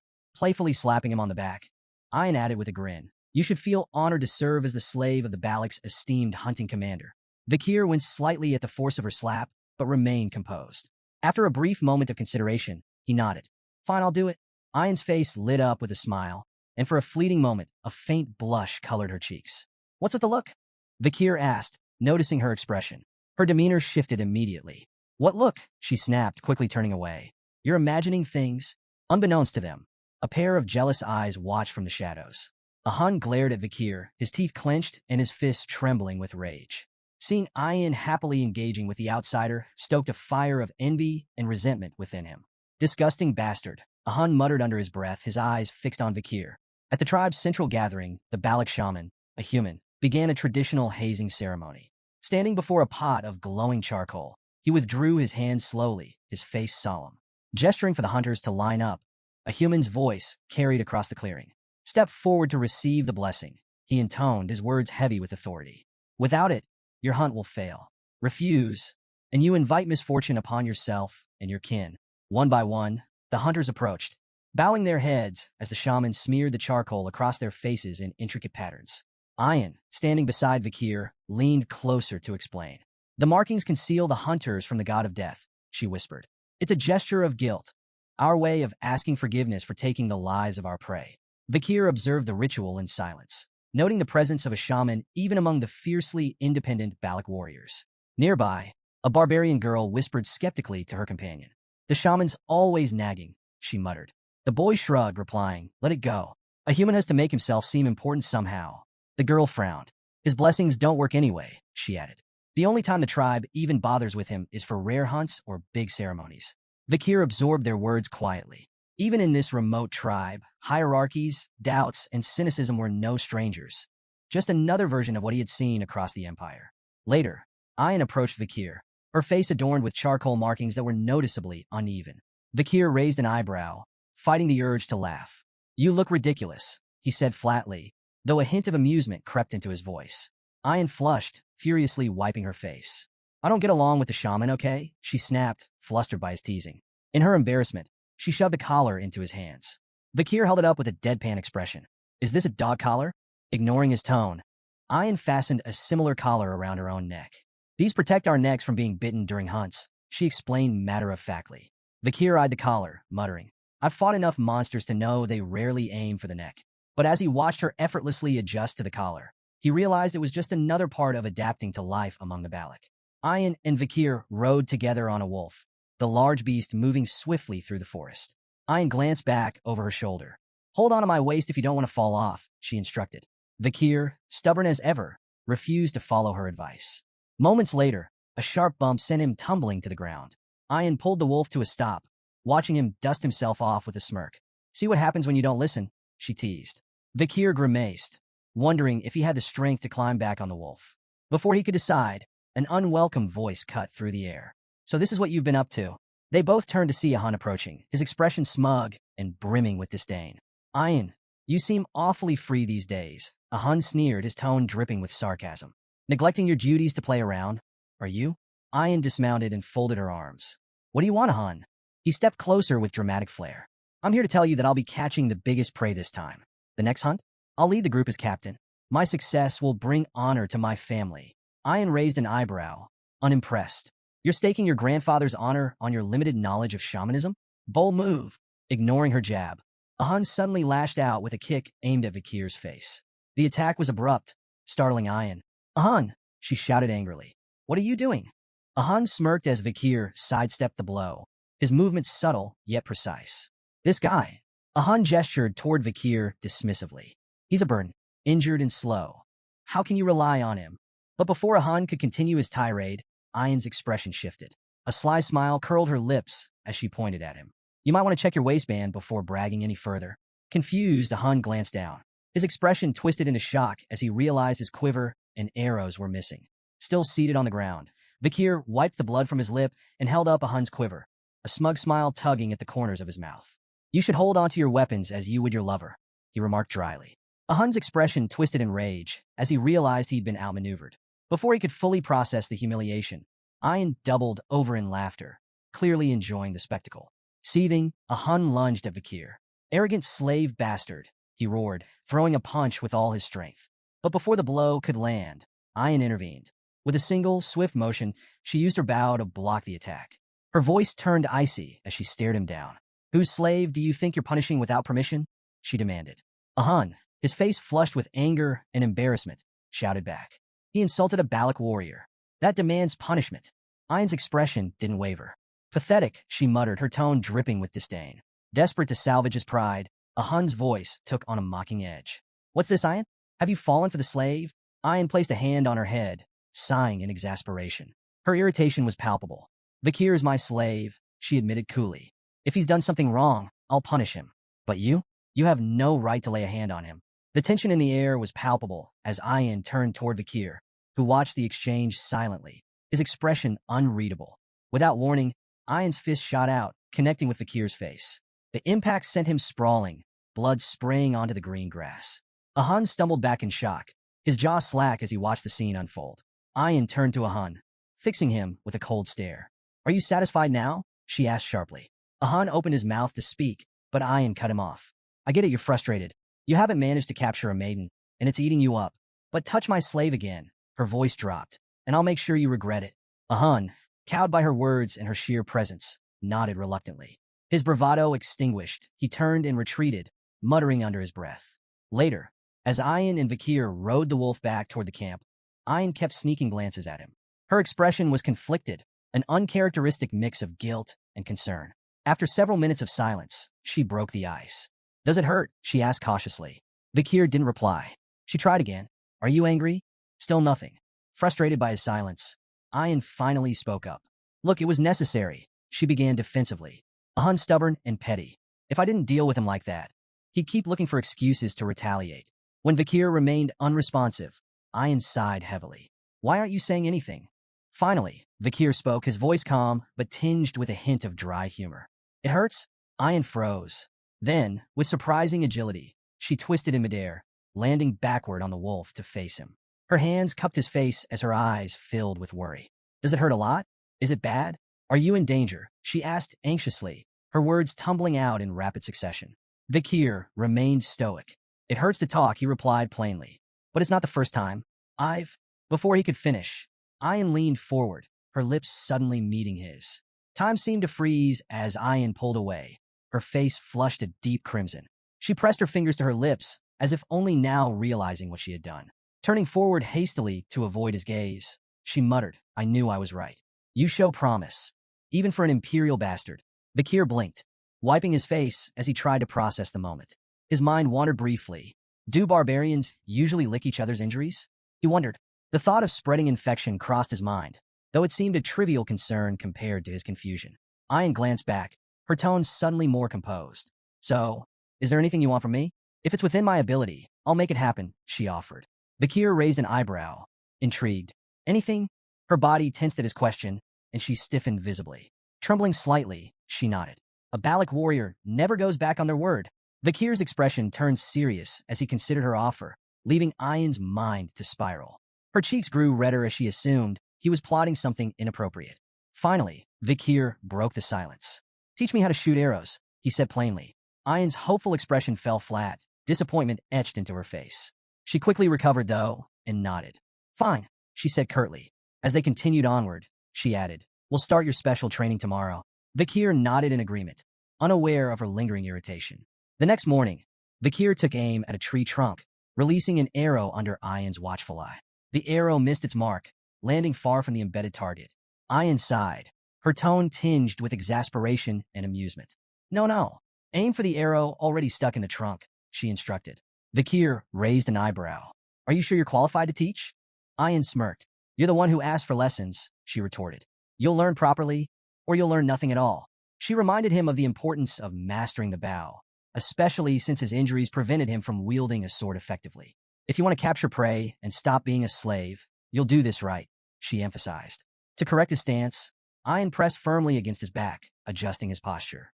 Vakir winced, feeling the strain on his battered body. Suddenly, Vakira, Ayan's wolf, appeared behind them, startling her slightly. Without realizing it, Ayan applied more pressure to Vakir's back, eliciting a loud crack. Vakir crumpled to the ground, groaning in pain. Ayan, unfazed, turned to Vakira and asked, Did you find it? The wolf howled in response, and Ayan's lips curled into a confident smile. Good boy. Turning back to Vakir, she clapped her hands impatiently. Get up. We're moving now. They arrived at a serene stream where the river met the ocean, a tranquil location teeming with life. Ayan gestured at the unique surroundings. This place is special, she explained. It's where the ocean and river meet, so you'll find animals from both habitats. It's a prime hunting spot. She paused, sharing a story her grandmother used to tell. The salmon here fight their way up the waterfalls, dreaming they'll become something greater, massive, legendary beasts. Most fail, though. They fall onto sharp rocks and become food for the ox bears. Vakir's gaze shifted to the massive bear prowling nearby. Is that one of them? He asked, noting its impressive stature. It looks a lot tougher than the ox bears I've seen before. Ayan nodded, her tone reverent. That's no ordinary ox bear. It's a superior specimen, born from a powerful bloodline and a survivor of countless battles. It's the kind of prey only the best hunters can take down. When Vakir questioned if their task was to take down the colossal ox bear, Ayan shook her head with a smirk. We're not here for the dominant female, she explained. Our target is the smaller male trying to court her. As they watched from a distance, several male bears approached the towering female, each attempting to win her favor. One by one, she rebuffed them with brutal swipes, sending them fleeing into the forest. Intrigued by the display, Vakir asked what kind of mate the female was searching for. Ayan chuckled. Strength isn't the answer, she corrected. To Vakir's surprise, a much smaller male approached the female. This time, instead of rejecting him, she greeted him with gentle nudges and playful gestures. Ayan explained that female ox bears often preferred weaker males because stronger ones could become dangerously aggressive during mating, sometimes even fatally injuring their partners. It's not about brute force, Ayan added. It's about survival and raising healthy cubs. Drawing a parallel, Ayan noted that the Balak tribe had a similar philosophy. They often sought partners with excellent genes, especially if those partners were weakened from injury or fatigue, as it indicated resilience. Vakir observed the pair of bears wandering off together. Ayan instructed him to wait. The female will completely drain his strength, she explained. Once he's exhausted, we'll strike. For days later, Vakir stood outside a cave, listening to the deep roars and moans of the ox bears echoing through the forest. He reflected on their strategy, leaving food for the bears to facilitate their courtship and encourage their mating ritual. Ayan approached, holding a small fruit in her hand. This fruit boosts strength temporarily, she explained, but it shortens lifespan. The clever female will avoid it. The male? He'll eat it without a second thought to keep up with her. The strategy clicked in Vakir's mind. The male's desperate attempt to impress his mate would leave him depleted, making him the perfect target. Ayan handed Vakir a bowl of soup, urging him to eat and regain his strength. As he sipped, he couldn't help but comment on the bear's remarkable stamina during their mating ritual. Ayan smirked, leaning closer. That's just typical for Balak males, she teased. Imperials like you wouldn't know anything about it. Too reserved. Vakir raised an eyebrow, unimpressed by her jab. Before he could respond, Ayan leaned in playfully. What about you? Can you match their vigor? His unamused expression deepened, but their exchange was interrupted by a deafening roar from the cave. Ayan immediately straightened, her teasing demeanor gone. It's time, she said sharply. From their vantage point in a nearby tree, Vakir and Ayan watched as the female bear let out another earth-shaking roar, signaling the end of their mating ritual. The exhausted male stumbled out of the cave, his legs shaky, his strength utterly spent. The female emerged moments later, her demeanor entirely different. She charged at the male, swiping at him with ferocious intensity. Vakir watched the aggressive display with fascination. Why does she chase him off after mating? He asked. Ayan explained, her tone matter-of-fact. Once the ritual is over, she becomes territorial. She'll drive him away to protect her space and ensure he never comes back. From now on, she's a predator, not a partner. Vakir couldn't help but smirk as he watched the exhausted male bear stumble forward, desperate for rest after 4 relentless days. He looks ready to collapse, Vakir observed, his tone laced with amusement. I nodded in agreement. He's completely drained. All he wants now is a safe, secluded spot to recover. That's where we'll strike. The two tracked the bear deeper into an unforgiving, icy terrain. The cold air stung Vakir's skin, the frost cutting deeper than he anticipated.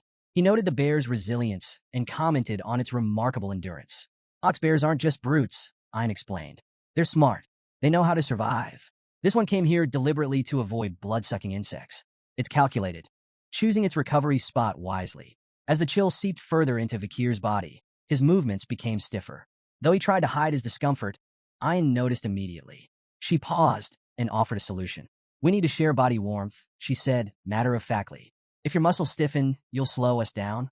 Vakir hesitated, reluctant to agree, but the biting cold left him little choice. With a resigned sigh, he relented and hugged Ein from behind. Caught off guard, Ein's face turned crimson. She stammered, quickly rationalizing the situation. This is just a practical decision. I have to keep you healthy. As your master, it's my responsibility. Vakir remained quiet, unsure whether to tease her or let it slide. Their awkward moment was interrupted when Bakira, Ein's wolf, stopped abruptly, his growl low and menacing. The pair froze, their focus sharpening. The tracks, Ein whispered, her tone tense. They've disappeared. Before she could finish her thought, a thunderous growl shattered the silence. The ox bear, having set a trap of its own, lunged from a hidden spot with terrifying speed. Meanwhile, back at the Bala camp, a group of barbarians gathered around a massive boar, its size so impressive it overshadowed anything else brought back that day. A female barbarian, holding 3 modestly sized rabbits, stared at the boar in awe. I thought these would be enough, she said, glancing down at her catch. But compared to that, a male barbarian stepped forward, addressing a Hun with visible admiration. This is incredible, he said, gesturing toward the boar. You've outdone yourself, a Hun. Another chimed in, suggesting that a Hun should be made the tribe's new hunting commander. Even Ein can't handle every Hun alone, he added. The group's attention shifted briefly as someone mentioned Ein's current hunt. She brought a slave with her, a female barbarian noted, her tone skeptical. I doubt they'll catch anything worthwhile. A Hun, basking in the praise, dismissed Ein's efforts entirely. That so-called slave is nothing but dead weight, he scoffed. Mark my words, they'll come back empty-handed. I bet they won't even catch a rabbit. On the other side of the forest, the ferocious male ox bear launched a sudden attack, its massive paw swinging toward Ein with devastating force. Before the blow could land, Vakir reacted swiftly, pulling her out of harm's way just in time. The bear's crushing strike missed her by mere inches, the sheer force blowing strands of her hair into the air. Both Vakir and Ein tumbled off their wolf, landing hard on the frosty ground.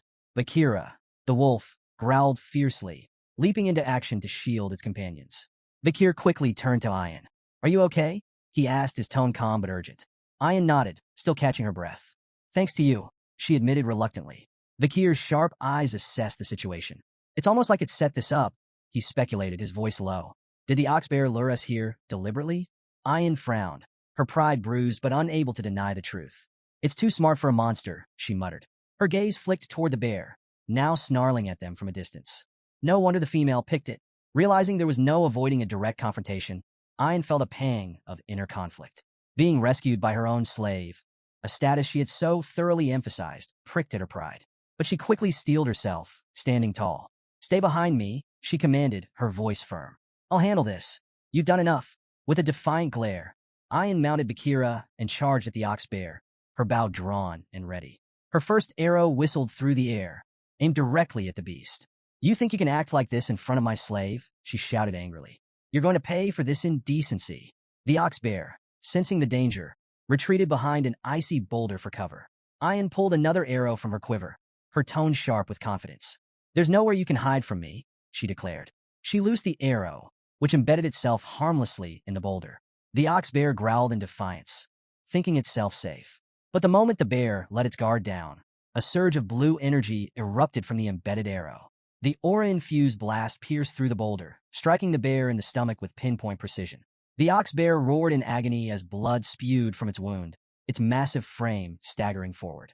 Vakir, watching from the sidelines, was momentarily awestruck.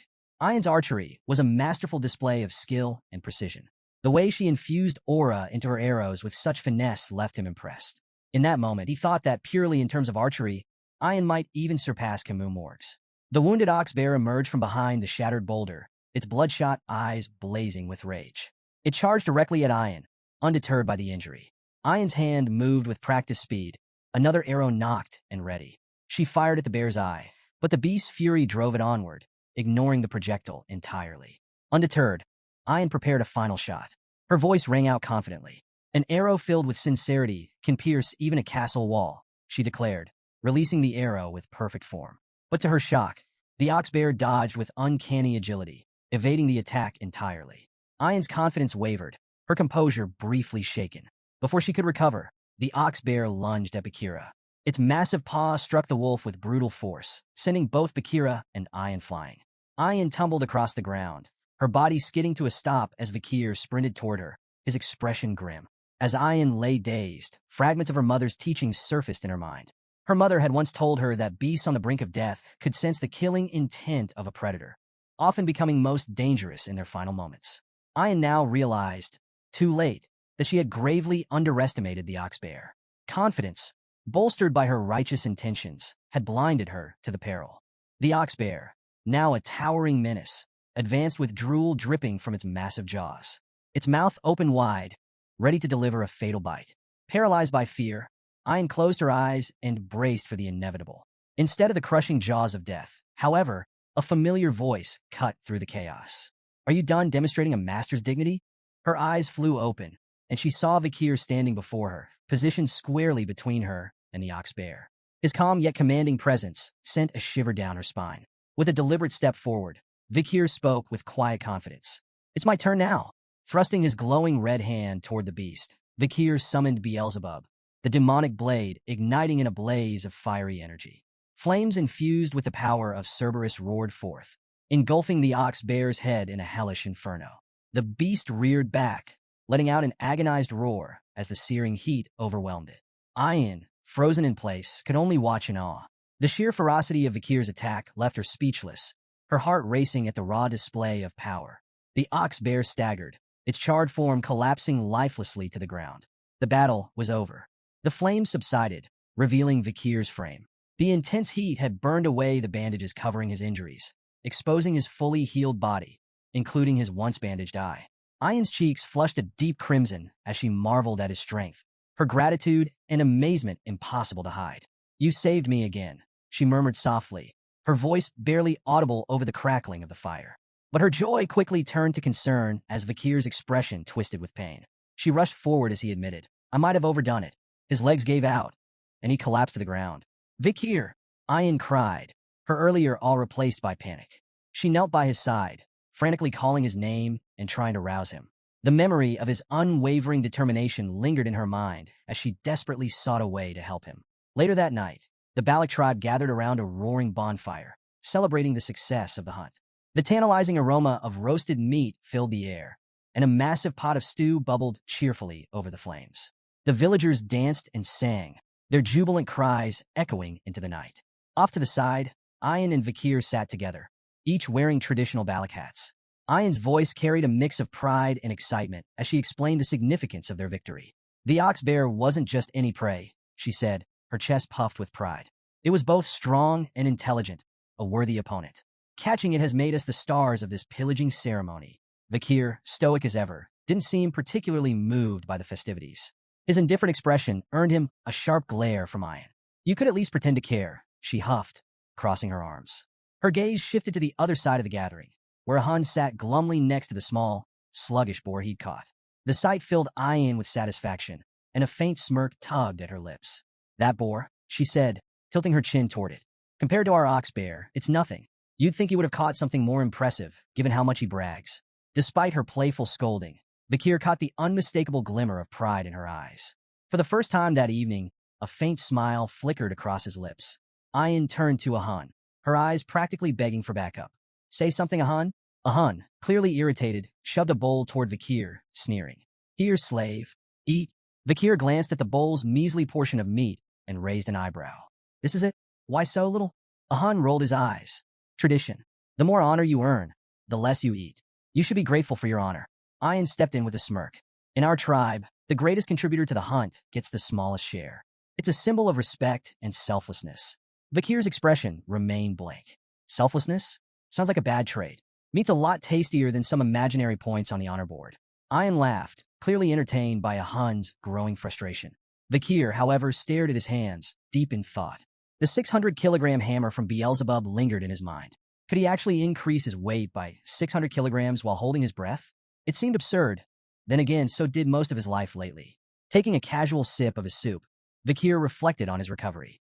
Beelzebub's absorption of the ox bear hadn't just granted him new powers. It had patched him up like magic glue. Noticing Vakir's nearly empty bowl, Ian grabbed another, heaping with meat, and thrust it toward him. Here, eat. Vakir shook his head. I already had my share.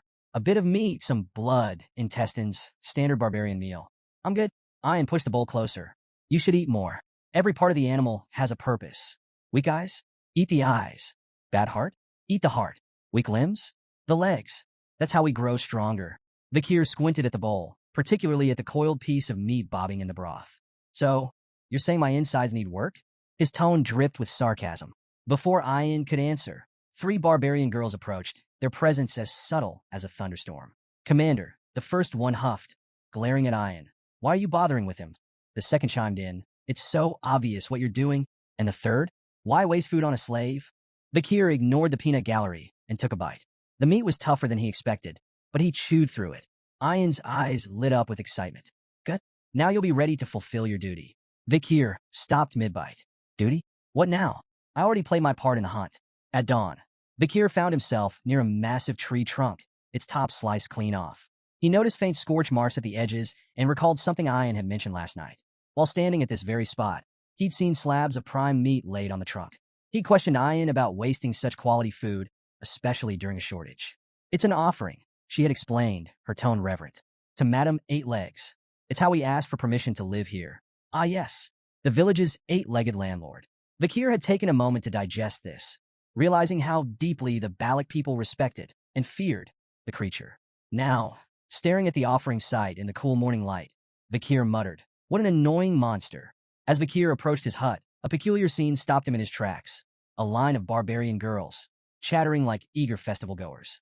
He blinked, trying to piece together the reason for the commotion. Was there a special event he hadn't been told about? One girl proudly announced she'd been in line since dawn. Another gloated about snagging a spot near the front. A third bragged about staying up all night to ensure a place. Amid the chatter, a few speculated about the previous day's hunt. Maybe a village woman will be chosen as Vakir's wife, one suggested starry-eyed. After all, he did take down an ox bear. Before Vakir could back away unnoticed, Ian appeared, a freshly hunted deer slung over her shoulder. Spotting the crowd, her expression soured. What's this nonsense? She barked. Go home. He's already spoken for. The girls gasped and immediately began protesting. You can't claim him just because you fed him stew, one argued. Yeah, that's unfair, another chimed in. You should have shared with us. Ian narrowed her eyes. If you're so hungry, why don't you catch something yourself? Set some traps. Prove you're worthy. The girls groaned in defeat, explaining they had tried and failed. We even went as far as the Empire's border, one muttered wistfully. But there's no one like him out there. Then keep going. Ian snapped, her tone sharp. Try hell while you're at it. Her glare was enough to send the girls scattering, their excitement evaporating like morning mist. As they disappeared, Ian muttered under her breath, annoyed yet wary. Those sneaky girls might try something while Vakir's still recovering. Her irritation turned into a self-assured smirk. After all, she had fed him the ox bear stew that made her claim indisputable. A sudden shift in the air made her glance sideways. There, not 10 feet away, stood Vakir, arms crossed, watching the entire scene unfold. Ian froze. Oh, I didn't realize you were standing there, she stammered, visibly flustered. Vakir's face twisted slightly as realization dawned. So that's what I ate yesterday. Sensing his discomfort, Ian scrambled to change the subject. Anyway, my mother held a meeting with the elders last night. You'll be called before her soon as the honorable hunter. When the time comes, make sure to ask for what I'll suggest. It's important. Later, in the matriarch's tent, the atmosphere was charged with quiet reverence. On one side, the elders sat stoically. Opposite them, the younger prodigies gathered in silent awe. Vakir knelt, bowing his head respectfully. The matriarch, the famed night fox of Aquila, greeted him with a warm yet commanding nod. "You've brought great honor to our village by hunting the ox bear," she said. "Because of you, we feasted well." Vakir replied humbly, "I only did my duty." The matriarch smiled, her gaze sharp yet kind. "You've healed quickly, proof of both your resilience and the tribe's care," she noted. As Vakir observed her, he felt a flicker of respect. Despite her reputation as a fearsome archer who had once terrorized even the Empire, she carried herself with an almost maternal warmth. He couldn't help but compare her to Hugo, both commanding figures, but her demeanor was far more approachable. The matriarch rose gracefully, her voice commanding as she addressed the gathering. "Vakir's deeds have proven his worth. From this day forward, he is no longer a slave, but a member of the Balak family." The room buzzed with a mix of murmurs and hushed whispers. While many nodded in agreement, a few elders, notably a human, the tribe's shaman and Ian's grandfather, exchanged skeptical glances. A human cleared his throat loudly, his disapproval evident. The matriarch ignored the undercurrent of dissent, her tone steady. "As a member of our family, you have earned a reward. Speak your desire." She paused, her lips curling into a teasing smile. "Perhaps a maiden to share your life? I would gladly bless such a union. Or, if that's not your interest, perhaps a loyal servant instead?" Ian, standing nearby, subtly gestured to Vakir with discreet hand signs. Her message was clear. Stick to the plan. Vakir locked eyes with her briefly, before closing his own in thought. When he reopened them, his voice was calm, yet firm as he spoke. "I request to bathe in a hero's spring." A heavy silence blanketed the room. The weight of his words hung in the air like a thundercloud. The matriarch's playful demeanor vanished, replaced by a sharp, calculating expression. Her gaze bore into Vakir. "Do you understand what you're asking?" she asked, her voice cold. Before Vakir could reply, a human stood abruptly, his voice booming with anger. "Such arrogance! Do you truly believe yourself worthy of the hero's spring?" He turned to the matriarch, his tone seething. "This place is sacred, reserved for the strongest warriors of the Balak. His request is nothing but an insult." The room erupted in murmurs as other elders chimed in. One elder slammed his fist on the ground. "The hero's spring is not for outsiders. This is a privilege for our finest warriors, not some commoner." But Ian stepped forward, her voice cutting through the commotion. "Enough," she declared. "Vakir has proven himself more than worthy. None of you can deny his strength. He captured the ox bear during the pillaging ceremony, a feat even our most seasoned warriors have failed to achieve." The room quieted as her words resonated. The matriarch's piercing gaze shifted to Vakir. "Do you truly understand the significance of the hero's spring?" Without hesitation, Vakir nodded. "I do. It is no ordinary shrine. Its waters can heal wounds, internal and external alike. Only the mightiest warriors are granted access to its power." The matriarch listened, her expression unreadable. Around her, the elders resumed their debate. "The hero's spring must remain exclusive," one elder argued fiercely. "To allow an outsider to touch its waters is to insult generations of our warriors." Another elder, however, countered, stroking his beard thoughtfully. "This could be a chance to inspire him further. If he holds such potential, granting him this honor might benefit the tribe." The arguments volleyed back and forth. Some elders feared tarnishing the spring's legacy, while others acknowledged Vakir's feats and the value of rewarding his contributions. The matriarch's expression tightened, her frustration flickering. She wanted to honor Vakir's bold request, but could feel the weight of tradition and a human's staunch opposition pressing down on her. Just then, a sudden bell rang out, cutting through the tense atmosphere like a blade. Vakir's eyes narrowed as his gaze darted toward the sound. "What's the meaning of that bell? An attack?" Ian shook her head. "No, that signals a guest's arrival. Not a threat." The matriarch seized the opportunity to end the heated debate. "This meeting is adjourned. Return to your duties," she commanded, rising gracefully and exiting the tent. As the elders filed out, a human lingered, his expression dark and brooding. His disapproval was palpable, the faint click of his tongue like thunder in the quiet. Watching the matriarch leave, his unease simmered beneath the surface, a storm waiting to break. Vakir's attention shifted to the growing commotion outside. "Is that the guest you were talking about?" he asked Ian, gesturing toward the group setting up nearby. She nodded. "Merchants from beyond the forest. They visit a few times a year, bringing goods we can't make ourselves. The tribe always looks forward to their arrival." Vakir's sharp gaze fixed on a symbol emblazoned on one of the merchant banners. Recognition flashed in his eyes. "The bourgeois family," he muttered, his voice low. Ian glanced at him. "You know them?" "More than I'd like," he replied, his mind racing. The bourgeois family was one of the 7 most powerful merchant clans in the empire.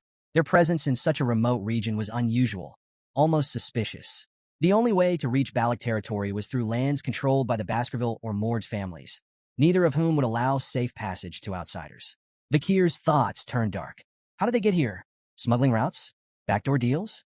The merchants wasted no time setting up their vibrant stalls. Their leader, a round, jovial man with an air of authority, addressing the tribe in fluent Balak. Welcome, friends. For the next 5 days, the market is open. Barter your finest goods and discover treasures from beyond the forest. Excited murmurs spread among the villagers, who surged forward to browse the offerings. The merchants displayed their wares with practiced flair. One held up a gleaming glass orb, claiming it could bring sweet dreams when placed near a bed. Another showcased perfumes, cosmetics, and sacks of grain. Vakir observed the frenzy with a critical eye. The goods on display were mundane by imperial standards, but the merchants bartered them for rare forest treasures of far greater value. The imbalance was glaring, and Vakir's jaw tightened. The bourgeois are bleeding them dry. A commotion nearby drew his attention. Ian's voice rang out, laced with frustration. A diamond for corn? Are you serious? For a brief moment, Vakir felt a flicker of relief. At least someone here recognized the absurdity of the trades. But then, to his horror, Ian's expression shifted. She grinned triumphantly, handing over a diamond for 2 ears of corn. Clutching her prize like a trophy, she beamed with pride, clearly convinced she had struck an incredible deal. Vakir pinched the bridge of his nose, exhaling sharply. Hopeless, he muttered, watching her celebrate her victory. Elsewhere in the market, 3 Balak warriors were locked in intense negotiations with the merchant leader. I'll trade this pearl clam for 2 radishes, one of them demanded, his tone suggesting he genuinely believed it was a steal. Another inspected a cabbage with a critical eye, scrutinizing its quality before eventually bartering a prized deer antler for it. Their persistence wore down the merchant leader, who, with exaggerated reluctance, tossed in extra items to seal the deals. The warriors left with wide grins, proudly celebrating their victories. The merchant leader, meanwhile, smirked as he watched them walk away, amused by how easily they'd given up treasures worth far more than the goods they'd received. In a quieter corner of the market, a young Balak girl timidly approached the merchant leader. Her wide eyes sparkled with hope as she pointed at one of the glowing glass orbs on display. "Excuse me, sir," she said softly. "May I trade for that orb?" The merchant leader crouched down, his smile dripping with condescension. "Well now, little one, what do you have to offer?" Beaming with pride, she reached in her pouch and pulled out a small, wriggling sun larva. It's very rare, and it's nutritious too." The merchant leader's face twisted with disgust. "Ugh, disgusting," he barked, slapping the larva from her hand. The tiny creature hit the ground with a wet thud, and the girl froze, her face crumpling as tears welled up in her eyes. Sneering, the merchant leader turned to leave, muttering under his breath, "For a primitive barbarian, she's quite pretty. She'd fetch a decent price as a slave." The girl knelt, clutching the rejected larva in trembling hands, tears streaming silently down her cheeks. Suddenly, a shadow loomed over her, and a gentle hand rested on her head. She looked up to see Vakir standing beside her. His expression was calm, but the fire in his eyes burned with quiet fury. "This trade is invalid," Vakir declared, his voice steady but sharp enough to cut through the market's noise. The merchant leader stopped mid-stride and turned back, his feigned confidence masking unease. "And what do you know about valid trades?" he asked mockingly. "Surely a savage like you wouldn't understand the intricacies of imperial customs." "Perhaps there's been a misunderstanding." Vakir's gaze locked onto the merchant with chilling precision. "A misunderstanding?" he asked, his tone colder than ice. "Do you mean your intention to sell a Balak child as a slave?" The merchant leader flinched but quickly recovered, waving his hand dismissively. Now, no need to be dramatic. These trades are sanctioned by the Balak shaman, a servant of the forest god, no less. It's not your place, boy, to question their sacred authority." Vakir ignored the merchant's bluster, taking a deliberate step forward. His voice, though calm, carried an undeniable weight. "I demand the cancellation of every trade conducted today. They are blatantly unfair." The merchant leader furrowed his brow in feigned confusion, his voice dripping with mockery. "Unfair, you say? And who made you the arbiter of fairness?" Vakir's expression remained cold, his tone sharper than steel. "Fairness is determined by market value, something your trades blatantly disregard." He stepped forward, his presence commanding, as he began dismantling the merchant's schemes piece by piece. "Take that corn you bartered. Each ear is worth 100 gold at most. Yet a diamond, worth 2 million gold, was given in exchange. And the ox-bear horn?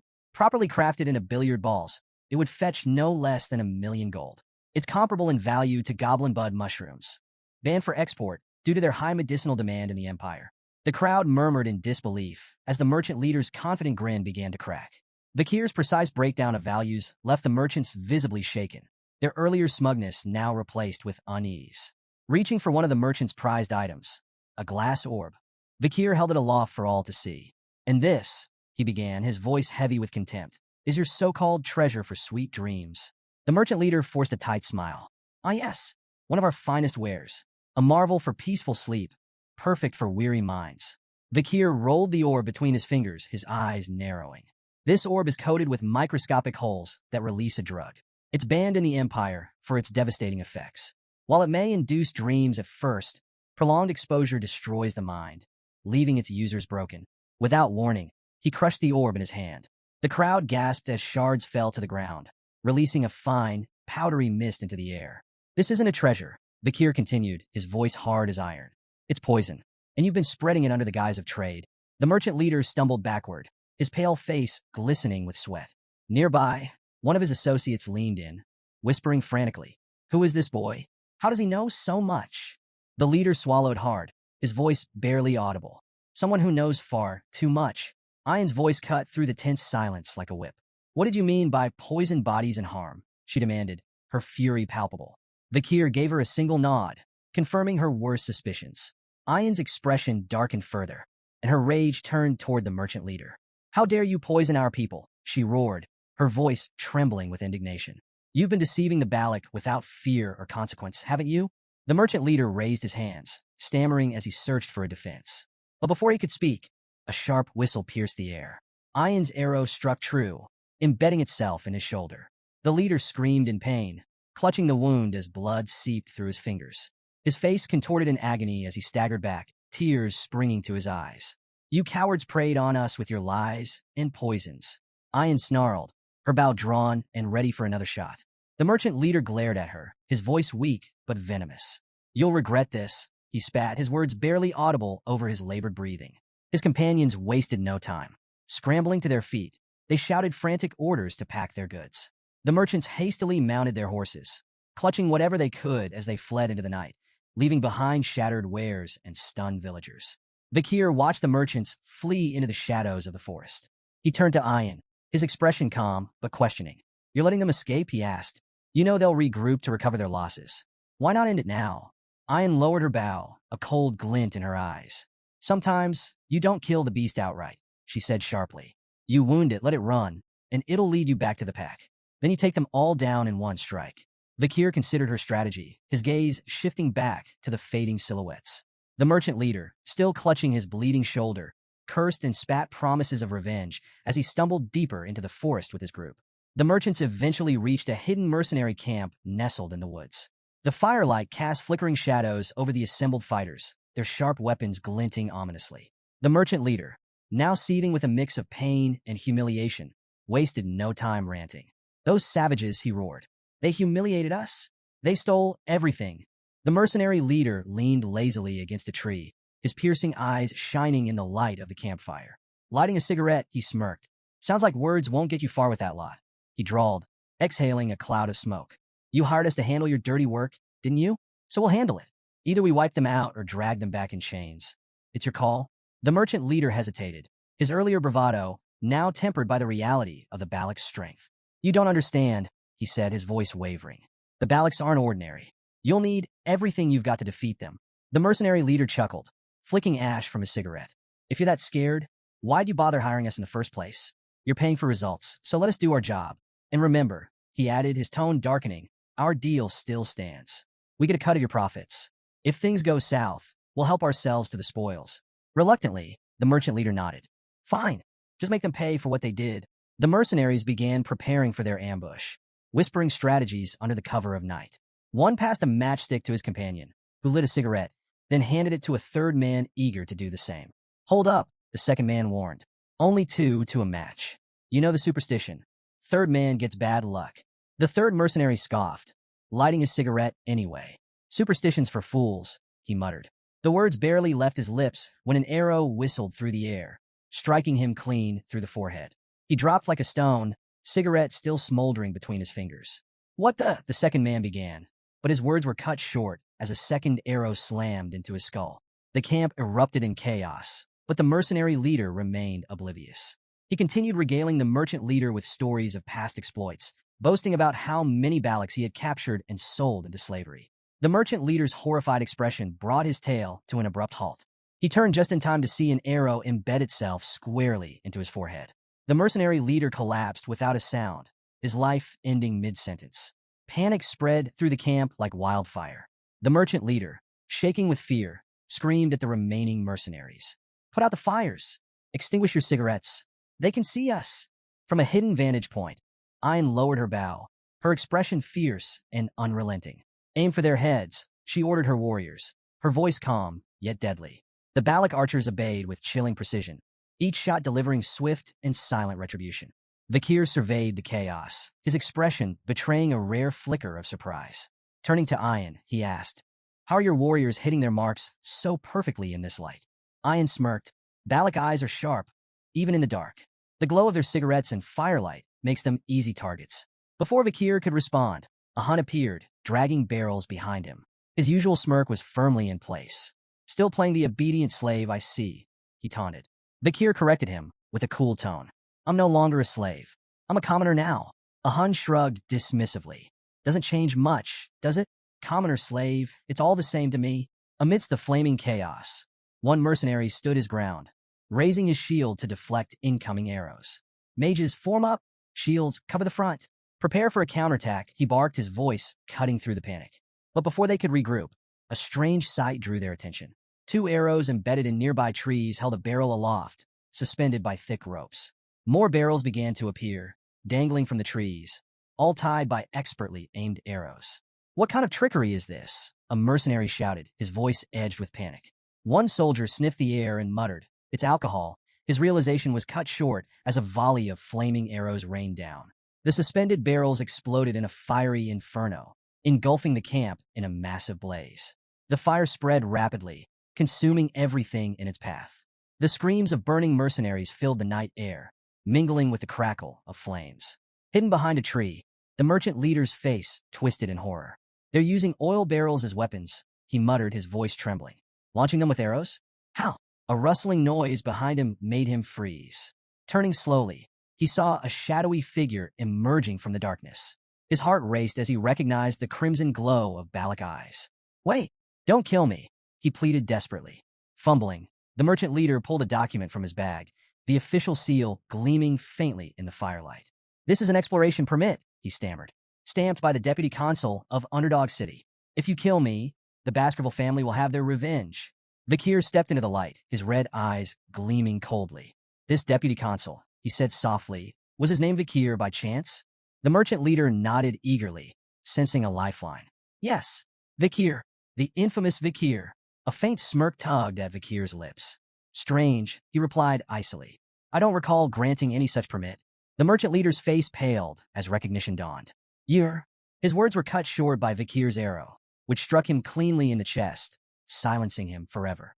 "Those who forged the Baskerville seal," Vakir stated, his voice steady and unforgiving, "are executed without exception." Moments later, Ayn arrived astride her wolf, urgency in her voice. "We need to move, slave. Hurry." Vakir's brow twitched as he corrected her, his tone firm. "Not a slave. Remember that." The surviving mercenaries, emboldened by the sudden cessation of Balak arrows, regrouped. "They're retreating," one shouted. "Pursue them. Make them pay." Before they could advance, the forest seemed to shift. A monstrous presence descended upon their position, a suffocating aura that struck terror into even the bravest. Screams of fear echoed through the night, as the mercenaries faced something far worse than the Balak warriors. Standing beside Vakir, Ayn watched the distant carnage. "The fire tactic was clever," she remarked, her tone tinged with admiration. "You're becoming a real Balak warrior." Vakir smirked faintly. "I could say the same whenever I see you." Their attention shifted to the looming shadow of Madame Eight Legs, her monstrous aura palpable even from afar. Vakir's expression hardened, his voice carrying a note of resignation. "This night just keeps getting better." Back in the village, the matriarch addressed the gathered Balak warriors with a warm smile. Placing a hand on Vakir's shoulder, she declared, "For your many achievements, resolving our food shortage, minimizing casualties with clever tactics, uncovering the truth behind the warriors' ailments, and exposing the merchant's deceit, I grant you permission to enter the hero's spring." The crowd murmured in approval as she added, Tonight's full moon marks a sacred time. Ayan, guide Vikir to the spring. Ayan stood with a cheerful, yes, mother, and led Vikir toward the sacred site. As they walked, she looped her arm around his casually, her tone light, but pointed. Did you notice a human stayed quiet back there? He was quick to blame curses for the warrior's sickness. But your discoveries?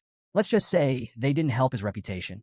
Vikir's gaze drifted toward the shaman, recalling the merchant leader's words about a human being a supposed proxy of the forest god.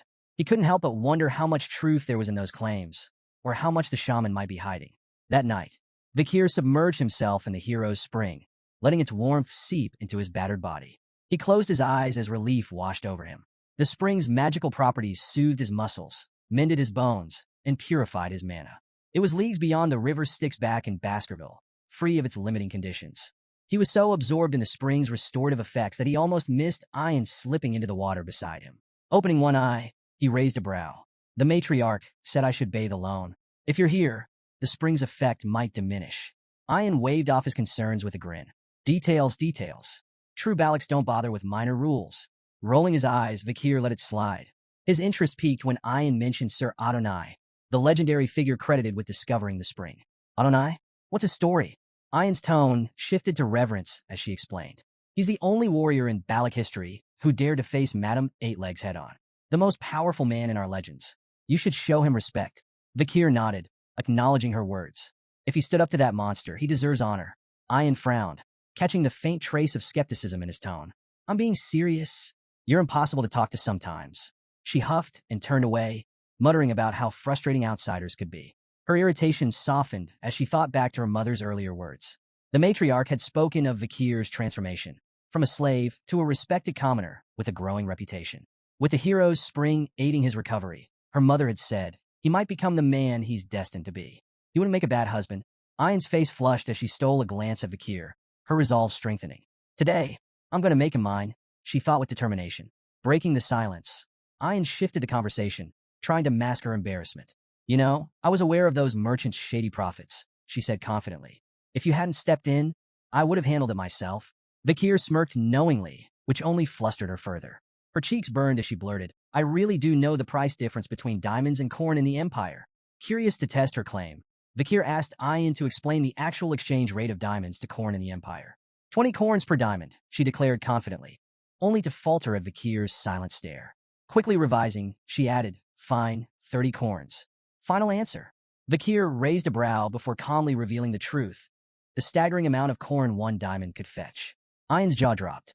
That's insane, she exclaimed, quickly clapping a hand over her mouth. Trying to save face, she mumbled, well, the Empire's logic is just weird. What could they possibly need all those shiny rocks for anyway?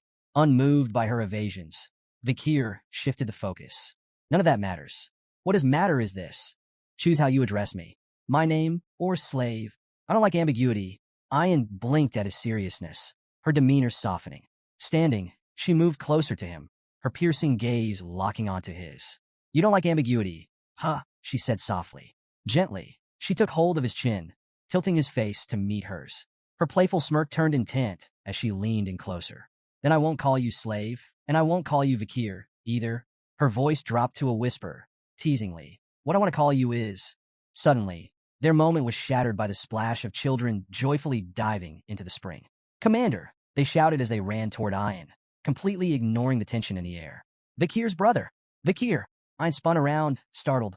How did you even get here? She demanded, her exasperation drowned out by their laughter and splashing. Vikir glanced at the commotion, only half listening. Her unfinished words lingered in his mind. If it's not my name or slave, then what does she want to call me? Ayan's temper flared as the kids splashed around. You rascals. If you keep playing here, the spring's effects will be ruined. But Vikir smirked, his tone laced with amusement. Didn't someone say a true Balac doesn't bother with minor rules? The children immediately took his side, chiming in with playful glee. Yes, stingy Ayan? One of the older children stepped forward, his serious tone contrasting with the chaos. It was the matriarch's command, he explained.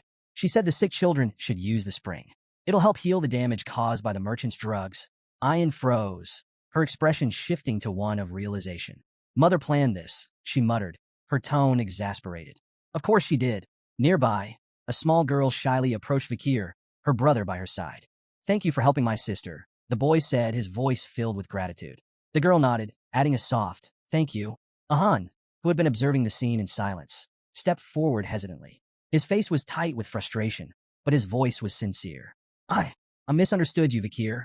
I'm sorry. Vikir's response was simple and unimpressed. Yeah, Ayan threw her hands up in disbelief. We're apologizing here. Is ya all you have to say? Unfazed, Vikir shrugged. Ahan's got too much anger in him. Better he learns to manage that first. Ayan's warm smile lingered as she glanced at Vikir, a light blush spreading across her face. We still have so much time together, she thought, feeling a quiet contentment. With a cheerful grin, she called out, Congratulations on officially becoming one of us, Vikir. After some time, a loud thud broke the peace as a solid punch sent Ahan sprawling to the ground. He groaned, clutching his face, blood trickling from his nose. Standing over him was none other than Vikir van Baskerville, now a striking 17-year-old. You're more of a crybaby than I thought, Vikir said with faint amusement. Ahan gritted his teeth, wiping the blood from his nose as he scrambled to his feet. Don't walk away. Let's go another round. But Vikir had already turned, his calm demeanor unshaken. That's enough for today, he said casually, his back to Ahan. Running away again? Ahan shouted, his frustration palpable. Vikir didn't stop walking. I'm just going for a stroll. The moment Vikir left, Ahan's friends rushed to help him up. Man, he's a beast, one muttered, shaking his head. He's gotten stronger since he recovered. Another chimed in, stronger? I heard his marksmanship's on par with Commander Ayan now. The third scoffed. On par? Don't make me laugh. I could probably give him a bloody nose with one punch. Ahan surprised them by revealing the truth. You don't get it. His punch didn't even hit me. His friends blinked in confusion. What are you talking about? Ahan clenched his fists, still feeling the phantom impact. It stopped right in front of my face. The wind pressure from his punch made my nose bleed. Elsewhere, Vikir stood in front of a wall riddled with massive holes. Sweat dripped from his brow as he exhaled, his chest heaving from exertion. Finally, he muttered, the sixth technique perfected. His gaze sharpened as he assessed the destruction before him. At just 17, Vikir had mastered the six-fong technique, a feat even seasoned Baskerville swordsmen rarely achieved. Pride flickered in his eyes, but he remained grounded. The path to the pinnacle, the 10th technique, still stretched far ahead. Beyond his swordsmanship, Vikir had cultivated 6 mana circles, raising himself to the rank of a high-tier graduate. He reflected briefly on the tools and techniques that had brought him here. The river Styx's power coursing through him, the demonic sword Beelzebub in his arsenal, and the lethal skills he'd honed during his time with the Balax. With these combined strengths, Vikir knew he could now stand toe-to-toe with even the most elite graduates of the Baskerville lineage. 2 years had passed since he entered the deep forest. As he stared into the horizon, a question lingered in his mind. When my preparations are complete, will it finally be time to leave the Balax? Later, Vikir and Ayan moved through the dense forest together. Vikir crouched down, examining faint impressions in the dirt with a sharp eye. These tracks, he said, his voice steady, are from a deep forest snake Masasu. An old, massive one. Ayan nodded, her expression momentarily serious. If we catch it, Vikir continued, it'll feed the village for 4 days. As he stood and turned to her, he noticed something was off. Ayan's gaze was distant, her face clouded with thought. You seem distracted, Vikir remarked, narrowing his eyes. Something on your mind other than the hunt? Caught off guard by Vikir's question, Ayan's face flushed crimson, and she stumbled over her words. Of course not, she blurted, though her tone was anything but convincing. Desperate to change the subject, she quickly pulled a knife from her belt. Anyway, she said hastily, another hunting group wanted me to ask you about something. Vikir's brow arched, suspicion flickering in his eyes. It was clear she was dodging the conversation. Ayan held up the blade for him to inspect. They found this on an imperialist who trespassed into the forest, she explained. Do you recognize the emblem? Vikir leaned closer, his sharp gaze scanning the intricate design on the blade's hilt. His expression darkened as he nodded. I do. That emblem belongs to the Leviathan clan, one of the 7 imperial clans, alongside Baskerville. Ayan's face fell as she processed the information. We thought it might have belonged to someone from the mercenary group we took down 2 years ago, she admitted. But it looks like this is something bigger. Her tone grew heavier as she continued. There's something off about all of this. We've been finding traces of a red liquid at random locations around the headquarters. Glass bottles, shattered and discarded, always left behind by intruders who disappear before we can catch them. Vikir's eyes narrowed. What kind of red liquid? Ayan sighed. We're not sure, but it's deliberate. The hunting group did manage to capture someone once, but she hesitated, her frustration evident. They swallowed poison before we could question them. This dagger is all they left behind. She paused, studying Vikir intently. Her demeanor shifted, her voice lowering. Vikir, she asked softly, do you want to go back to your hometown? The question stopped him cold. He turned to meet her gaze, his brows furrowed. "Why are you asking me this now?" he asked, his tone steady but edged with caution. Ayan's frustration broke through as she stepped closer, her voice rising slightly. "I don't like secrets or lies, Vakir. Just tell me the truth." Before he could respond, her next words struck like a bolt of lightning. "Another imperialist entered the deep forest recently," she said, her tone grave. "I believe they're here for you." Vakir froze, his sharp composure faltering for a fraction of a second. Ayan didn't miss the flicker of shock in his expression. She leaned in closer, her voice barely above a whisper. "There's one more thing," she added. "It's a red-haired girl." Her words hung in the air, thick with tension. Ayan reflected on the past 2 years, replaying the confrontation with Madam and the search party's venture into the deep forest. She suspected they were hunting for Vakir. The question burning in her heart could no longer be suppressed. Would Vakir leave with this girl? The thought tied her stomach in knots. What if he was furious she had kept this from him? Worse, what if he left? Could tribal laws stop him? Or would her protests be useless? Vakir, ever composed, answered firmly. He wasn't going back. Ayan, though still skeptical, pushed him. Did he mean it? His resolute confirmation brought her relief. Her radiant smile lit up her face as she hugged her wolf companion, joyfully declaring that Vakir was staying. Vakir, however, turned his thoughts inward. He was certain the Empire still believed him dead, a deception he intended to maintain until he could mask his strength from Hugo. The mention of the girl stirred his curiosity. Was it Camus Morgue? Did she remember he had saved her? Or was this purely a political maneuver? Watching the Baskerville clan aid the Morgue's search efforts hinted at their unshaken alliance. He wondered if his death had further cemented that bond. Regardless, it reinforced his resolve to one day venture beyond the forest and uncover the truths awaiting him. Later, as Vakir and Ayan stood by the river, their peace shattered when a massive lungfish erupted from the water, flopping violently onto the shore before falling still. Ayan identified it and remarked that its leap likely heralded the rainy season. Judging by the fish's size, she predicted this year's rains could be unusually long. Vakir's sharp eyes caught an anomaly, an arrow embedded in the fish. Cutting it open, they were shocked to find a human skeleton clutching the arrow inside. Ayan, after a closer look, deduced it might belong to someone from the Loco tribe. Signs of resistance hinted at a struggle, even in the fish's belly. This confused her. Lungfish typically scavenged only the dead. Vakir speculated the person was so weakened the fish mistook them for a corpse. Ayan questioned what could drive someone so frail to risk such dangers, and Vakir suggested desperation. Perhaps the Loco tribe faced grave circumstances. This, he said, demanded deeper investigation. Their trek into the forest uncovered a chilling sight, a clearing strewn with corpses. Ayan gasped, horrified. "Are all the Loco warriors dead?" she whispered, her voice trembling. Struggling to process the carnage, she watched as Vakir crouched to inspect the remains. His keen observation revealed grim signs: vomiting, diarrhea, and red spots on the bodies. The horrifying possibility struck him. This could be a deadly disease. The implications were staggering, and both Vakir and Ayan felt the oppressive weight of a tragedy unfolding within the forest depths. As Ayan and Vakir neared the Loco village, an unsettling silence loomed over them. It was well past mealtime, yet no smoke curled from cooking fires. The eerie stillness gnawed at their nerves as they pushed deeper in. Overgrown weeds choked the paths, and there wasn't a single sign of life. Ayan hesitated. Maybe they relocated, she suggested, though her voice lacked conviction. But before Vakir could respond, she yanked back the curtain of a tent and immediately recoiled. A swarm of flies buzzed out, revealing a lifeless, rotting corpse inside. "Vakir!" she shouted, alarmed.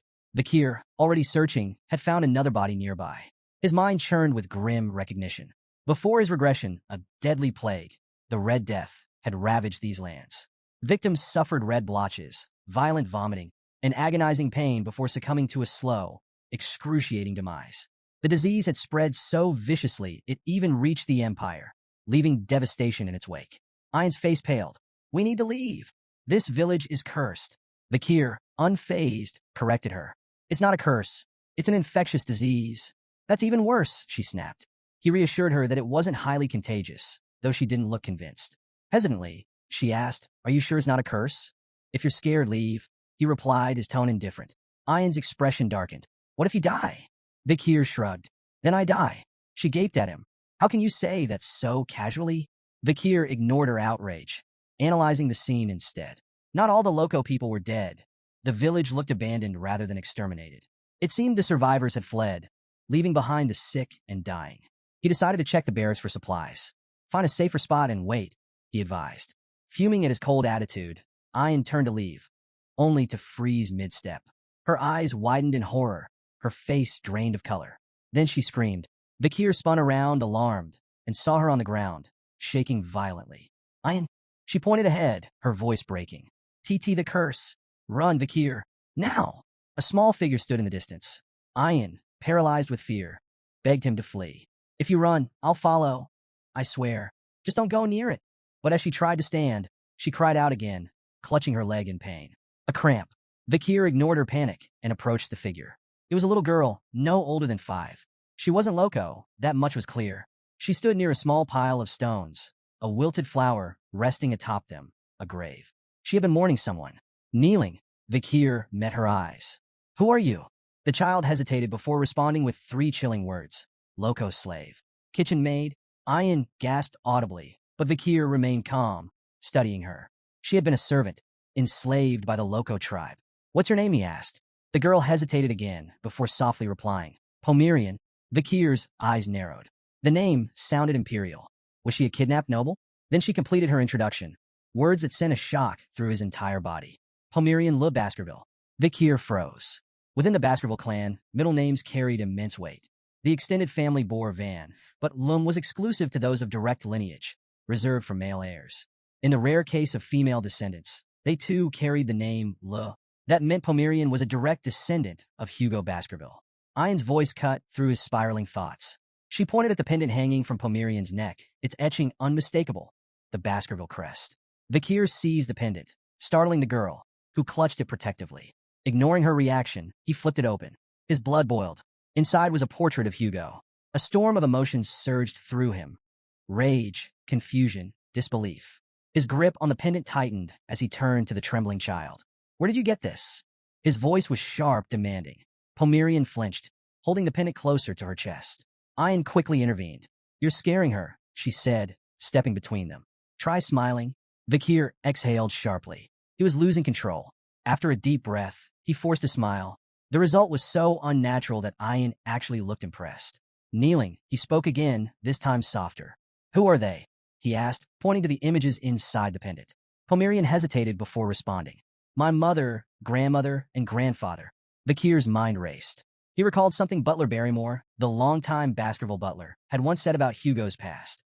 Before becoming the cold, ruthless tyrant of the Baskerville clan, Hugo had been a devoted husband to his first wife, Roxana, and a loving father to their only daughter, Penelope.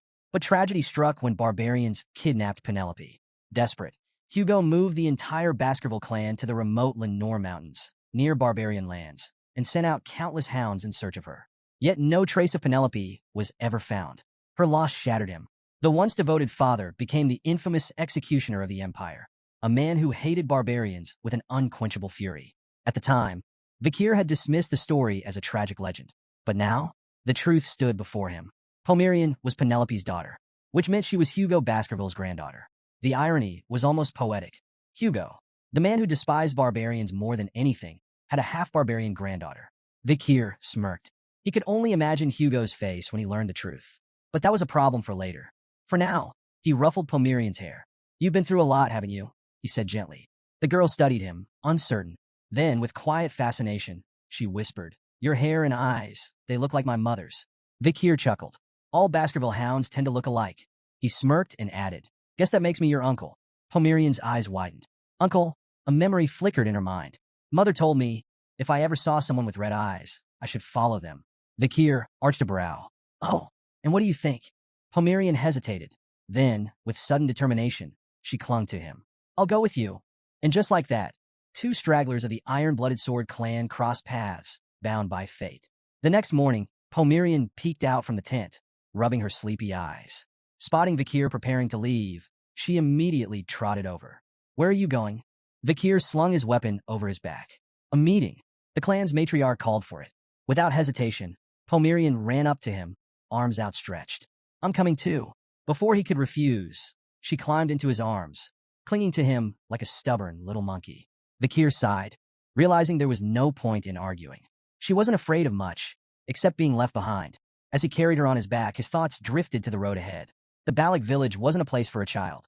She needed safety, civilization, A home far from Hugo's grasp. This wasn't just his fight anymore. He had someone to protect. His resolve hardened. He needed help. First, he'd see the matriarch. Then, he'd find Chihuahua and make arrangements to leave the forest for good. Inside the matriarch's tent, the atmosphere was tense. The matriarch's weary eyes scanned the gathered elders and shamans as she addressed the growing crisis. The disease is spreading, she said gravely. If the rainy season begins while it persists, the consequences will be catastrophic. The shaman scoffed. This is no disease. It's a curse. He declared that the spirits of their ancestors were furious, and the only solution was a grand ritual to appease them. Ian immediately objected. This isn't a curse. If we don't act fast, more will die. We need to move the village. The elders pushed back. Their ancestors' ashes were buried here. The land was sacred. Leaving was unthinkable. Ian's group refused to back down. The children are dying, one of them argued. What's the point of honoring the dead if we let the living perish? The shaman supporters held firm. The ancestors are punishing us. If we abandon them, we'll be cursed forever. Meanwhile, Ian's group speculated about the true cause. Tainted mushrooms, parasites, or a contagious infection. Voices rose in frustration. The debate became a battlefield of faith versus logic. Eventually, all eyes turned to the matriarch. The room fell silent, awaiting her verdict. She hesitated. This wasn't just about survival. It was about their identity. Did I in the back? Vakir observed quietly, piecing together the truth. He had seen this before, the Red Death. It was as ruthless as the Black Death that had once devastated the Empire. Two figures had once played key roles in stopping its spread. Camus Morgue, who created a massive firewall to contain the infection. Dolores, the saintess of Quo Vadis, who purified the afflicted with divine power. But their aid had only extended to the Empire. The barbarians in the Lenore Mountains had been left to rot. Most perished, and the Baskerville clan had benefited greatly from their extinction. With fewer barbarians, low-tier monsters overran the region, wreaking havoc on civilians. The Empire funneled more resources into Baskerville hands to manage the threat, allowing Hugo to consolidate his power. Vakir clenched his fists. This wouldn't become another stepping stone for Hugo's rise. Suddenly, he raised his hand. The matriarch's gaze snapped to him. The entire tent fell silent. Then, with quiet confidence, Vakir made his declaration. I know how to stop the Red Death. Vakir's method was put to the test. A goblin, bound and suspended upside down, was submerged in water drawn from an infected source. Seconds passed. When they pulled it out, horror rippled through the crowd. Red spots bloomed across its skin, the telltale mark of the Red Death. Without hesitation, the barbarians threw the writhing creature into a fire. Better to burn it than risk the disease spreading. Ian turned to Vakir, her expression shifting between shock and realization. Every goblin exposed to the contaminated water had shown symptoms. So it really spreads through water, she muttered. Vakir nodded. Boiling the water will neutralize it. That's our best defense. To verify his claim, they escalated the experiment. Ian suggested testing boiled water safety, so they dropped a goblin directly into the boiling pot. It died instantly. Ian winced. Well, that didn't work. Vakir, unfazed, replied, let's try cooled, boiled water instead. After adjusting the test, 2 goblins were submerged in cooled, previously boiled water. This time, no red spots appeared. The gathered barbarians murmured in awe. Boiled water was safe. The matriarch, watching the results unfold, finally spoke. You've given us hope, Vakir. Despite their breakthrough, Vakir remained cautious. The Red Death doesn't just spread through water. It can be transmitted through breathing, eye contact, and exposure to mucous membranes. Stay vigilant, especially during the early morning fog. Ian smirked, casting a smug glance at the shaman. Funny, I remember someone insisting it was a curse. The shaman scowled but quickly fired back. And how do you plan to avoid rain? The river will flood. The humidity will rise. You can't fight water forever. Vakir didn't argue. The shaman was right. The rainy season would spread the infection faster than ever. The Lenore River would overflow, drowning the forest in contaminated water. So he made a bold decision. We need to relocate. The elders stiffened in outrage. You already know the answer to that. One snapped. We cannot abandon the graves of our ancestors. Vakir remained unfazed. Then we won't abandon them. We'll adapt. As the rainy season arrived, the Lenore River swelled, turning the deep forest into a treacherous swamp. Normally, the Balak village would have been washed away. But this time was different. Under Vakir's direction, the barbarians worked tirelessly, constructing elevated platforms, rope bridges, and reinforced barriers. 2 warriors pulled massive support beams into place, securing them high in the towering trees. Others wove thick rope walkways to link their new homes above the floodwaters. When the work was done, the village no longer stood on the ground. it thrived above it. As the storm raged and rivers overflowed, the Balak remained untouched. A barbarian, staring down at the flooded forest below, whistled in admiration. Even with these rains, we haven't lost a single home. Another, beaming, clapped Vakir on the back. We owe this to you. Vakir didn't respond, just gazed up at the towering trees. If the Balak territory hadn't been so naturally blessed, none of this would have worked. Pomerian, crawling out of the hut, rubbed her sleepy eyes. I want to stay with you, she murmured, clinging to Vakir's leg. Before he could respond, urgent shouts cut through the air. Two barbarians were waving frantically from a nearby platform. Something fell off. Vakir's instinct screamed, danger. A massive catfish erupted from the murky waters, its gaping maw aimed at the unsuspecting warriors. Their fearful screams rang out as they scrambled to react. Too late. Just as the catfish lunged, an arrow whizzed through the air, striking it cleanly in the side. The impact sent the beast flailing back into the water. The sharpshooter? Ayan. Lowering her bow, she glared at the catfish. You ugly bastard. Try that again, and I'll turn you in a stew. Vakir exhaled, momentarily impressed. Fast, precise, sufficient. Ayan had saved them in seconds. He turned to her. That thing, is it the infamous Mishisu? Ayan shook her head. No, this one's Ka. It's ruled these waters for decades. Before she could say more, Ka slammed into a platform. The impact sent two barbarians tumbling toward the water. Vakir moved instantly. His hand glowed red as he summoned Beelzebub. His blade blurred as he unleashed the sixth Baskerville technique, 6 lurking ambushes. A flurry of precise, deadly slashes struck Ka, forcing it back. The beast screeched in agony before retreating into the depths. The fallen barbarians caught onto a nearby tree trunk and managed to climb back up, shaken but safe. The gathered warriors, still processing what had happened, suddenly erupted into cheers. Vakir, the hero of Balak Village. You saved us again. As chants of praise filled the air, Vakir noticed a bitter glare from the crowd. The shaman, watching from a distance, clicked his tongue in irritation. Meanwhile, Ayan smirked, giving Vakir a thumbs up.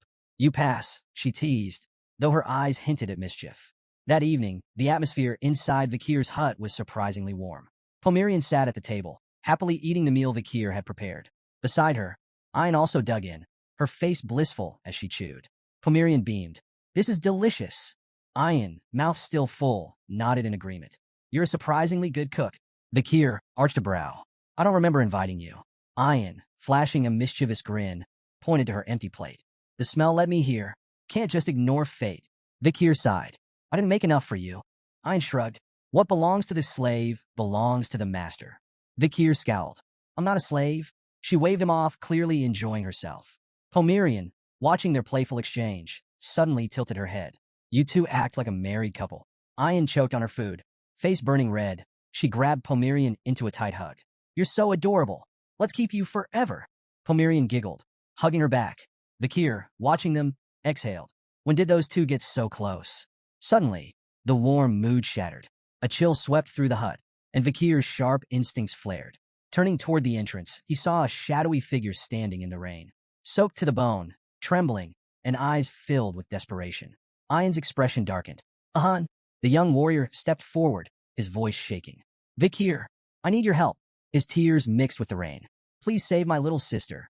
The rain pounded against the tent, the dim light inside barely piercing the gloom. On a makeshift bed, a frail young girl lay still, her breathing ragged. Red bruises mottled her small body, a cruel sign of her worsening condition. Vakir, Ayan, and Ahun stood around her, the weight of the moment pressing down on them. Breaking the silence, Vakir's voice was calm but firm. When did this start? Ahun swallowed hard. Yesterday. She went into the swamp to gather wood for the village. Ayan added softly. Yahello is always trying to help. She's kind, too kind. She turned to Vakir, eyes pleading. Is there a way to save her? Before he could answer, a shadow entered the tent. A sharp grunt. A heavy presence. A human. The shaman and Ahun's grandfather. His piercing gaze swept over them before settling on Yahello. His face twisted with disapproval. Foolish girl, he muttered, voice dripping with contempt. I warned you not to go near that swamp. His frustration exploded. He turned on Ahun and slapped him across the face. The crack echoed in the tent. Useless boy, he spat. You and your imperial spy bastard friend have disgraced this tribe. His glare bore into Vakir. Ayan bristled at the insult, but Ahun didn't fight back. Tears slid down his face, silent and unchallenged. The shaman's voice boomed. declaring Ahul's condition a divine curse, punishment for neglecting ancestral rites. Only an offering will cleanse this taint, he warned. The matriarch will understand. With that, he stormed out. The silence that followed was thick with tension.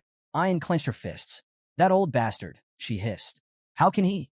But Vakir's calm voice cut through the storm. If you want to save her, I have a plan. The battle against disease begins. Vakir turned to Ahun. You want to help? Ahun snapped out of his daze. Yes. Then listen carefully. Vakir's tone was steady, decisive. Sanitize everything Ahul has touched. Use boiling water. Burn charcoal in the bonfire to repel insects and bats. Keep her isolated, warm, and dry. This gives her the best chance to fight the disease. He locked eyes with Ahun. Can you handle it? Ahun wiped his tears away. I'll do it. Without hesitation, he rushed out to begin preparations. Ayan stepped closer, worry clear in her voice. You really think you can save her? Vakir didn't hesitate. I can, but I need your help. She straightened. What do you need? Vakir's answer shocked her. I have to leave the forest. I need medicine. Ayan stiffened. You know that's impossible.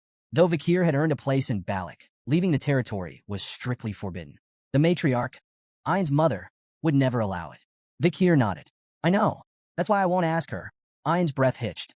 If you and the others keep this secret, I can leave and return before anyone realizes. His red eyes met hers. Will you let me go? Ayan froze. Caught off guard. She struggled for words, but none came. The rain poured harder, flooding the forest, washing over everything in its path. Vakir pressed forward, leaping across floating planks in the rising water. Then he stopped. He glanced back. Ayan was following him. His voice cut through the storm. Why are you following me? You agreed to let me go. Ayan's expression remained firm. Then let's go together. Vakir's brow furrowed. You'll slow me down? She didn't budge. At least tell me where you're going. No. Her frustration flared. Then why are you taking Pomerian? Vakir fell silent. Ayan hesitated, then spoke the truth she had buried. I've noticed things about you, Vakir. Your sword that comes from your arm. Your knowledge of the Red Death. But I never asked. She clenched her fists. I was afraid. Her voice trembled. I was afraid that if I pushed for answers, you'd disappear. She looked away. Finally, she whispered, You'll come back, right? Eyes shut. She braced herself for an answer she didn't want to hear. A moment passed. Then his calm voice reached her. I will come back. She opened her eyes. He was gone. Rain blurred her vision as she muttered softly. You'd better keep your promise. The deputy consul's office was a disaster zone of paperwork. General Secretary Chihuahua sat at his desk, drowning in documents. No matter how much he worked, the pile never shrank. He sighed, rubbing his temples.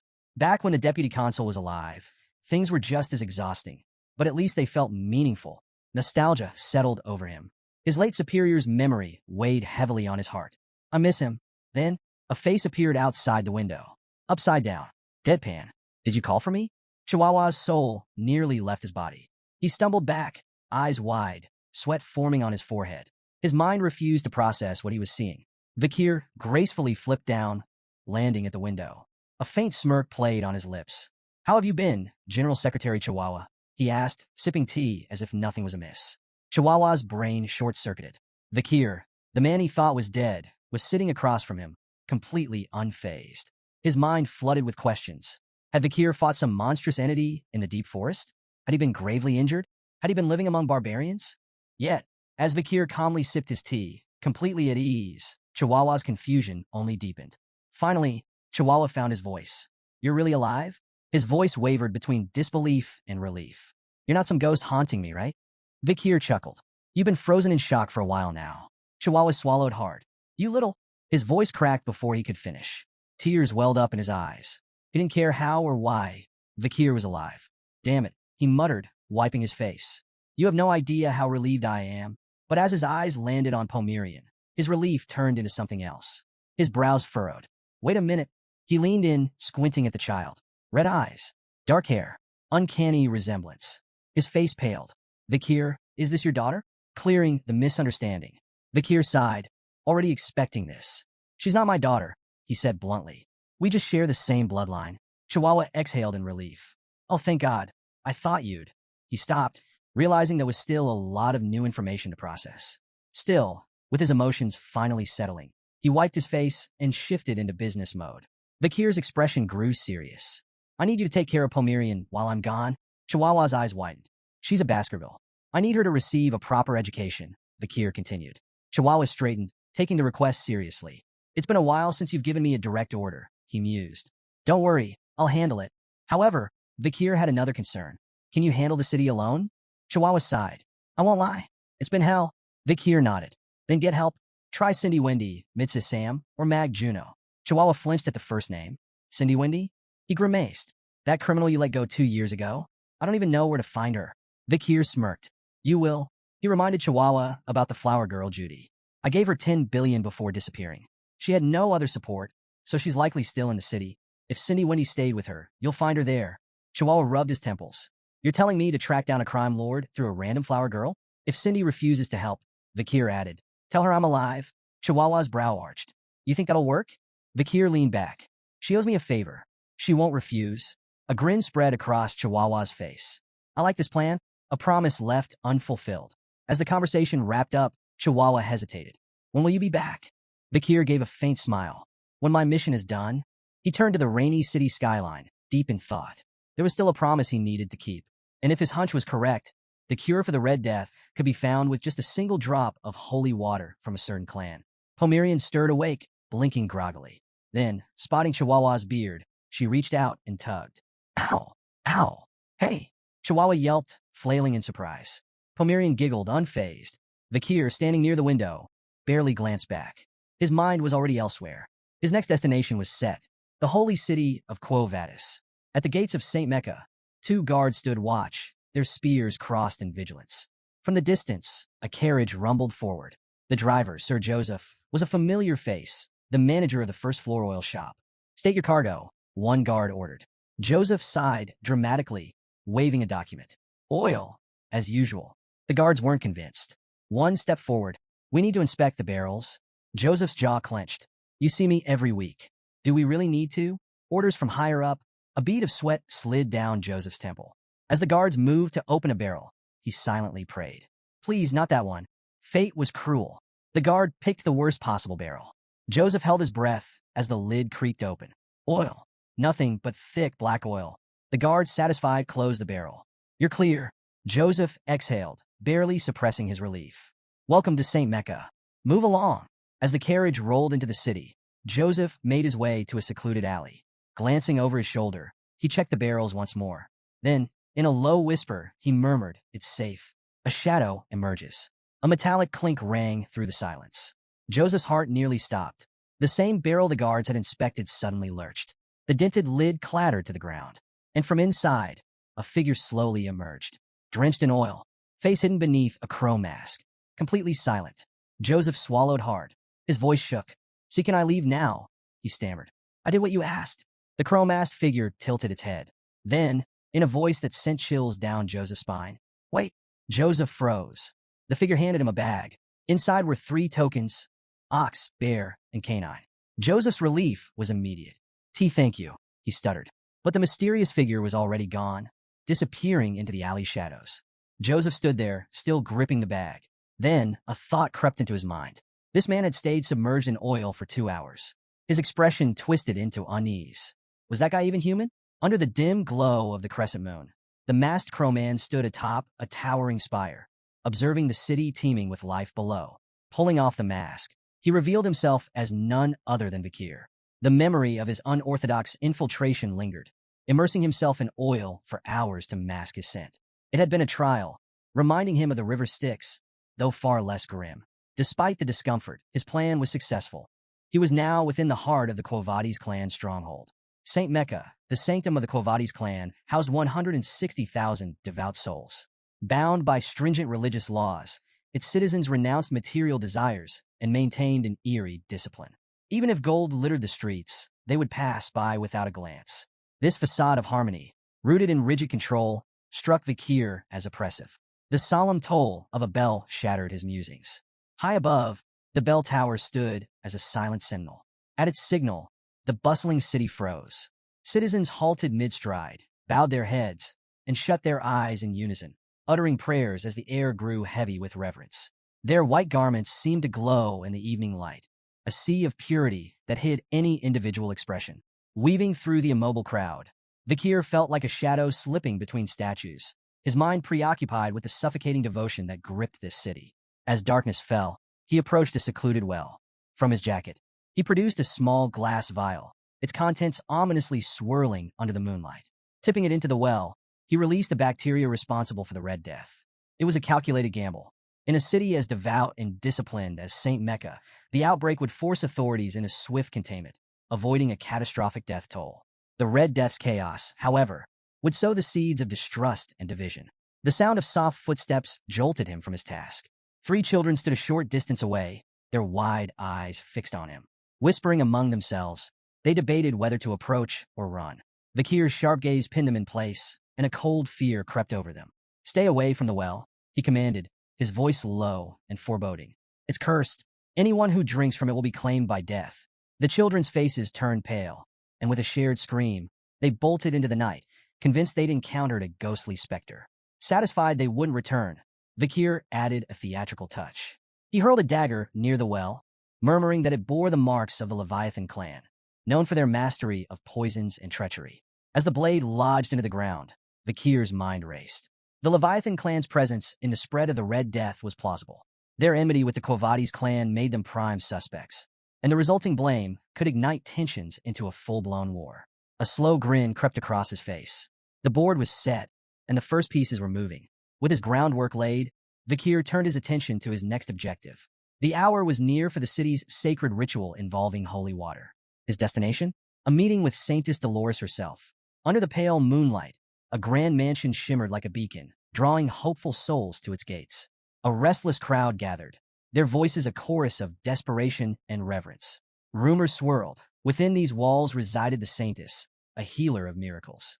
The sick, the wounded, and the desperate all yearned for her divine touch. Suddenly, a calm yet commanding voice echoed from within.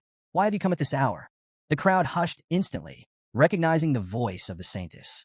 A ripple of excitement spread as nobles and merchants pushed forward, each eager to flaunt their wealth and influence, hoping to secure an audience.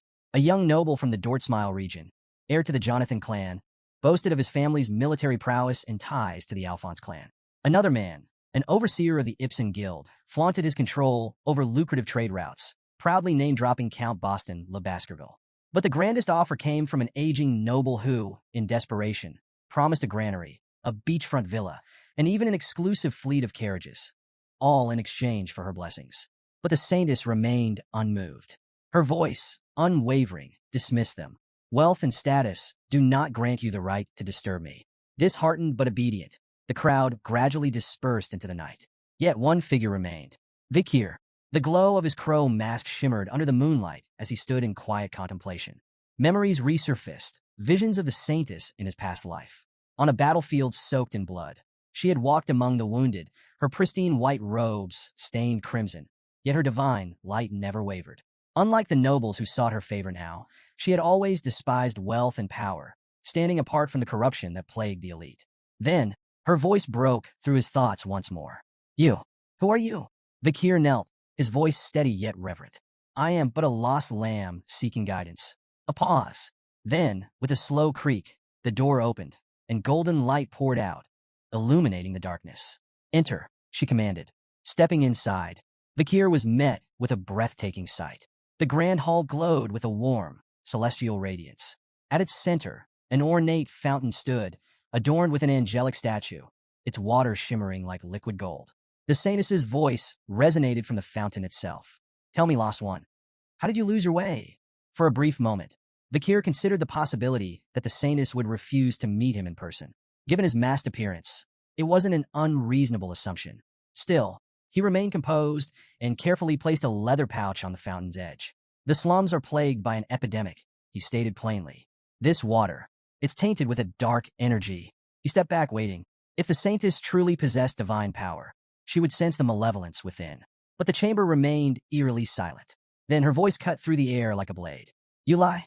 The accusation barely settled before the chamber filled with the sound of approaching footsteps. Knights emerged from the upper level, positioning themselves like sentinels above him. The atmosphere turned heavy, their leader stepping forward with an air of cold authority. "Your words are far too bold for someone claiming to be a lost lamb," he remarked, his gaze sharp. "Who are you really?" Vakir remained silent, but recognition flickered in his eyes. Pietro Kovades, an old comrade from his past life, known for his unshakable sense of justice and ruthlessness in pursuit of it. Pietro had mastered interrogation techniques so brutal that demons might have taken notes. Vakir himself had learned a thing or two from him, enough to break the infamous 7 young masters of Underdog City. Finally, Vakir spoke. I didn't expect to see you here. Pietro's eyes narrowed, but he showed no sign of familiarity. Instead, he acknowledged the epidemic report with skepticism. And yet, here you stand, masked like a thief in the night, he countered. Remove it. Show your face. That is the proper way to meet the Saintess. Vakir ignored the demand and turned toward the exit. My task is done, he said, moving to leave. A blur. Something sliced past him, grazing his mask before embedding into the ground. Vakir halted, his eyes flicking to Pietro, who now held an open book in his hand. His voice was calm, but firm. I can't let someone so suspicious walk away. Vakir's mind raced. The attack, it wasn't just paper. Pietro had infused the scripture itself with divine energy, turning sacred verses into weapons. The ingenuity of it intrigued him. Holy pages as projectiles? Now that's creative. Before he could dwell on it further, Pietro moved. In one fluid motion, he leapt from the upper floor, landing directly in Vakir's path. These pouches of tainted water, Pietro said, eyes locked onto him. You could be the one spreading the disease. Vakir let out a low chuckle. If that were true, why would I report it? Pietro remained unfazed. A smokescreen, a way to lure the Saintess out. Vakir kept his face unreadable, but inwardly, he had to admit, Pietro wasn't wrong. Without warning, another flurry of scripture-infused pages shot toward him. Vakir moved instantly, twisting through the assault with precise, calculated steps. Pages cut through the air, glowing with divine radiance, yet not a single one touched him. He landed lightly on the opposite side of the chamber, his eyes assessing Pietro. Fast, tactical, as sharp as ever. He considered activating his aura to shift the battle in his favor. But the moment he did, the truth would be undeniable. He was a Baskerville. And that wasn't a secret he was willing to reveal. Not yet. Vakir saw an opening and took it. Launching off the wall, he propelled himself forward, his foot swinging in a powerful kick aimed straight at Pietro. The knight barely had time to raise his arm guard, reinforced with his holy book as a shield. The impact sent a shockwave through the floor, cracking the stone beneath him. Pietro staggered, his eyes widening in disbelief. That strength! How does he have such monstrous power in such a small frame? But Vakir wasn't done. Using the rebound, he pushed off Pietro's guard and flipped backward, landing gracefully. He smirked. 600 kilogram stability. A technique he had developed 2 years ago after taking down the legendary Oxbear. This was its first real test in battle, and judging by the cracked floor and Pietro's shaken stance, it worked beautifully. Not giving Pietro a chance to recover, Vakir shot forward, unleashing a relentless barrage of punches.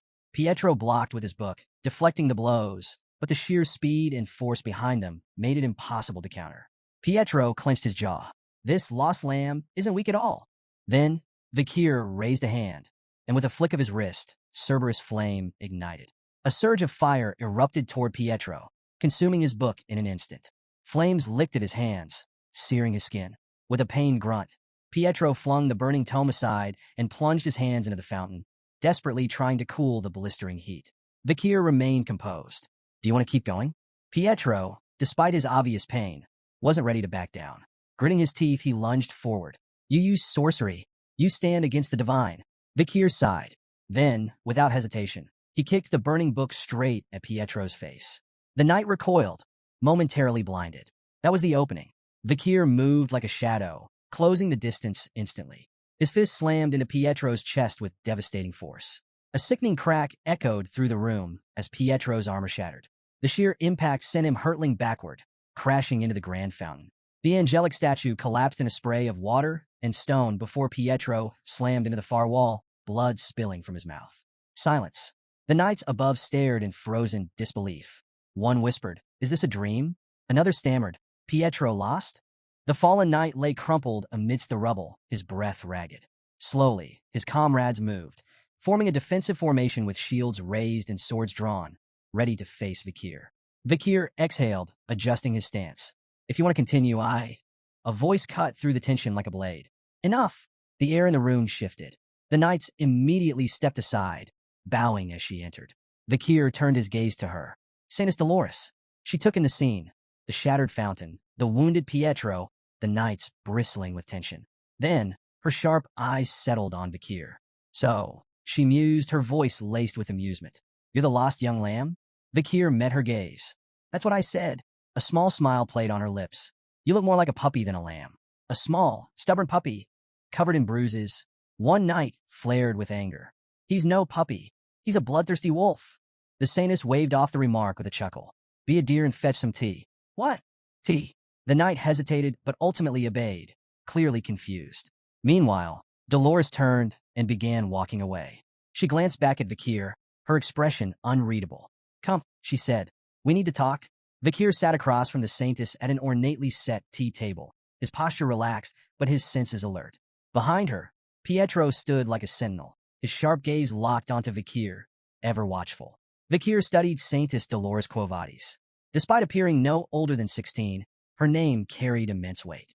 During the war against demons, she had worked tirelessly on the front lines, healing the wounded when all seemed lost. To soldiers and marshals alike, she was a beacon of hope, a symbol of compassion in an age of despair. Even Vikir, hardened by battle, had once regarded her with a degree of reverence. Then, unexpectedly, she sighed. I've been really stressed lately. Vikir blinked. That was not what he expected. The saintess continued, seemingly unfazed by his silence. I just got back from the Imperial Academy of Colosso. I'm on break, but family matters have kept me busy. Vikir narrowed his eyes. What was she playing at? Why shift the conversation to something so mundane? She turned her gaze to the window, watching the moonlit city below. Nobles and merchants are relentless. They demand my presence at all hours, but most of their problems are self-inflicted. She swirled her tea absent-mindedly. Narcotics, personal misadventures, things they call urgent, but are really just the consequences of their own indulgence. Very few of them are actually suffering from serious illnesses. Taking a slow sip of her tea, she exhaled softly. People rarely care about justice, righteousness, or equality. They only focus on their immediate needs. Her words hung in the air, an unspoken challenge for Vikir to reflect on them. Vikir, ever composed, responded evenly. Theology is essentially the process of understanding humans, so such things are inevitable. The saintess's eyes flickered with intrigue. Asmo's Old Testament, chapter 6, verse 9. For the first time, genuine surprise flashed across her face. I never thought I'd meet someone who still remembers that passage. Vikir said nothing, merely taking a sip of his own tea. This woman was sharper than most gave her credit for. Still, there were more pressing matters. He placed a pouch of contaminated water on the table. There's an epidemic in the slums of St. Mecca, he stated. It's spreading fast. The saintess's demeanor shifted instantly, her light-hearted tone vanishing. Are you certain? Vikir nodded. See for yourself. She studied the pouch carefully, but did not immediately take it. Her gaze flickered back to him. Did you have anything to do with this? Vikir met her eyes, unshaken. If I did, why would I be telling you? Pietro, ever the skeptic, tensed. Silence settled over the room as the saintess continued scrutinizing him. Vikir could almost hear her calculating the risks, the possibilities. Then, slowly he raised his hand. Pietro moved instantly. In a blur, he stepped between them, reaching for his weapon. Saintess stepped back, but there was no attack. Instead, a radiant golden glow enveloped Vikir's hand. I dislike harming innocent people, he said simply. Especially in my hometown. Pietro froze. The saintess stared, her previous composure breaking in a genuine astonishment. The power radiating from Vikir, it was unmistakable. Are you? She hesitated, her voice tinged with disbelief. A believer of Lewin? Vikir remained unfazed. He met the saintess's gaze and spoke with calm precision. Now, will you hear me out? With no objections, he began recounting his findings. He detailed how he had witnessed suspicious individuals pouring liquid from glass bottles into the slum's water supply. These figures, he asserted, were the real culprits behind the epidemic. The saintess's eyes darkened. And their motive? Wordlessly, Vikir unfolded a map, laying it on the table. He pointed to two key locations, his tone measured as he explained his deductions. The Leviathan clan, the bourgeois family, two factions with everything to gain from a crisis. The Leviathan clan thrives on poison, Vikir began. They would see this epidemic as an experiment, an opportunity to collect samples and refine their methods. If the Quo Vadis clan collapses, their influence will spread unchecked. The saintess's lips pressed into a thin line. She knew of the Leviathan clan's long-standing enmity with her own. But Vikir wasn't finished. He tapped another point on the map. The bourgeois family. They don't need poison. They profit from disaster. His voice was sharp, cutting through the tension. When an epidemic sweeps through, the poor die first. Landowners go bankrupt. Factories shut down. Stores close. That's when the bourgeois family steps in, buying up land, seizing assets, expanding their empire. The saintess and Pietro exchanged stunned glances. It all made too much sense. Bakir leaned back. The Leviathan clan sets the fire. The bourgeois family waits for the ashes to settle. And to mask their scheme, they blame the native tribes of the deep forest. Silence. Pietro looked like he'd just swallowed glass. The saintess, normally composed, found herself genuinely shaken. Bakir had pieced together an insidious conspiracy with alarming clarity. Finally, she exhaled. Just who on earth are you? Bakir smirked. Call me Night Bloodhound. Pietro scoffed. Blasphemous. His gaze flicked to Bakir's dark attire, his torn cloak, the faint traces of blood still staining his boots. That name suits you far too well. The saintess, however, remained thoughtful. Even if your name is ominous, your words hold weight. She stood. Pietro, we're going to the slums? Pietro straightened. Understood. They would investigate the epidemic firsthand and report their findings to the Quo Vadis leadership. Bakir observed the saintess in silence. She acted swiftly and decisively, a rare trait among nobles. Meeting her had been fortunate. With her involved, the truth wouldn't stay buried for long. As she prepared to leave, the saintess glanced back at him. There was something about him that unsettled her. His small frame, battered from battle, seemed at odds with the sheer power he had displayed.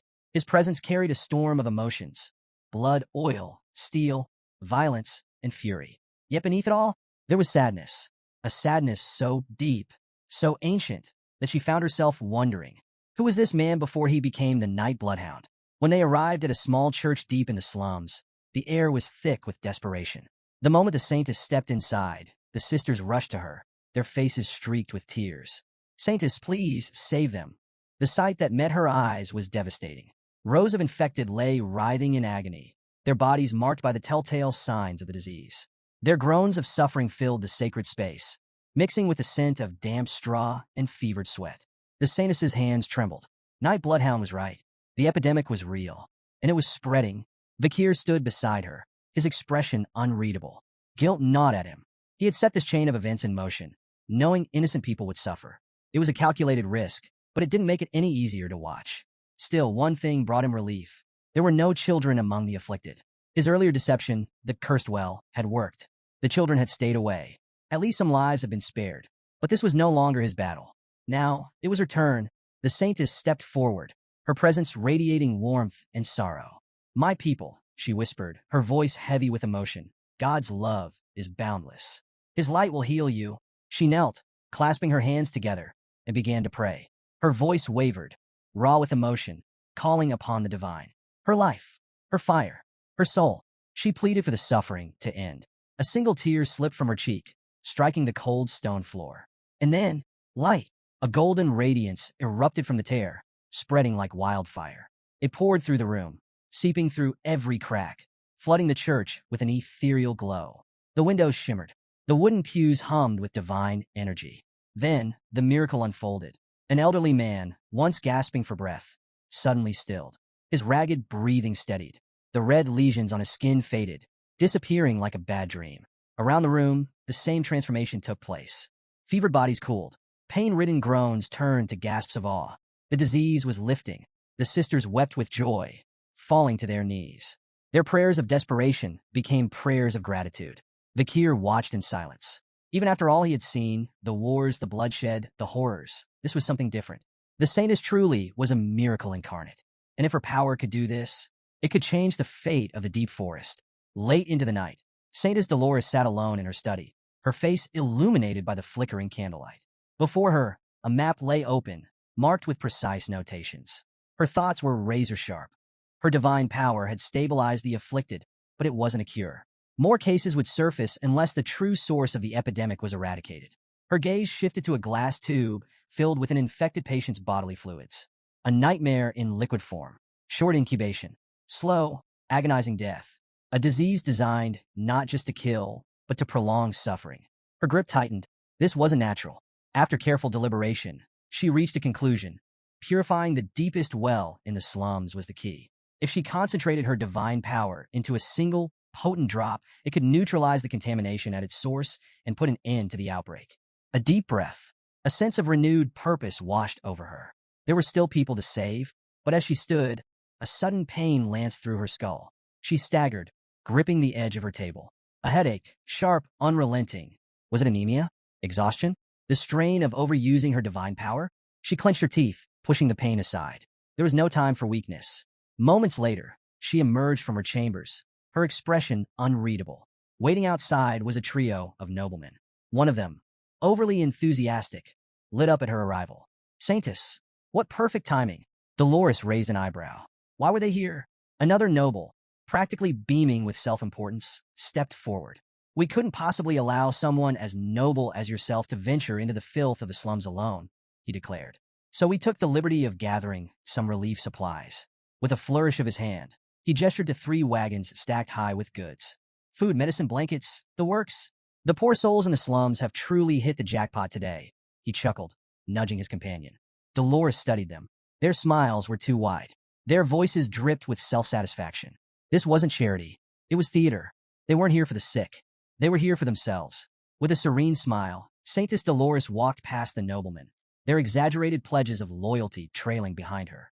It is a gentleman's duty to protect a lady, one declared dramatically. We swear to assist you in every way possible, another added, his eyes practically sparkling as if expecting praise. Her presence clearly captivated them, their hearts racing as if they were knights in a chivalric ballad rather than men about to enter a disease-ridden slum. Ever composed, Dolores offered them a gentle nod.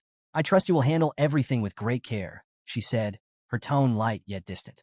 Their enthusiasm lasted all of 5 minutes. As they stepped deeper into the relief zone, the air grew thick with decay. The stench of sickness, filth, and human suffering assailed them like a physical blow.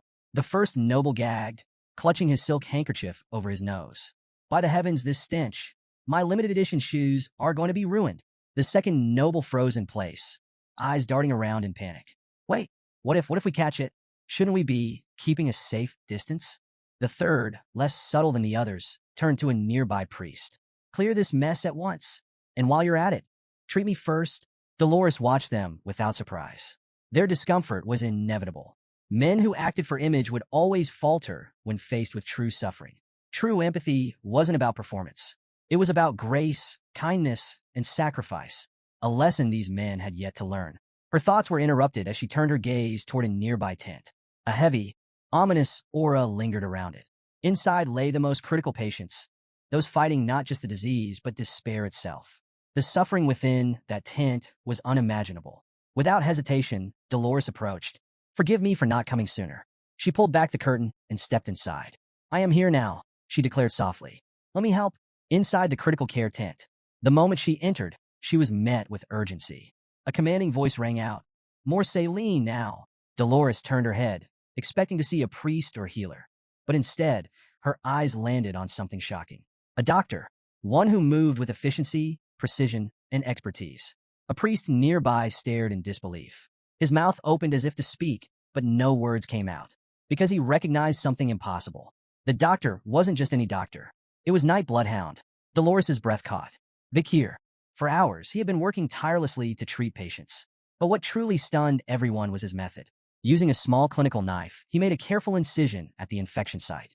Then, with just 2 fingers, he pressed against the wound, channeling divine power directly into it. The infection vanished on the spot. The priest, watching this unfold, felt his worldview shatter. Unlike the usual surface-level blessings used by the clergy, Vikir's technique forced divine power directly into the source of the illness. A technique no priest had ever considered. Dolores stood frozen, watching in silent awe. Vikir, this man with the aura of steel, blood, and fire, was healing people. After curing the infection, he administered medicine, ensuring the patient's recovery. His movements were efficient, measured, and above all, purposeful. This wasn't just skill. This was a man determined to save lives. Vikir placed both hands on the patient's chest, channeling divine power into their body. He understood the mechanics behind divine power well. It was typically granted through prayers to a god. The stronger the faith, the greater the return. 1 unit of devotion equaled 1 miracle. 10 units equaled 10. But Vikir knew better. There existed a loophole, a method that allowed 10 miracles with just 1 unit, and 100 miracles with 10. His mind drifted back to the Great Fall, a time of war and chaos, when hordes of monsters flooded the battlefield, and the wounded piled higher than prayers could reach. The clerics, their power reserves rapidly depleting, faced a grim realization. They didn't have enough divine energy to save everyone. So, the rules were rewritten. A divine decree altered the system. Miracles first, consequences later. Instead of strict calculations, clerics could now draw divine power without an immediate limit. The catch: the excess power came with an invisible cost, an interest to be paid later. This phenomenon became known as advanced divine power, and it wasn't limited to clerics. Anyone, even non-believers, could harness it, provided they had purged enough evil. Vakir, with a soul steeped in karmic energy from his past, could tap into this power naturally within the sacred grounds of Saint Mecca. It was this ability that made his miracles so efficient, allowing him to perform feats others deemed impossible. Just then, a child's sobs broke through the silence. A young girl knelt beside her unconscious mother, shaking her weak form. "Mama, wake up, please." Vakir, having finished his previous treatment, approached her with calm assurance. "She'll wake up soon," he said softly. He reached into his pocket, pulling out a gold coin. Pressing it into the girl's small hand, he instructed her, "Use this for food, firewood, whatever she needs to recover." Before the girl could respond, a priest quickly intervened. "Wait, we cannot give material assistance," he objected, his tone firm. "Monetary demands never end.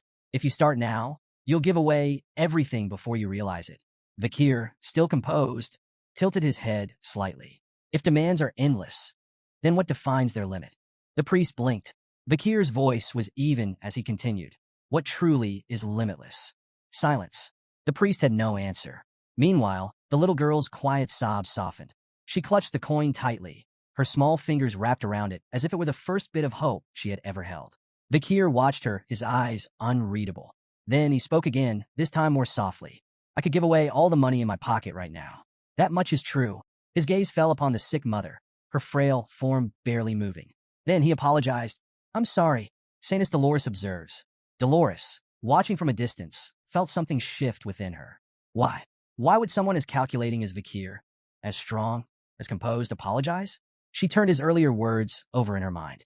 Theology is the pursuit of understanding humans. Then it clicked. He wasn't apologizing for what he had done. He was apologizing for what he couldn't do. For all his knowledge, all his power, he still couldn't save everyone. And she understood that feeling better than anyone. Her heartbeat quickened. At 16, she had seen miracles, had performed them herself. But this man who fought like a beast, carried the scent of steel and blood, and yet held divine power in his hands. He wasn't just a mystery. He was a contradiction, and he unsettled her in a way she couldn't explain. After hours of tirelessly treating the sick, Vakir finally stepped outside, seeking a moment of respite. He sat down with a quiet sigh, momentarily lifting his mask just enough to take a sip of water. The night air was cool, the city still heavy with the remnants of suffering. But his break didn't last long. From the corner of his eye, he noticed Saintess Dolores approaching. Quickly, he lowered his mask and greeted her. "Are you all right?" She settled beside him, her usual composure tinged with something more contemplative. "I just wanted to talk." Vakir nodded without hesitation. For a moment, neither spoke. Then, Dolores offered a quiet thanks. "With your help, we saved them," she said, sincerity in her voice. "The epidemic, we managed to stop it." Vakir, ever modest, simply shook his head. "I only did what had to be done." Dolores smiled softly, as if she had expected that answer. Then, silence settled between them. She clutched the fabric of her robes tightly, the tension in her fingers betraying the storm of emotions within. Finally, she spoke her doubts aloud. "Someone as strong as you should have been born with divine power," she murmured. She glanced down, hesitating before continuing. "I was given a gift, but I don't feel worthy of it. My faith is weak, my body frail, my mind uncertain." Her voice wavered. "Why would a higher power choose someone like me, when there are others, far more deserving?" Vakir's response caught her off guard. He smiled, calm assured. "Because of that doubt," he said simply. She looked at him confused. "The world doesn't need unshakable perfection," he continued. "It needs a light that can shine even in the darkest places." Dolores's breath hitched. His words, so unexpected, so certain, struck something deep within her. Tears welled in her eyes, but she blinked them back. "Do you really think I can become that person?" she asked, her voice small and certain. Vakir's reply was steady, unwavering. "You already are." Later, the clergy of the Quavadi's family gathered in solemn prayer, their efforts culminating in a sacred miracle. Before them, 3 drops of divine essence crystallized into liquid purity. Each drop held the power to cleanse the entire slums of the epidemic. Sealed in small glass bottles, they were given a name, Pliny de la Verge, or, as they were commonly known, the Saintess's Tear. In the grand hall of the temple, Saintess Dolores knelt before a podium.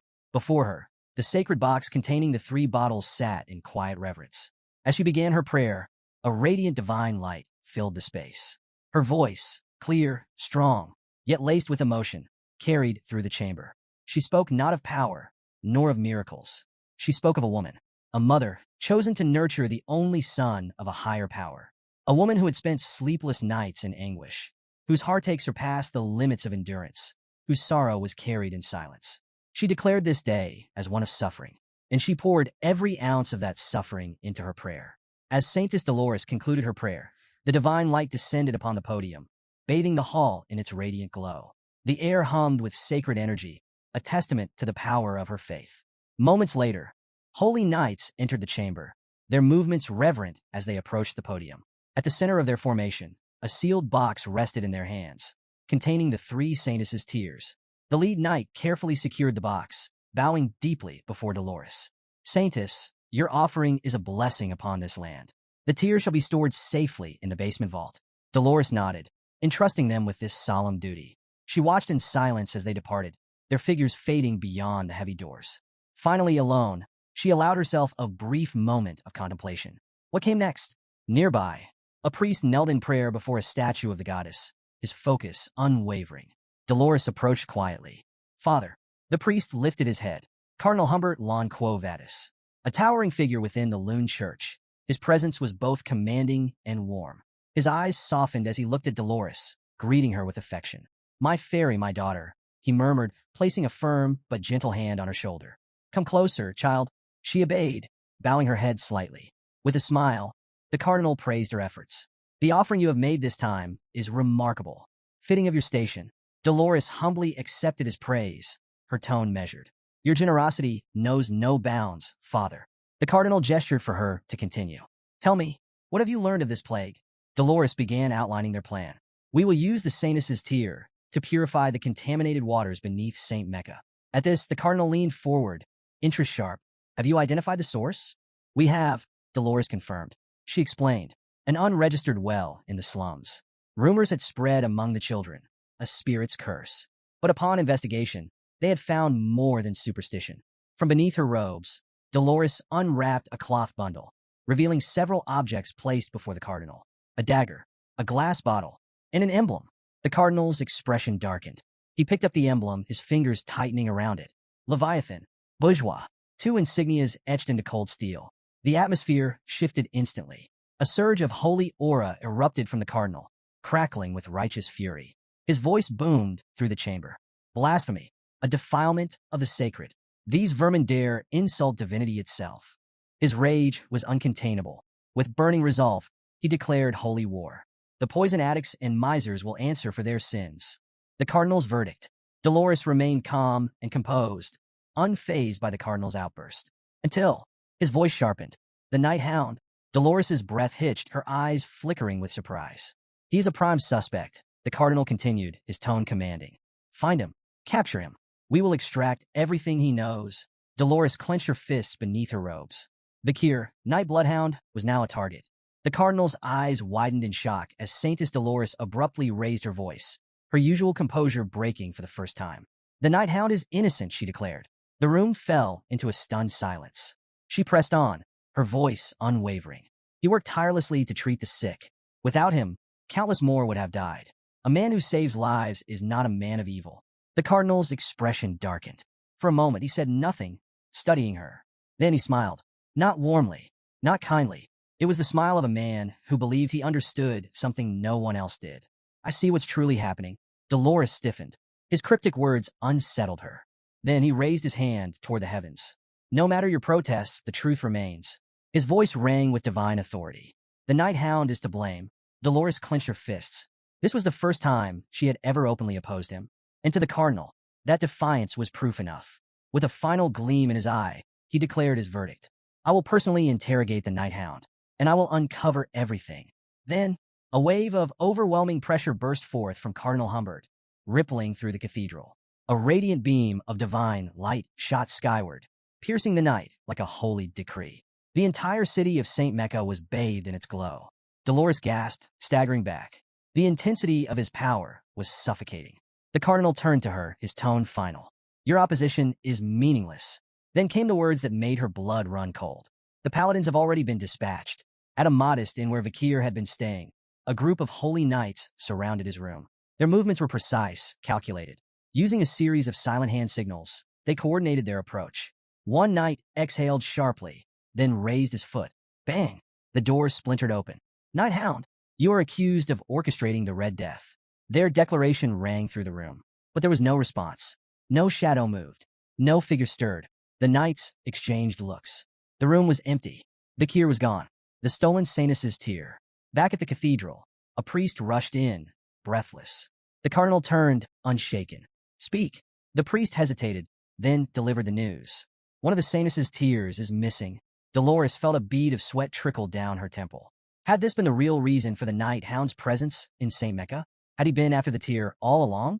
Far above the city, atop a watchtower overlooking St. Mecca, a lone figure stood beneath the moonlight. Vikir. In his gloved hand, the missing Saintus' tears shimmered under the pale glow. A faint smirk crossed his lips. Tucking the bottle securely into his pouch, he murmured a quiet, amused thanks. A generous gift. Then he vanished into the shadows.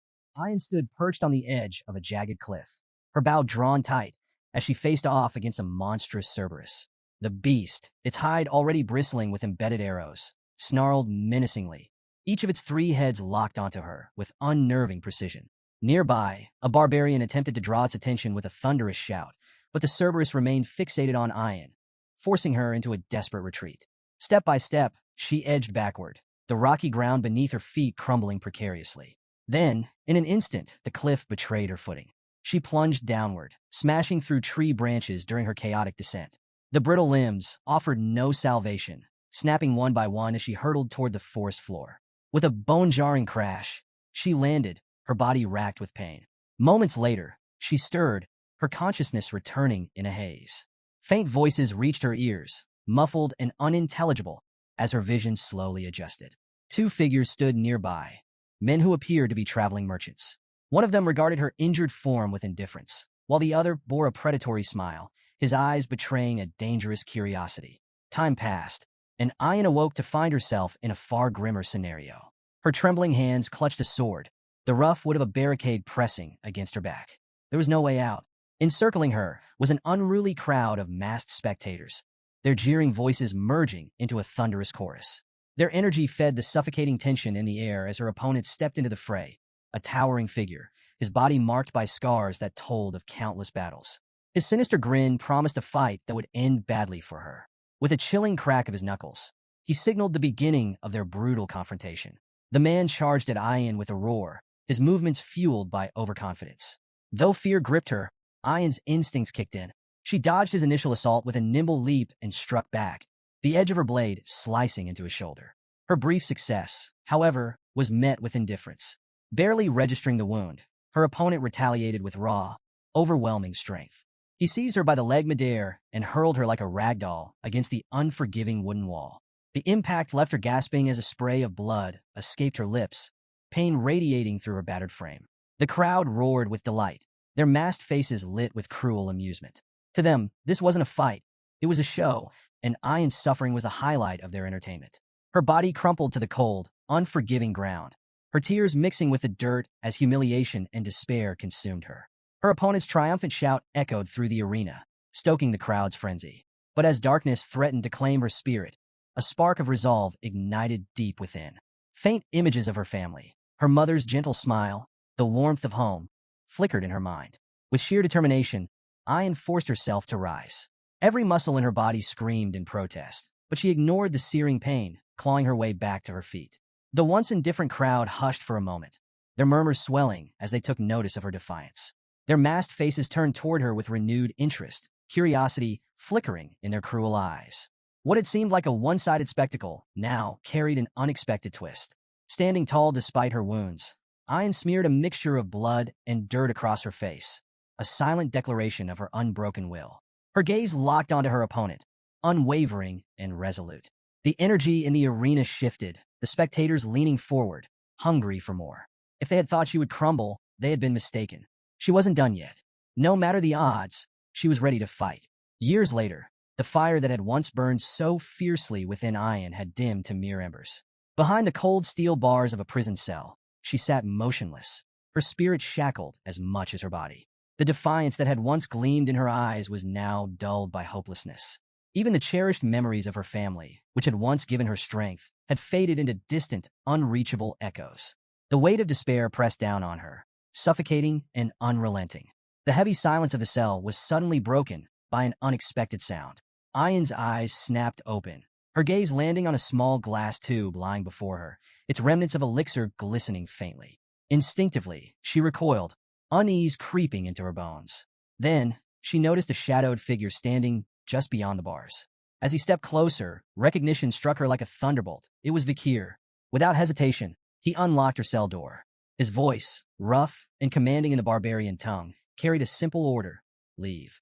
Ayan awoke with a gasp, her chest heaving as she was pulled from the depths of the nightmare. Tears streamed down her face, the lingering weight of her torment pressing heavily upon her. But as she blinked away the remnants of the dream, she realized she wasn't in a prison. Instead, she lay cradled in her mother's lap, the warmth of the matriarch's presence anchoring her to reality. With gentle concern, her mother asked if she had been dreaming. She mentioned that even in her sleep, Ayan had called out for Vakir. But the nightmare was not the only thing haunting her. Trembling, Ayan confided in her mother, her voice breaking under the weight of her suffering.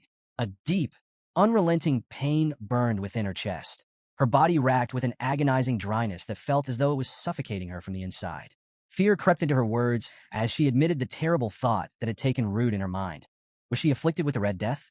Through choked sobs, she confessed the unbearable truth. The pain was so overwhelming that it made her regret ever being born into this world. The matriarch's expression softened with sorrow, yet her touch remained steady and reassuring. Placing a comforting hand on her daughter's trembling form, she began to speak, her voice gentle and soothing, weaving a tale meant to mend the cracks in Ayan's wounded spirit. The matriarch's voice softened as she delved into a story from long ago, a memory woven with both joy and sorrow. She spoke of a time when she and Ayan's father had planted a tiny seed together. He had buried it in the soil, while she had diligently watered it each day. Before long, the seed sprouted, growing into a vibrant, beautiful flower. When the time came, they harvested the blossoms, extracting their sap and smoking it. What followed was a blissful euphoria, a fleeting moment of pure happiness. And it was during this time of joy that Ayan had come into their lives. But as the matriarch continued, the warmth in her tone faded. The story took a darker turn. Because of a grave misdeed, Ayan's father had faced a terrible fate, executed at the hands of her own grandfather. The matriarch paused, watching as pain flickered across her daughter's face. Struggling with both her illness and the weight of her emotions, Ayan could no longer hold back her despair. The suffocating agony inside her made her question everything. Sensing this, the matriarch smiled gently, reminding her that life was unpredictable, a journey filled with both hardships and triumphs. She urged Ayan to endure, to hold on to hope, and assured her that Vakir would return with a cure. But Ayan, lost in hopelessness, rejected the comforting words. She voiced her doubts, convinced that Vakir would never come back. Just as the words left her lips, a sudden shout echoed from outside, piercing through the heavy atmosphere. The message was clear. Vakir had returned, and he had brought the much-needed medicine. The matriarch's expression brightened instantly, a knowing smile playing on her lips. She turned to Ayan, ready to tell her that her faith in Vakir had been justified. But before she could speak, Ayan was already gone, having bolted out the door. Slightly exasperated, the matriarch muttered to herself, wondering if her daughter truly had the Red Death after all. Ayan sprinted through the settlement, her heart pounding with a mix of hope and urgency. Her thoughts raced back to the past, to the moment Vakir had rescued her from a life of slavery. She remembered the fearless way he had stood against Madame Eight Legs, the unshakable strength he had displayed. Through his actions, he had taught her a valuable lesson, the power of facing one's fears head-on. That lesson had given her the strength to rise above her own suffering. And now, as she pushed forward, her mind held on to one single thought. Vakir was back. Finally, she arrived at the gathering of barbarians, her breath coming in ragged gasps. And there he was, standing tall, calm, and resolute. Their eyes met, and for the first time in what felt like forever, a wave of relief washed over her. Vakir, noting her presence, raised an eyebrow in mild surprise. He had heard she was suffering from the Red Death, and yet here she was very much on her feet. Before he could say anything more, Ayan acted on instinct. Without hesitation, she ran straight at him and leaped into a forceful hug, sending them both crashing to the ground. Vakir groaned dramatically beneath her weight, pretending to struggle. With an amused smirk, he muttered that if he hadn't reinforced his body with mana, Her first hug might have actually broken his back. Then, with a teasing tone, he questioned how someone supposedly afflicted with the Red Death had the strength to tackle him like that. Still clinging tightly to him, Ayn admitted with a soft smile that the moment she heard he had returned, her body had felt lighter. Vakir studied her, his confusion evident, but as he took in her expression, bright, full of relief, he let out a breath and asked if she was truly all right. Ayn nodded, her joy unmistakable. She admitted that perhaps she was only pretending to feel better, but at this moment, she had never been happier. Then, with a beaming smile, she welcomed him back. Vakir's expression softened, warmth flickering in his eyes. "I'm back," he replied. Inside a dimly lit tent, the atmosphere was thick with tension. Yahello lay on a crude bed, her breath shallow and labored, her condition worsening by the second. Around her, worried barbarians stood in anxious silence, their expressions etched with fear. Vakir knelt beside her, his gaze steady as he reached into his pouch and retrieved a small vial. The Sanus's tear. The moment he uncorked it, a brilliant golden radiance spilled forth, bathing the tent in a warm, ethereal glow. The light cascaded over Yahello, enveloping her in its healing aura. All eyes were locked onto her frail body as, miraculously, the red spots marring her skin began to vanish. Gasps of disbelief filled the space, followed by murmurs of awe. The once hopeless barbarians watched as Yahello's ragged breathing steadied, her complexion regaining its natural color.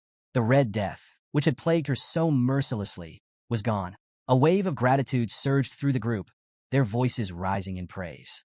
To them, Vakir was no longer just a warrior. He was the bringer of salvation. But Vakir had no time for accolades. His focus remained sharp. Turning to Ayn, he asked how many among their tribe had been infected. She responded grimly, Yahello had been one of 30. His expression darkened as he pressed further, inquiring about the state of other tribes. Ayn's answer was even more troubling. Many clans were teetering on the brink of devastation. Vakir quickly did the math. If the disease had spread as widely as suspected, there could be as many as 10,000 infected individuals across the land. Wasting no time, he instructed Ayn to send word to every tribe, telling them to gather their sick. The battle against the Red Death was far from over. Concern flickered in Ayn's eyes. With hesitation, she asked the pressing question, was there truly enough of the cure for all? Vakir's response was calm, unwavering. More than enough, he assured her. But beyond survival, he saw an opportunity. This was their chance to showcase their tribe's strength and capabilities to the rest of the land. His words carried weight, filling the barbarians with awe. Whispers of admiration spread like wildfire. Vakir was proving himself to be nothing short of extraordinary. However, he wasn't done yet. Shifting gears, he brought up another pressing matter, a formidable swamp monster known as Ka. Without much fanfare, he revealed that he had slain the beast during his journey. With his usual practicality, he instructed the barbarians to retrieve its carcass for food. More stunned murmurs rippled through the crowd. One by one, they realized just how far beyond their own abilities Vakir truly was. But there was no time for idolization. Keeping the group focused, Vakir issued the next directive. The tribes were to gather near the river catchment area for the next phase of the plan. Before long, the various barbarian tribes assembled by the riverbank, their leaders and warriors standing in anticipation. All eyes were on Vakir, who stood at the forefront, the Sanus's tear in his grasp. With measured precision, he poured the sacred liquid into the flowing waters. The moment it touched the river, a radiant golden light burst forth, illuminating the water as it surged downstream. The glow spread rapidly, casting a brilliant shimmer across the forest, its reflection dancing like liquid gold. Vakir turned to the gathered leaders, his voice steady as he addressed them. The water had been purified. Now, all the infected had to do was drink. One by one, the afflicted stepped forward, aided by their kin. As they took hesitant sips of the gleaming water, a hush fell over the crowd. Then suddenly laughter, cries of disbelief. "The sickness is gone," someone exclaimed. More voices followed, each filled with astonishment. One after another, the sick found themselves free of the Red Death, their bodies cleansed, their suffering lifted. The weight of despair that had loomed over the tribes evaporated, replaced by a wave of joyous celebration. Cheers erupted across the riverbank, the sound of victory echoing through the forest. Vakir turned to the matriarch, his voice calm and assured as he explained the extent of the purification process.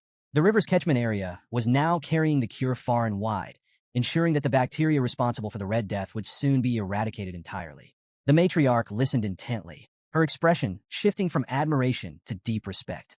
Then, with a thoughtful nod, she spoke, suggesting that Vakir be named the tribe's shaman. Before he could decline, the ground suddenly trembled beneath them. A thunderous thud shook the earth as one of the tribal leaders stomped his foot with overwhelming force, causing a visible crack to form in the dirt.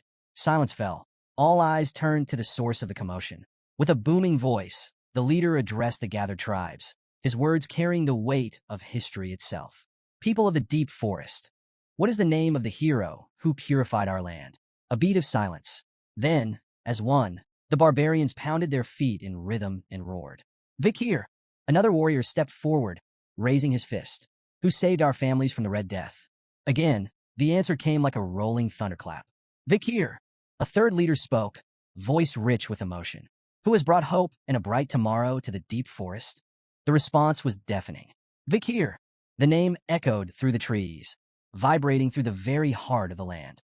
The people of the deep forest had spoken, their chants a declaration of gratitude and unwavering loyalty. Yet, amid the roaring celebration, Vikir remained composed. His mind was already working ahead, calculating his next move.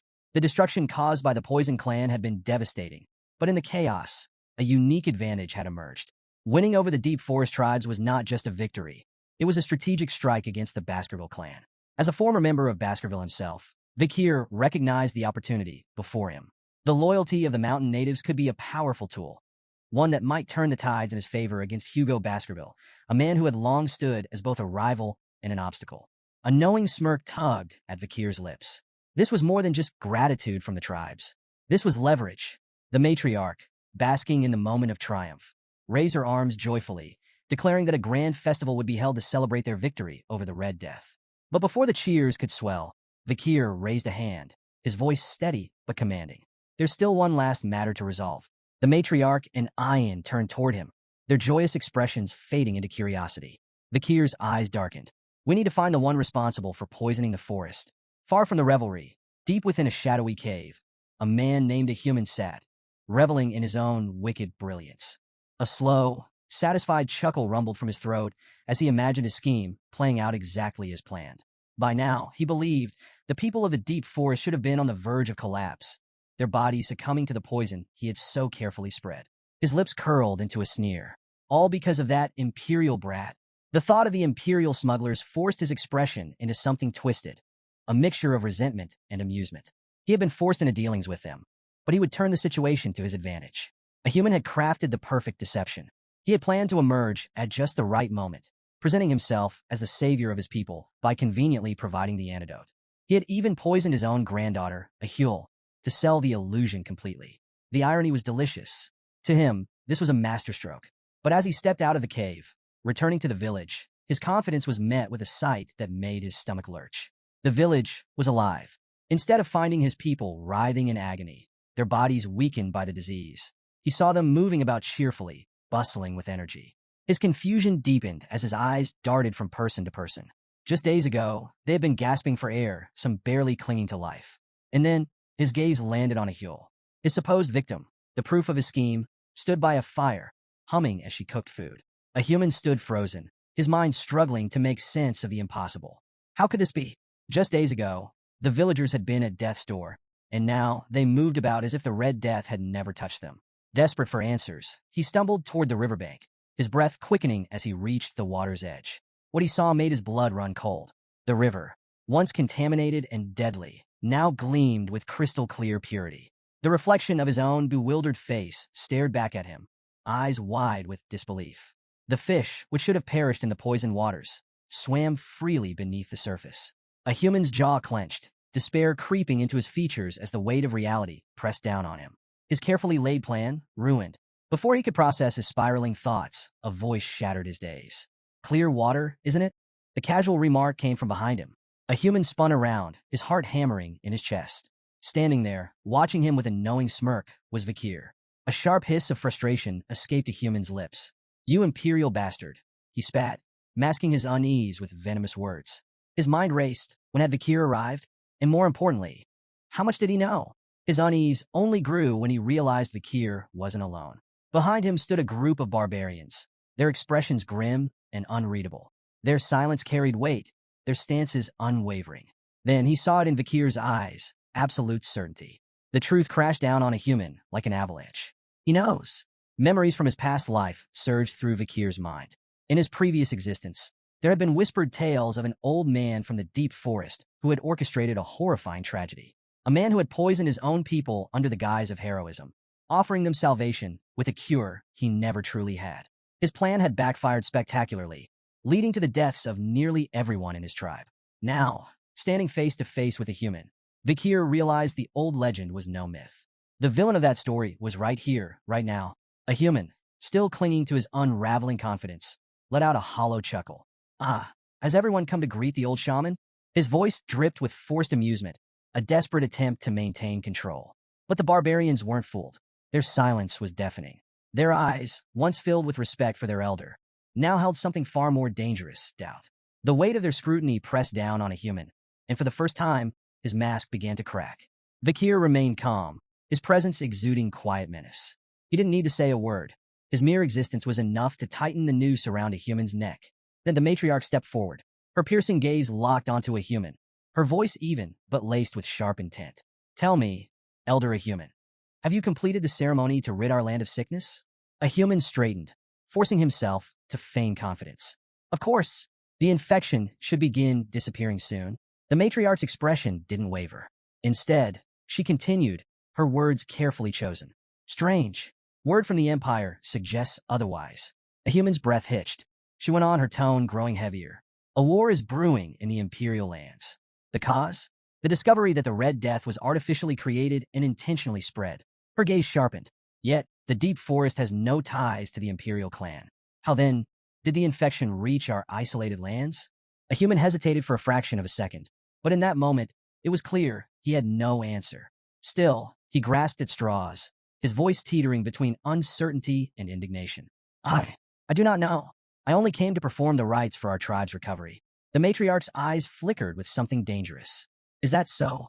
She glanced briefly at Vikir, an unspoken confirmation passing between them. She had suspected a human's involvement before, but now she knew he was lying. Then her voice cut through the air like a blade. If that's the case, then tell me, elder, why were you at the catchment area instead of tending to the village? A human stiffened. Beads of sweat formed at his temples. He hadn't realized anyone had been watching him. The matriarch took another step closer, her presence suffocating. Vikir mentioned something interesting before. He believed you planned to exploit the Red Death to present yourself as the tribe's savior. Her voice lowered, laced with ice. After all, if you were the only one with the cure, your influence would be absolute, wouldn't it? A human's breath hitched. Then suddenly the air shifted. A chilling aura radiated from the matriarch, her authority pressing down like an unshakable force. The barbarians around them could feel it, the storm gathering within her. A human trembled. His body betrayed him, his fingers twitching at his sides. The matriarch's voice, steady yet merciless, rang through the air. Show me the contents of your pouch. As the tense confrontation unfolded, Vikir's mind drifted back to a past conversation with Ayan. She had once shared fragments of a human's mysterious origins, secrets that painted the old shaman in a far darker light. A human had never been a true member of the Balak tribe. His past was shrouded in secrecy, but what little was known was enough to unsettle even the most hardened warriors. Long ago, he had arrived in the deep forest as nothing more than a slave, bound to the previous shaman. But his fate took a treacherous turn. Through manipulation and deception, a human orchestrated a coup, betraying and killing his master. And with that single act of treachery, he not only claimed the shaman's life, he stole his sorcerous powers. For his role in the rebellion, a human was elevated from the lowest of slaves to the tribe shaman. Yet, despite his newfound status, his path within the tribe was anything but easy. If he wanted to belong, he had to endure years of humiliation. He was made to handle the filthiest tasks, from cleaning excrement to serving as live bait for dangerous hunts. Only after enduring years of degradation and proving his worth did he finally secure the tribe's respect in his old age. Now, standing before the trembling shaman, Vikir wondered, had those years of suffering twisted a human into what he was today? Had his desperation for power driven him to defy even the matriarch, scheming to claim control over the entire forest? Vikir's thoughts were interrupted as the matriarch's voice rang out, sharp and commanding. A human. The pouch. Now. The old man hesitated, his hands shaking as he fumbled for an excuse. It's nothing but flour. Something I saved for after the ceremony, he stammered. With great effort, he reached for the pouch, intending to prove his innocence. But his trembling hands betrayed him. The pouch slipped. Time seemed to slow as it tumbled through the air, then splashed into the river. A stunned silence followed.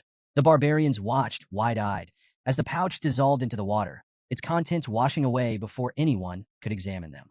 A human's eyes widened in horror. Panic flashed across his face before he forced himself into a nervous laugh, attempting to wave off the incident. On my old man's tremors. A foolish mistake, he muttered, though the unease in his voice was unmistakable. But it was too late. No one believed it was an accident. The matriarch's gaze hardened as she turned to him. Strange, she mused, her voice cool and deliberate. Why would you throw it into the river? A human's breath hitched. Vakir remained unfazed. Unfortunate, he remarked casually. Without the pouch, we can't verify its contents using conventional means. A human's face twisted with anger. His calm facade crumbled, and in a desperate attempt to shift the blame, he pointed an accusing finger at Vakir. This is a setup, he snarled. You've been scheming against me from the start. Matriarch, I demand you punish this imperial wretch for disrespecting an honorable shaman. The matriarch regarded him with an unreadable expression. Then, after a pause, she spoke, her tone eerily calm. You are right, human. Accusations without proof cannot be acted upon. A human's lips curled into a smug grin. She continued, since you are so certain of your innocence, then I will ensure your honor and pride remain intact. A human straightened, believing he had successfully turned the situation in his favor. But his confidence shattered when the matriarch uttered two simple words. Call the Iliad. A ripple of murmurs spread through the gathered barbarians. A human's stomach dropped. The Iliad, a sacred ballad tradition, a trial by combat, invoked when words alone could not settle a dispute. In an Iliad might determine truth. The victor was deemed competent and righteous, while the loser was proven unworthy, either exiled in disgrace or in some cases executed for their failure. Ayan, standing to the side, smirked. You always stress the importance of tradition, don't you, a human? She remarked, her voice laced with quiet mockery. Now's the perfect time to uphold it. A human clenched his fists, cursing his misfortune. He had no choice but to accept. But then an idea struck him. Time. He needed time to prepare. He cleared his throat and forced a nod. Very well, he conceded, masking his panic. Let us hold the Iliad in 4 days, on the night of the full moon. Vakir's voice cut through the air like a knife. No. A human stiffened. Vakir's lips curled into a knowing smile. Tradition states that the challenger has the right to set the date. His gaze locked onto a human, like a predator eyeing cornered prey. I choose now. The barbarians erupted in gasps and murmurs. A human paled. Vakir's plan had worked flawlessly. He had maneuvered a human into a trial he couldn't escape, and with no time to scheme, no allies to call upon, and no tricks left to play, the old shaman was trapped. Near the summit of the mountain, the Balak tribe gathered beneath the watchful gaze of their ancestors. The warriors' circle had been drawn, marking the sacred battleground where justice would be decided. At its center stood the matriarch, her presence alone enough to command absolute respect. With a solemn tone, she declared the commencement of the Iliad, reminding all present that any attempt to flee would be met with swift execution by the warriors stationed nearby. Behind her loomed the mighty Warriors' Mountain, where the graves of their forebears rested. She called upon the spirits of the ancestors, urging both combatants to fight with honor and prove their righteousness in battle. The crowd buzzed with anticipation, their voices swelling as they cheered for Vakir. Ayan, her eyes gleaming with excitement, cupped her hands around her mouth and shouted, Finish him in one strike, Vakir. Her enthusiasm spread like wildfire, and soon the entire tribe echoed her sentiment, chanting his name with fervor. On the opposite side of the circle, a human clenched his jaw, resentment boiling beneath his skin. The complete lack of support stung more than he cared to admit. Gritting his teeth, he bit his finger, letting droplets of blood fall to the earth. At once, 3 skeletal warriors clawed their way out of the ground, their hollow eyes burning with eerie light. A human ordered them to cover his blind spots, ensuring he would always be aware of Vakir's movements. Armed with a bow and arrow, a human allowed himself a smug smile. To him, Vakir was still an outsider. He had only lived in the forest for 2 years, while a human had survived in its depths for a lifetime. The terrain was his ally. The moment Vakir revealed himself, he would take him down with a single, well-placed shot. But a human had made a fatal miscalculation. Vakir had no intention of playing by his rules. Hanging upside down from a high tree branch, Vakir watched a human from above, his presence undetected. His breathing was steady, his gaze calculating. The ability that made this possible, Silent Heal, was one he had acquired after defeating the master of the swamp. A technique perfected by assassins. It allowed him to move without making a single sound. Even the faintest breath of disturbed air was erased, rendering him a shadow among shadows. Below him, a human remained blissfully unaware, still lost in his own overconfidence. Then, with the precision of a striking serpent, Vakir moved.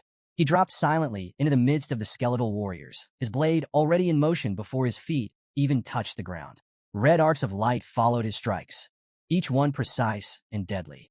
Bone shattered and splintered, the undead warriors reduced to lifeless fragments in mere seconds. A human, unaware that his summoned guards had already been obliterated, maintained his smirk, still believing Vakir was hiding in fear.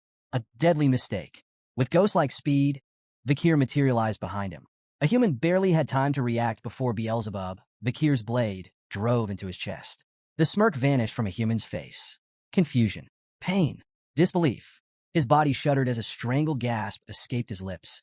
He had not heard anything. No footsteps, no rustling leaves, nothing. His mind struggled to process the impossible reality. He had lost before the battle had even begun. With a powerful shove, Vakir sent the shaman sprawling to the ground. A human landed hard, his wide, vacant eyes staring up at the darkening sky. He writhed in agony, his fingers twitching as if reaching for something, anything, to reverse his fate. But there was nothing left to grasp. With calm precision, Vakir withdrew Beelzebub, the blade gleaming in the dim light. The duel was over. Ayan rushed forward, her face alight with joy. "I knew you'd finish him in one move," she exclaimed, unable to contain her excitement. Around them, the gathered barbarians murmured in awe, still processing the sheer speed of what had just transpired. One of the elders, his voice filled with reverence, finally broke the silence. "The ancestors have spoken," he declared. A human's words were not even worthy of consideration. A human lay sprawled on the ground, his body racked with pain, the searing agony of his wound consuming every fiber of his being. His breaths came in ragged gasps as fear coiled around his heart, tightening its grip with every passing second. Was this how it would end? Desperation clawed at his mind, dragging him deep into the bitter memories of his past. The humiliation he had endured, the years spent groveling for acceptance in the Balak tribe, the injustice of it all, it crashed over him like a tidal wave. In his twisted perspective, the blame for his downfall lay with everyone but himself. Vakir, the Balak tribe, Loco, all of them. They had mocked him, scorned him, forced him into this wretched existence. Now, in his final moments, resentment was all he had left. They would all pay. Vakir, watching the old shaman suffering with a detached gaze, turned to Ayan. "We should end his pain," he suggested, his voice devoid of emotion. "It would be more merciful." But Ayan's expression darkened. His jaw clenched as he shook his head. "No," he declared coldly. "He doesn't deserve mercy." The weight of Ahul's near death still lingered in Ayan's heart, the thought of losing her to the Red Death fueling his anger. Even though a human was his grandfather, the man had crossed every line. A coward like him deserved to feel every ounce of his suffering. Yet, in the midst of his agony, a human wasn't done. Unnoticed by the others, he dragged his trembling fingers through his own blood, scrawling something onto the ground. The symbols took shape, an intricate pattern forming beneath him. As the final strokes were completed, an unnatural purple aura pulsed outward, thick and oppressive. Then, a deep, guttural groan echoed from the ancestral graves. The matriarch's sharp eyes snapped toward the burial grounds just as the heavy stone coffins creaked open. The sky darkened. The very air seemed to shudder. The ground beneath their feet trembled with an eerie, malevolent energy, spreading like an infection. A hushed silence fell over the gathered barbarians, their earlier triumph dissolving into sheer terror. Ayan's face drained of color, his breath quickening as realization set in. "What is he doing?" he shouted, his voice laced with panic. The once revered warrior's mountain now loomed under an ominous shadow, its sacred presence twisted into something unnatural. Vakir's eyes narrowed. He had been certain, absolutely certain, that his blade had pierced a human's lungs. The old man shouldn't even be breathing, let alone moving. Yet there he was. The barbarians erupted in fury, their voices filled with outrage. "He's desecrating the graves," one roared. "He's bringing ruin upon us all." But a human, now surrounded by a pulsating, violet aura, only laughed. A chilling, hollow sound that sent a shiver through even the bravest warriors.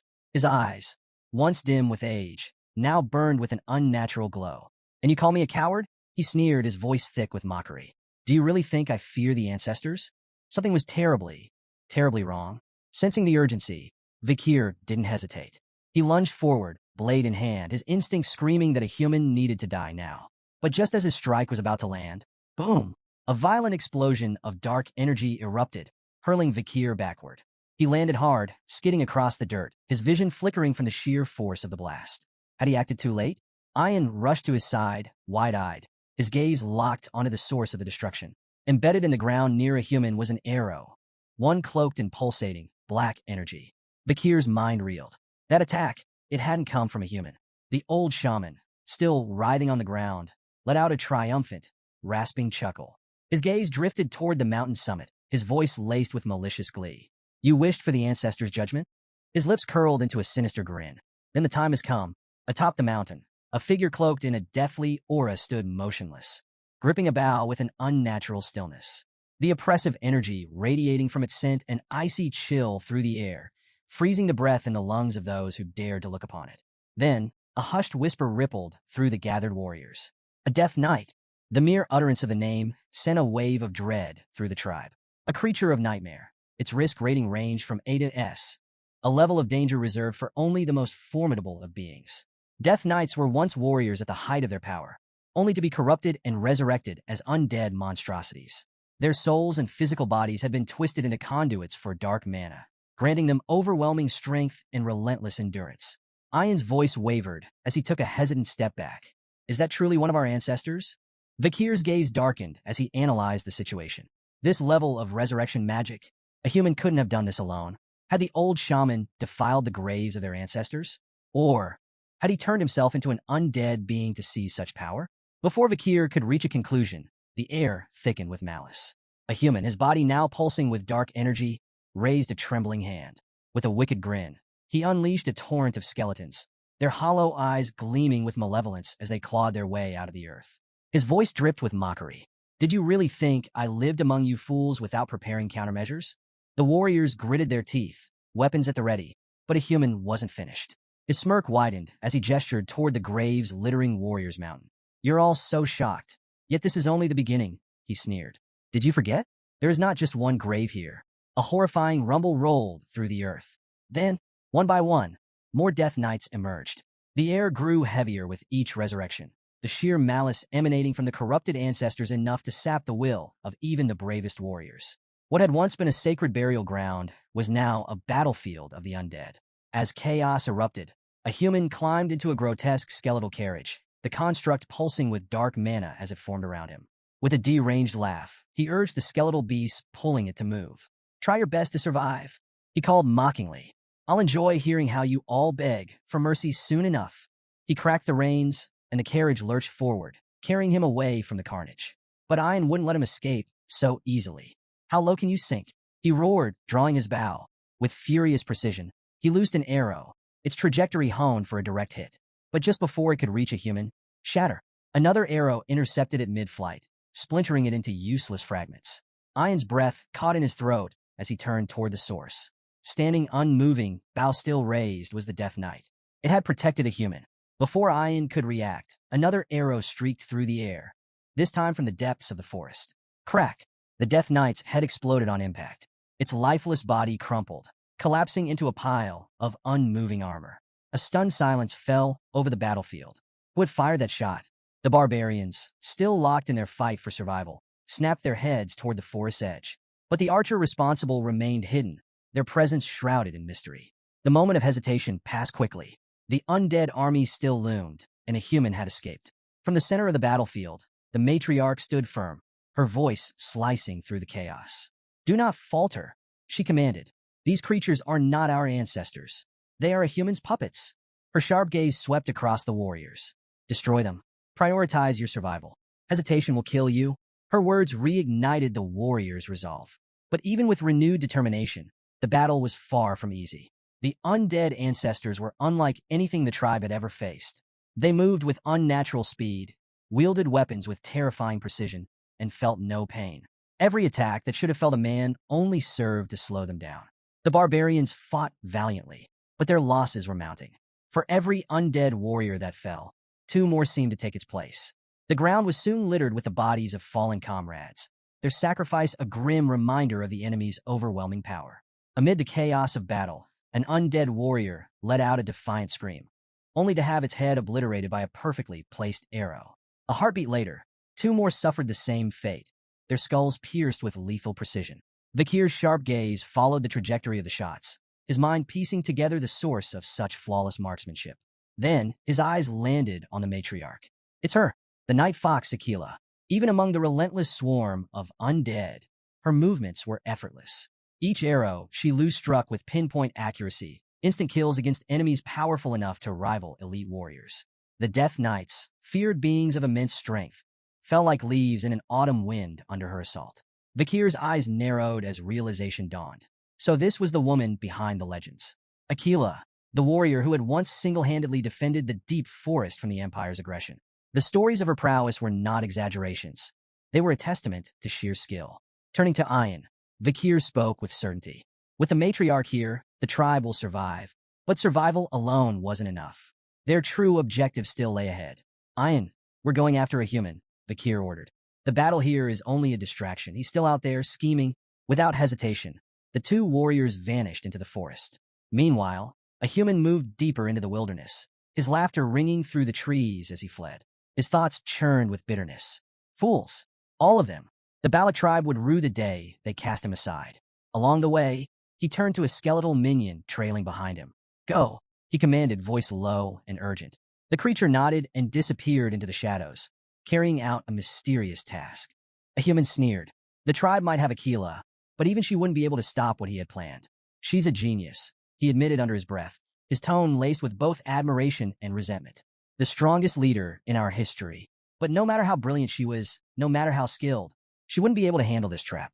Vikir and Ayan moved swiftly, tracking a human through the dense forest. At last they found him. In a hidden clearing, a human sat in the center of an elaborate magic circle, chanting in a low, guttural voice. The air around him pulsed with dark energy. Towering stone pillars, worn with age, surrounded the ritual site, their surfaces etched with ominous markings. Vikir's gaze swept across the scene, his mind racing. This wasn't just some improvised spell. This was ancient. Turning to Ayan, he asked, "Do you know what this place is?" Ayan shook her head, her expression tense. "I don't know the specifics," she admitted. "But whatever he's doing, we can't let it continue." Without hesitation, she drew an arrow, aura flickering around its shaft. "I'll kill him here and now." She let the arrow fly. It streaked toward a human, slicing through the air with deadly speed. But just before it struck, "I'm done." A human's triumphant shout sent a chill down Ayan's spine. The ground beneath them shook.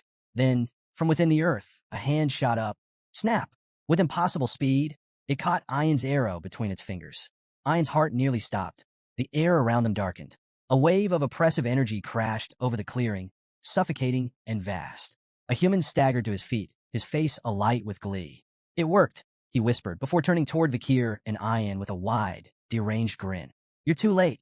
Vikir's grip on his sword tightened as a human stepped aside, revealing what had risen from the ritual circle. A lone figure stood amidst the swirling dark mana. Tall, imposing, wrapped in an aura of unfathomable power. A human spread his arms in a grand gesture, his voice dripping with triumph. "Behold!" A heavy silence filled the clearing as he spoke the name. The divine archer, Adonai. Ayan's blood ran cold. She knew that name. It wasn't just a legend, it was history. Adonai, the mythical archer of unparalleled skill. The warrior revered by generations. The protector of the deep forest, whose arrows had once rained death upon the enemies of their people. And now, he stood before them, corrupted, undead, summoned by a human to serve as his puppet. Vikir stood frozen, his mind racing as he processed the horrifying reality before him. Adonai, the legendary archer of the Balak.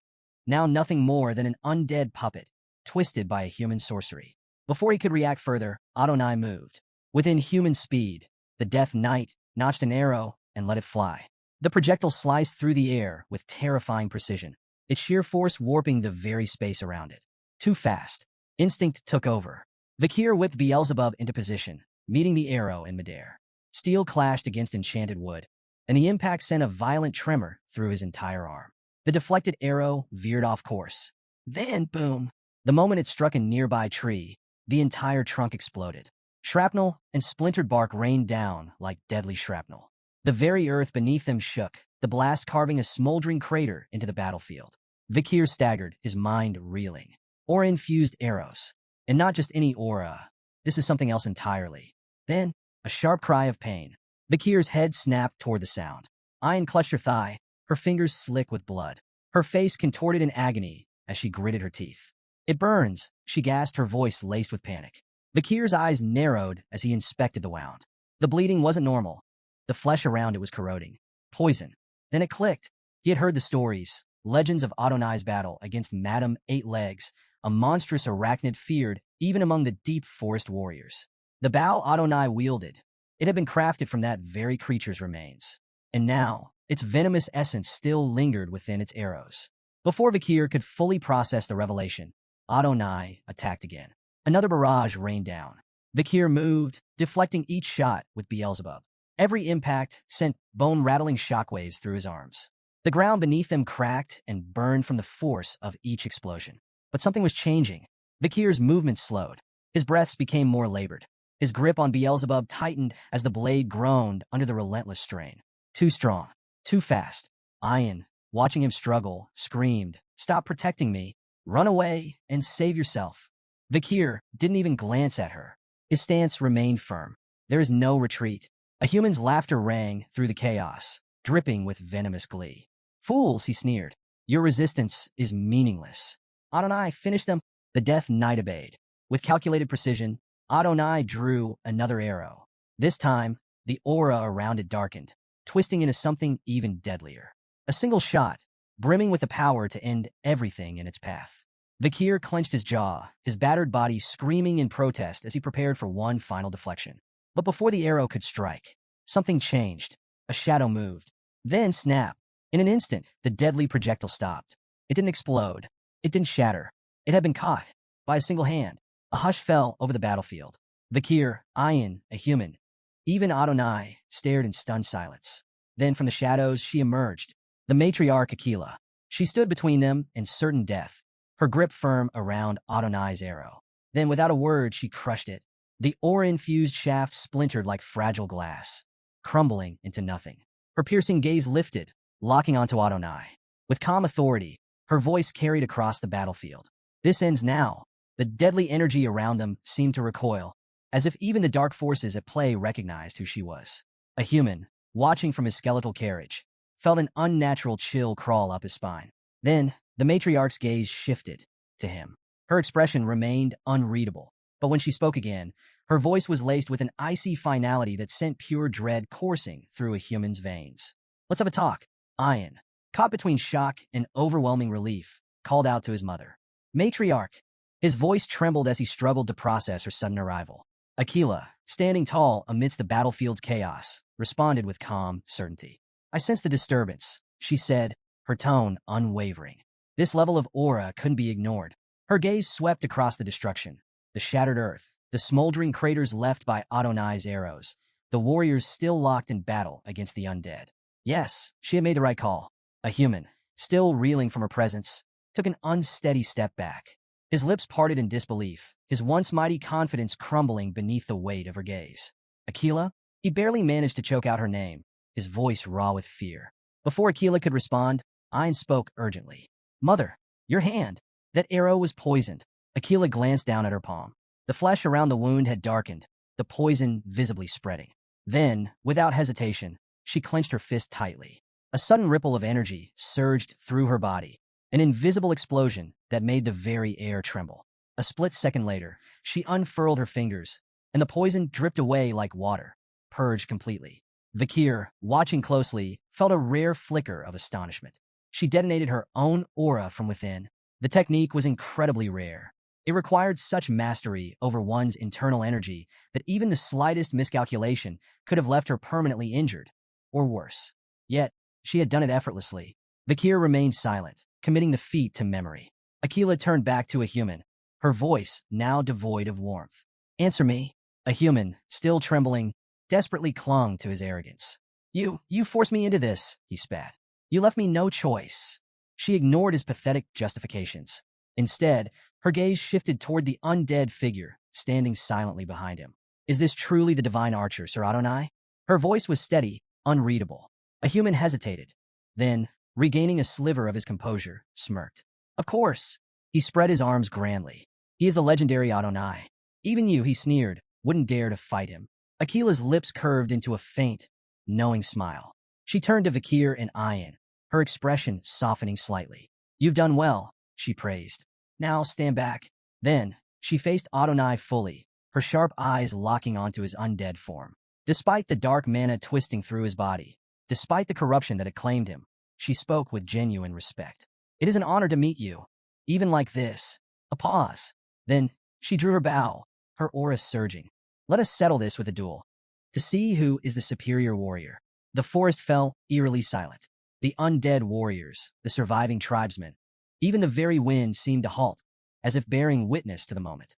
On one side, Aquila, the night fox, standing with unwavering confidence, her presence alone exuding authority and strength. On the other, Adonai, the divine archer, his very existence now corrupted by undeath, yet still possessing the terrifying skill that had once made him a legend. Then, without hesitation, Aquila moved first. She fired 5 aura-infused arrows in rapid succession, each one streaking toward Adonai at a speed that would be impossible for an ordinary warrior to track. But Adonai dodged every single one. His movements were inhuman, effortless. His footwork barely disturbed the ground as he slipped through the barrage like a phantom. Then, without a second's delay, he retaliated. Adonai knocked a single arrow, dark mana coiling around it like writhing serpents. With a flick of his wrist, he let it loose. Aquila twisted her body midair, avoiding the projectile by mere inches. The arrow streaked past her, embedding itself into the ground. Boom! A deafening explosion erupted, leaving a deep crater where she had stood just moments before. The duel had truly begun. From a safe distance, Vakir lifted Ayan onto his back, preparing to carry him to safety. His instinct screamed that staying here was a death sentence. 2 master-grade aura users battling at full power. This was a spectacle rarely seen even in the legendary times of the fall. Yet, even as he carried Ayan away, Vakir's unease grew. The air itself felt wrong. Something was still lurking in the shadows. Something far worse than even the corrupted Adonai. And Vakir couldn't shake the feeling that this battle was only the beginning. From his concealed vantage point, a human watched the battle unfold, his twisted delight evident in his expression. His eyes tracked Aquila's movements with begrudging admiration. She truly is the night fox, he muttered, his voice laced with reluctant respect. But then his grin widened, the malice returning. Still, he sneered, she will fall. Because he is already dead. His laughter grew louder, unrestrained, reveling in the cruel truth of the battle. Adonai is no longer bound by mortal limits, he continued. As an undead, he can infinitely channel Hell's dimensional aura. His tone dripped with glee. It doesn't matter how skilled she is, his arrows will never run out. His strength will never wane. And in the end, she will be the one who collapses first. On the battlefield, the duel raged on. Despite her mastery, Aquila was beginning to sustain injuries. Small gashes marred her arms and legs, her breathing growing heavier with each exchange. This isn't sustainable. Her mind worked rapidly, analyzing every movement, every attack. Adonai's precision was absolute. His arrows never missed their mark, his reaction time was flawless, and his mobility was almost inhuman. Every attempt to counterattack was met with a relentless onslaught, forcing her to constantly reposition. She knew it now. In a ranged fight, she would lose. If she wanted to end this, she needed to get close. Their arrows clashed in midair, triggering a massive explosion that sent a dense cloud of dust billowing across the battlefield. This is it. Aquila vanished into the obscurity of the dust. Then, in an instant, she struck. She emerged from the haze, launching a devastating kick aimed directly at Adonai's neck. But even without sight, Adonai's reflexes were near perfect. With inhuman precision, he twisted his body, narrowly evading the strike. Then, without hesitation, he summoned a weapon. A dark, ominous sword materialized in his grip, its blade radiating an unnatural aura.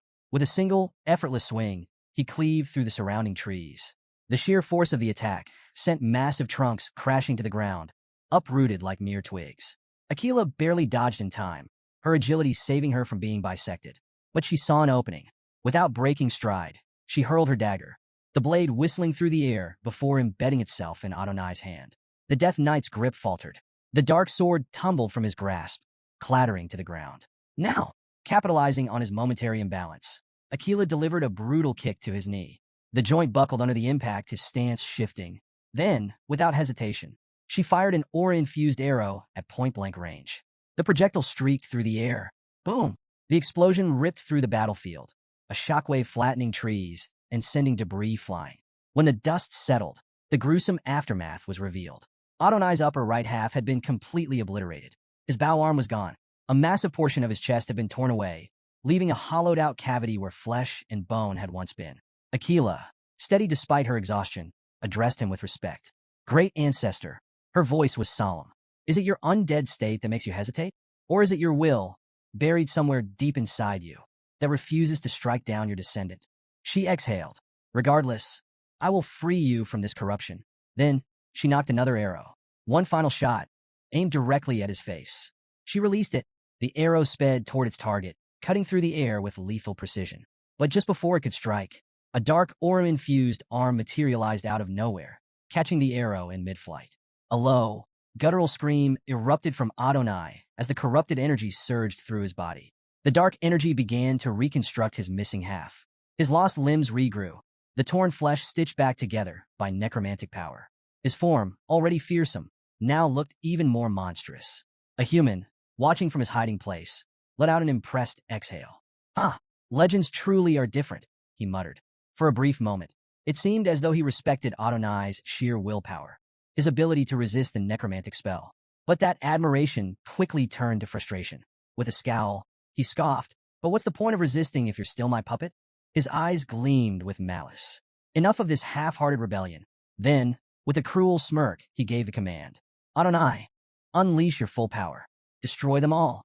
With blinding speed, Vikir closed the distance that Akila's sharp voice cut through the battlefield, her frustration clear. She knew what was happening, but Adonai, now fully engulfed in dark aura, let out a blood-curdling scream. The transformation had completed.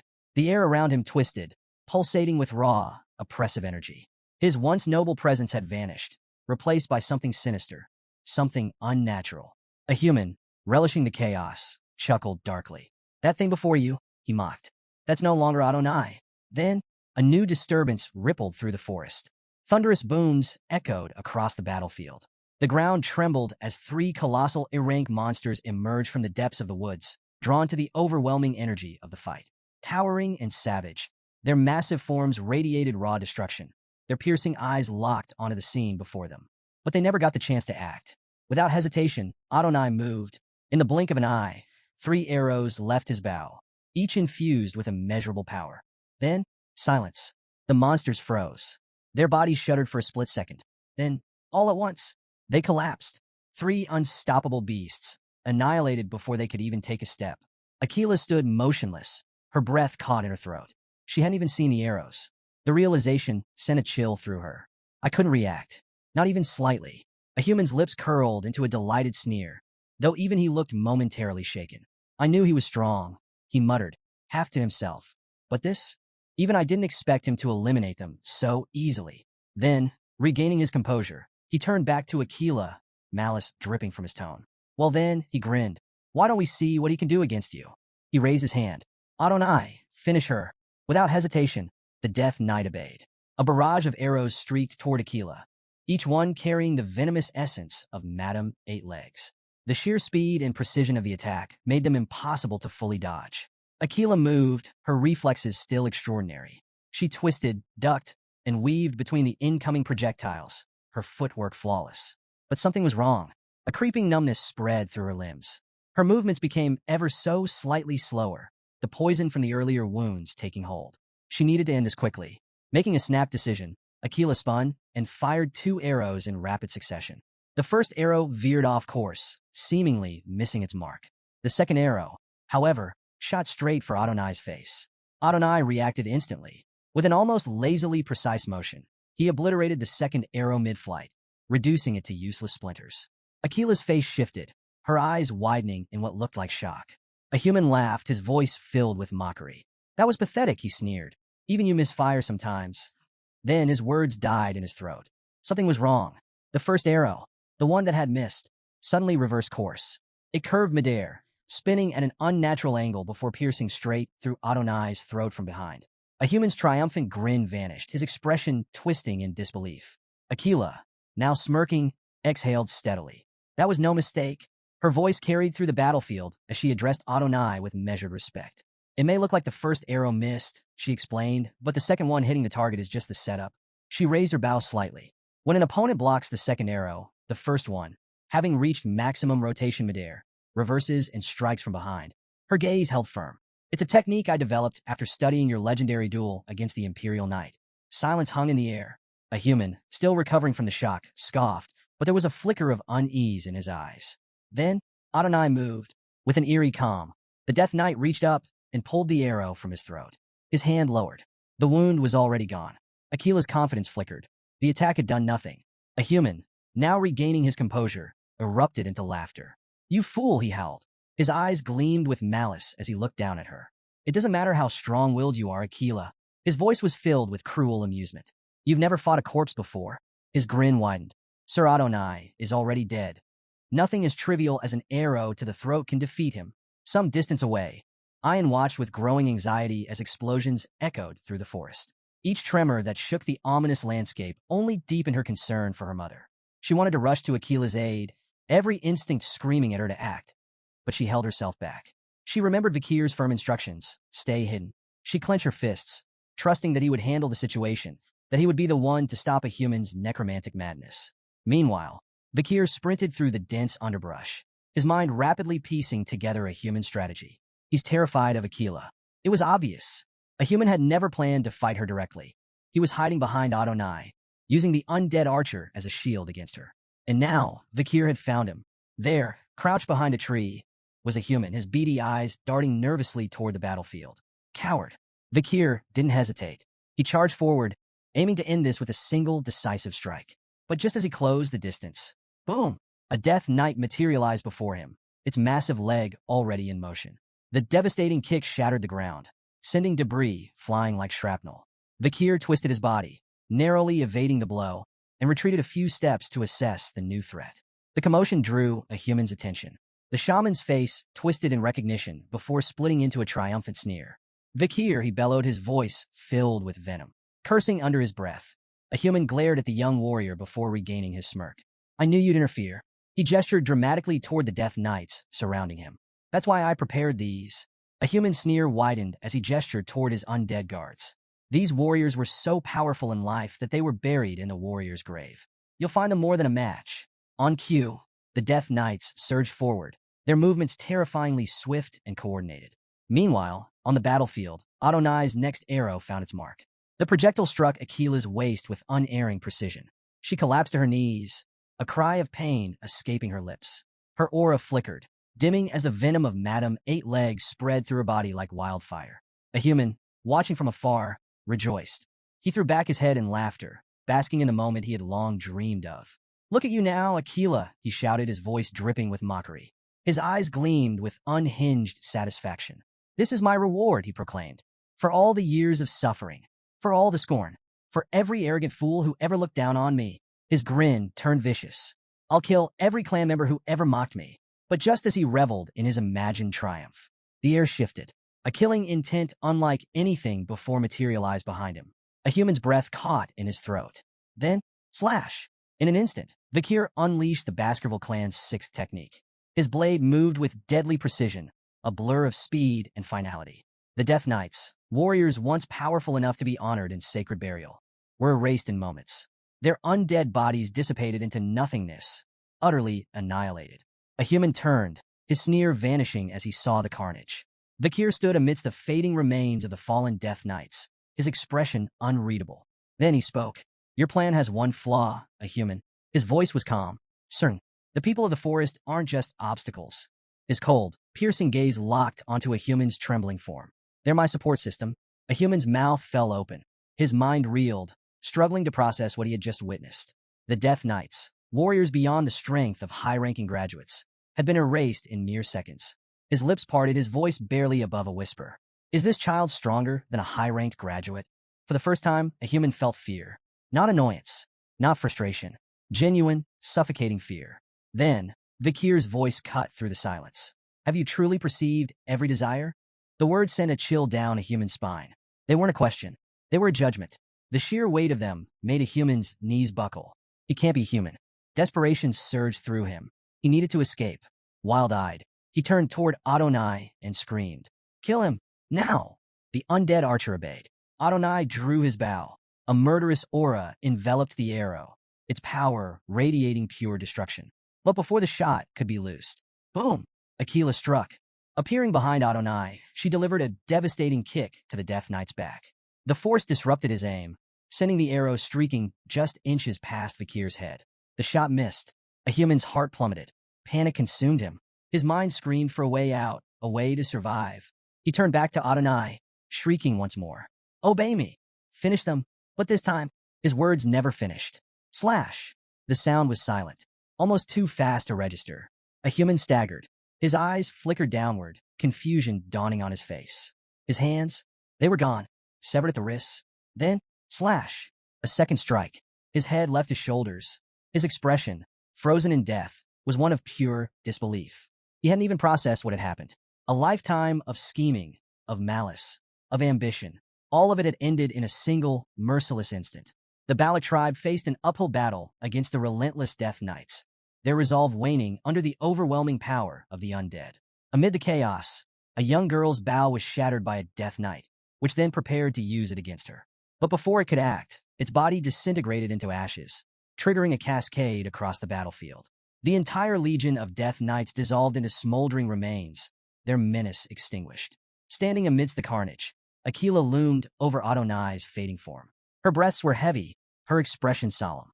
As Adonai crumbled to nothing, she placed a hand on his vanishing shoulder and whispered, "Rest in peace," her words soft but resonating with finality. On the other side of the clearing, a human's bitter laughter echoed, mingling frustration with despair. He cursed his failure to claim the forest, his venomous gaze fixed on Vakir. "You child of the Empire, you've ruined everything," he snarled, his rage unrestrained. Vakir met his tirade with calm indifference, though his thoughts briefly wandered. For all of a human's dark ambition, his mastery over necromancy was unparalleled. Commanding Death Knights and subjugating Adonai had required immense power. Vakir pondered what a human might have achieved had he chosen the path of a true shaman instead of succumbing to corruption. The moment passed as a human, defiant to the end, bellowed a final threat. "This isn't the end. You'll regret driving me out." Yet his declaration was cut short by an arrow that struck his forehead, ending his twisted saga. Vakir turned to see Ahun, bow in hand, his breathing labored. Ahun approached, guilt etched into his features. "If only I had listened earlier," he confessed, his voice heavy with regret. Vakir placed a firm hand on Ahun's shoulder, his tone steady. "It wasn't your fault. You did well." With a human defeated, relief rippled through the group. Zir suggested they return to the village, and the survivors set off, eager to leave the horrors behind. But their relief turned to dismay when they arrived to find the village reduced to ruins. Where life once thrived, only wreckage remained, strewn like forgotten remnants of a shattered past. A stunned silence enveloped the group until Ayan's trembling voice broke it. "What happened here?" she asked, disbelief and dread lacing her words. The matriarch, her face ashen, explained that those who hadn't joined the Iliad had stayed in the village. Ahul stepped forward, her voice quivering as she revealed the culprit, Madame Eight Legs. Ayan froze. "Madam? She came here?" The revelation hit like a thunderclap. Desperately, she rushed to check on her sister, hoping against hope for her safety. Meanwhile, Vakir, standing apart, puzzled over the monster's sudden aggression. Madame Eight Legs had remained dormant until now. Why had she unleashed such destruction during their battle with a human? Ahul pointed toward the ceremonial tent of their grandfather, recounting how smoke had risen from it moments before the rampage. Vakir followed her gaze, investigating the site. Among the charred remains, he identified a burned plant used to attract insects, an intentional act by a human to summon Madame Eight Legs. Even in death, a human's malice had left its mark. Back in the devastated village, the matriarch slammed her fist against a boulder, the impact echoing her fury. Her voice shook with rage as she cursed a human's treachery, her frustration boiling over. A subordinate rushed to her side, concerned as her injury worsened, but she waved them off, refusing to show weakness. Gritting her teeth, she steadied herself and declared, "We can rebuild. We can hunt again." Her focus then shifted to the survivors, ordering the uninjured warriors to tend to the fallen and search for those still clinging to life. Not far away, Ayan knelt beside her wounded wolf, Bakira. The loyal beast trembled, its leg rendered useless by Madame's venom.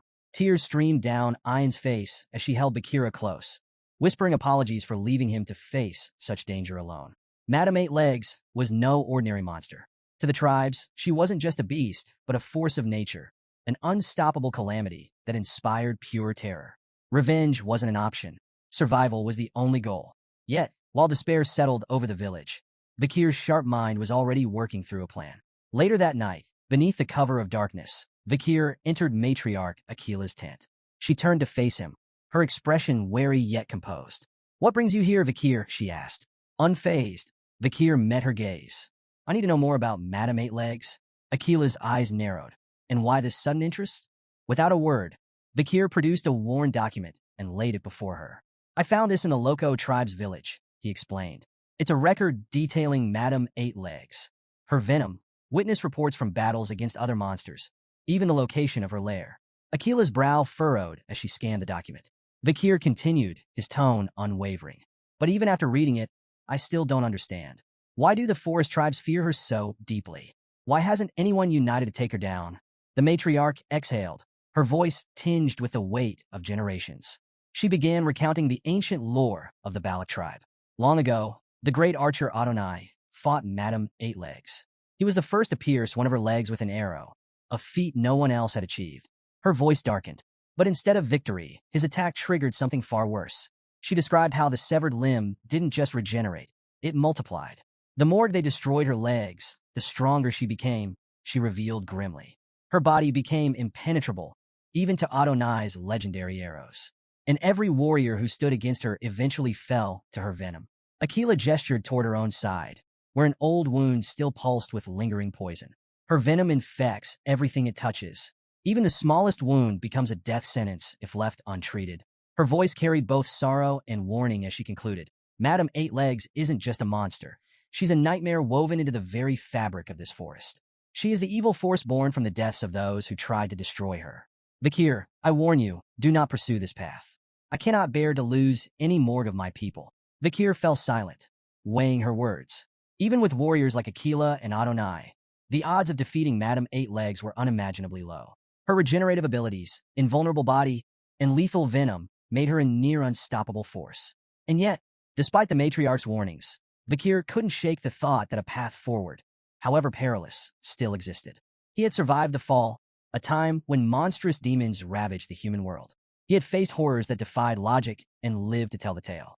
No matter how terrifying Madam Eight Legs seemed, she was still a monster. And all monsters, no matter how powerful, had patterns, instincts, and weaknesses. If he could uncover hers, he was certain he could kill her. Deep in the heart of the forest, a seemingly dormant mountain suddenly trembled as a flurry of grotesque legs burst from its peak.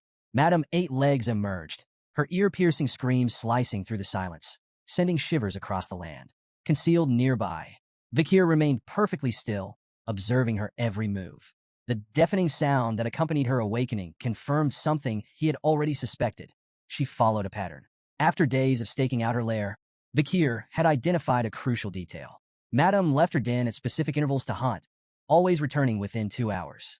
With this knowledge, he waited patiently for her departure before making his move. Ascending the summit, he peered into the cavernous depths of her lair. At first glance, it appeared to be an ordinary, rugged mountain, but a closer look revealed the truth. It was hollow. The interior was an intricate labyrinth of webbing, its strands gleaming faintly in the dim light like threads of spun steel. Using Beelzebub, he sliced through a rock entangled in the webbing and examined the cross-section. The texture was rough and fibrous, unnervingly durable. Even an advanced mana user would struggle to cut through it. Recognizing its potential, he pocketed a sample, planning to use it for his descent. Moving deeper into the lair, Vakir took careful note of the structure. The entrance was just large enough for Madam to squeeze through, but the space widened the further he went, perfectly suited to accommodate her immense size. Then he stumbled upon a chilling sight. Figures trapped within the webbing. The grotesque collection included both humans and monsters, their lifeless bodies suspended like grotesque trophies.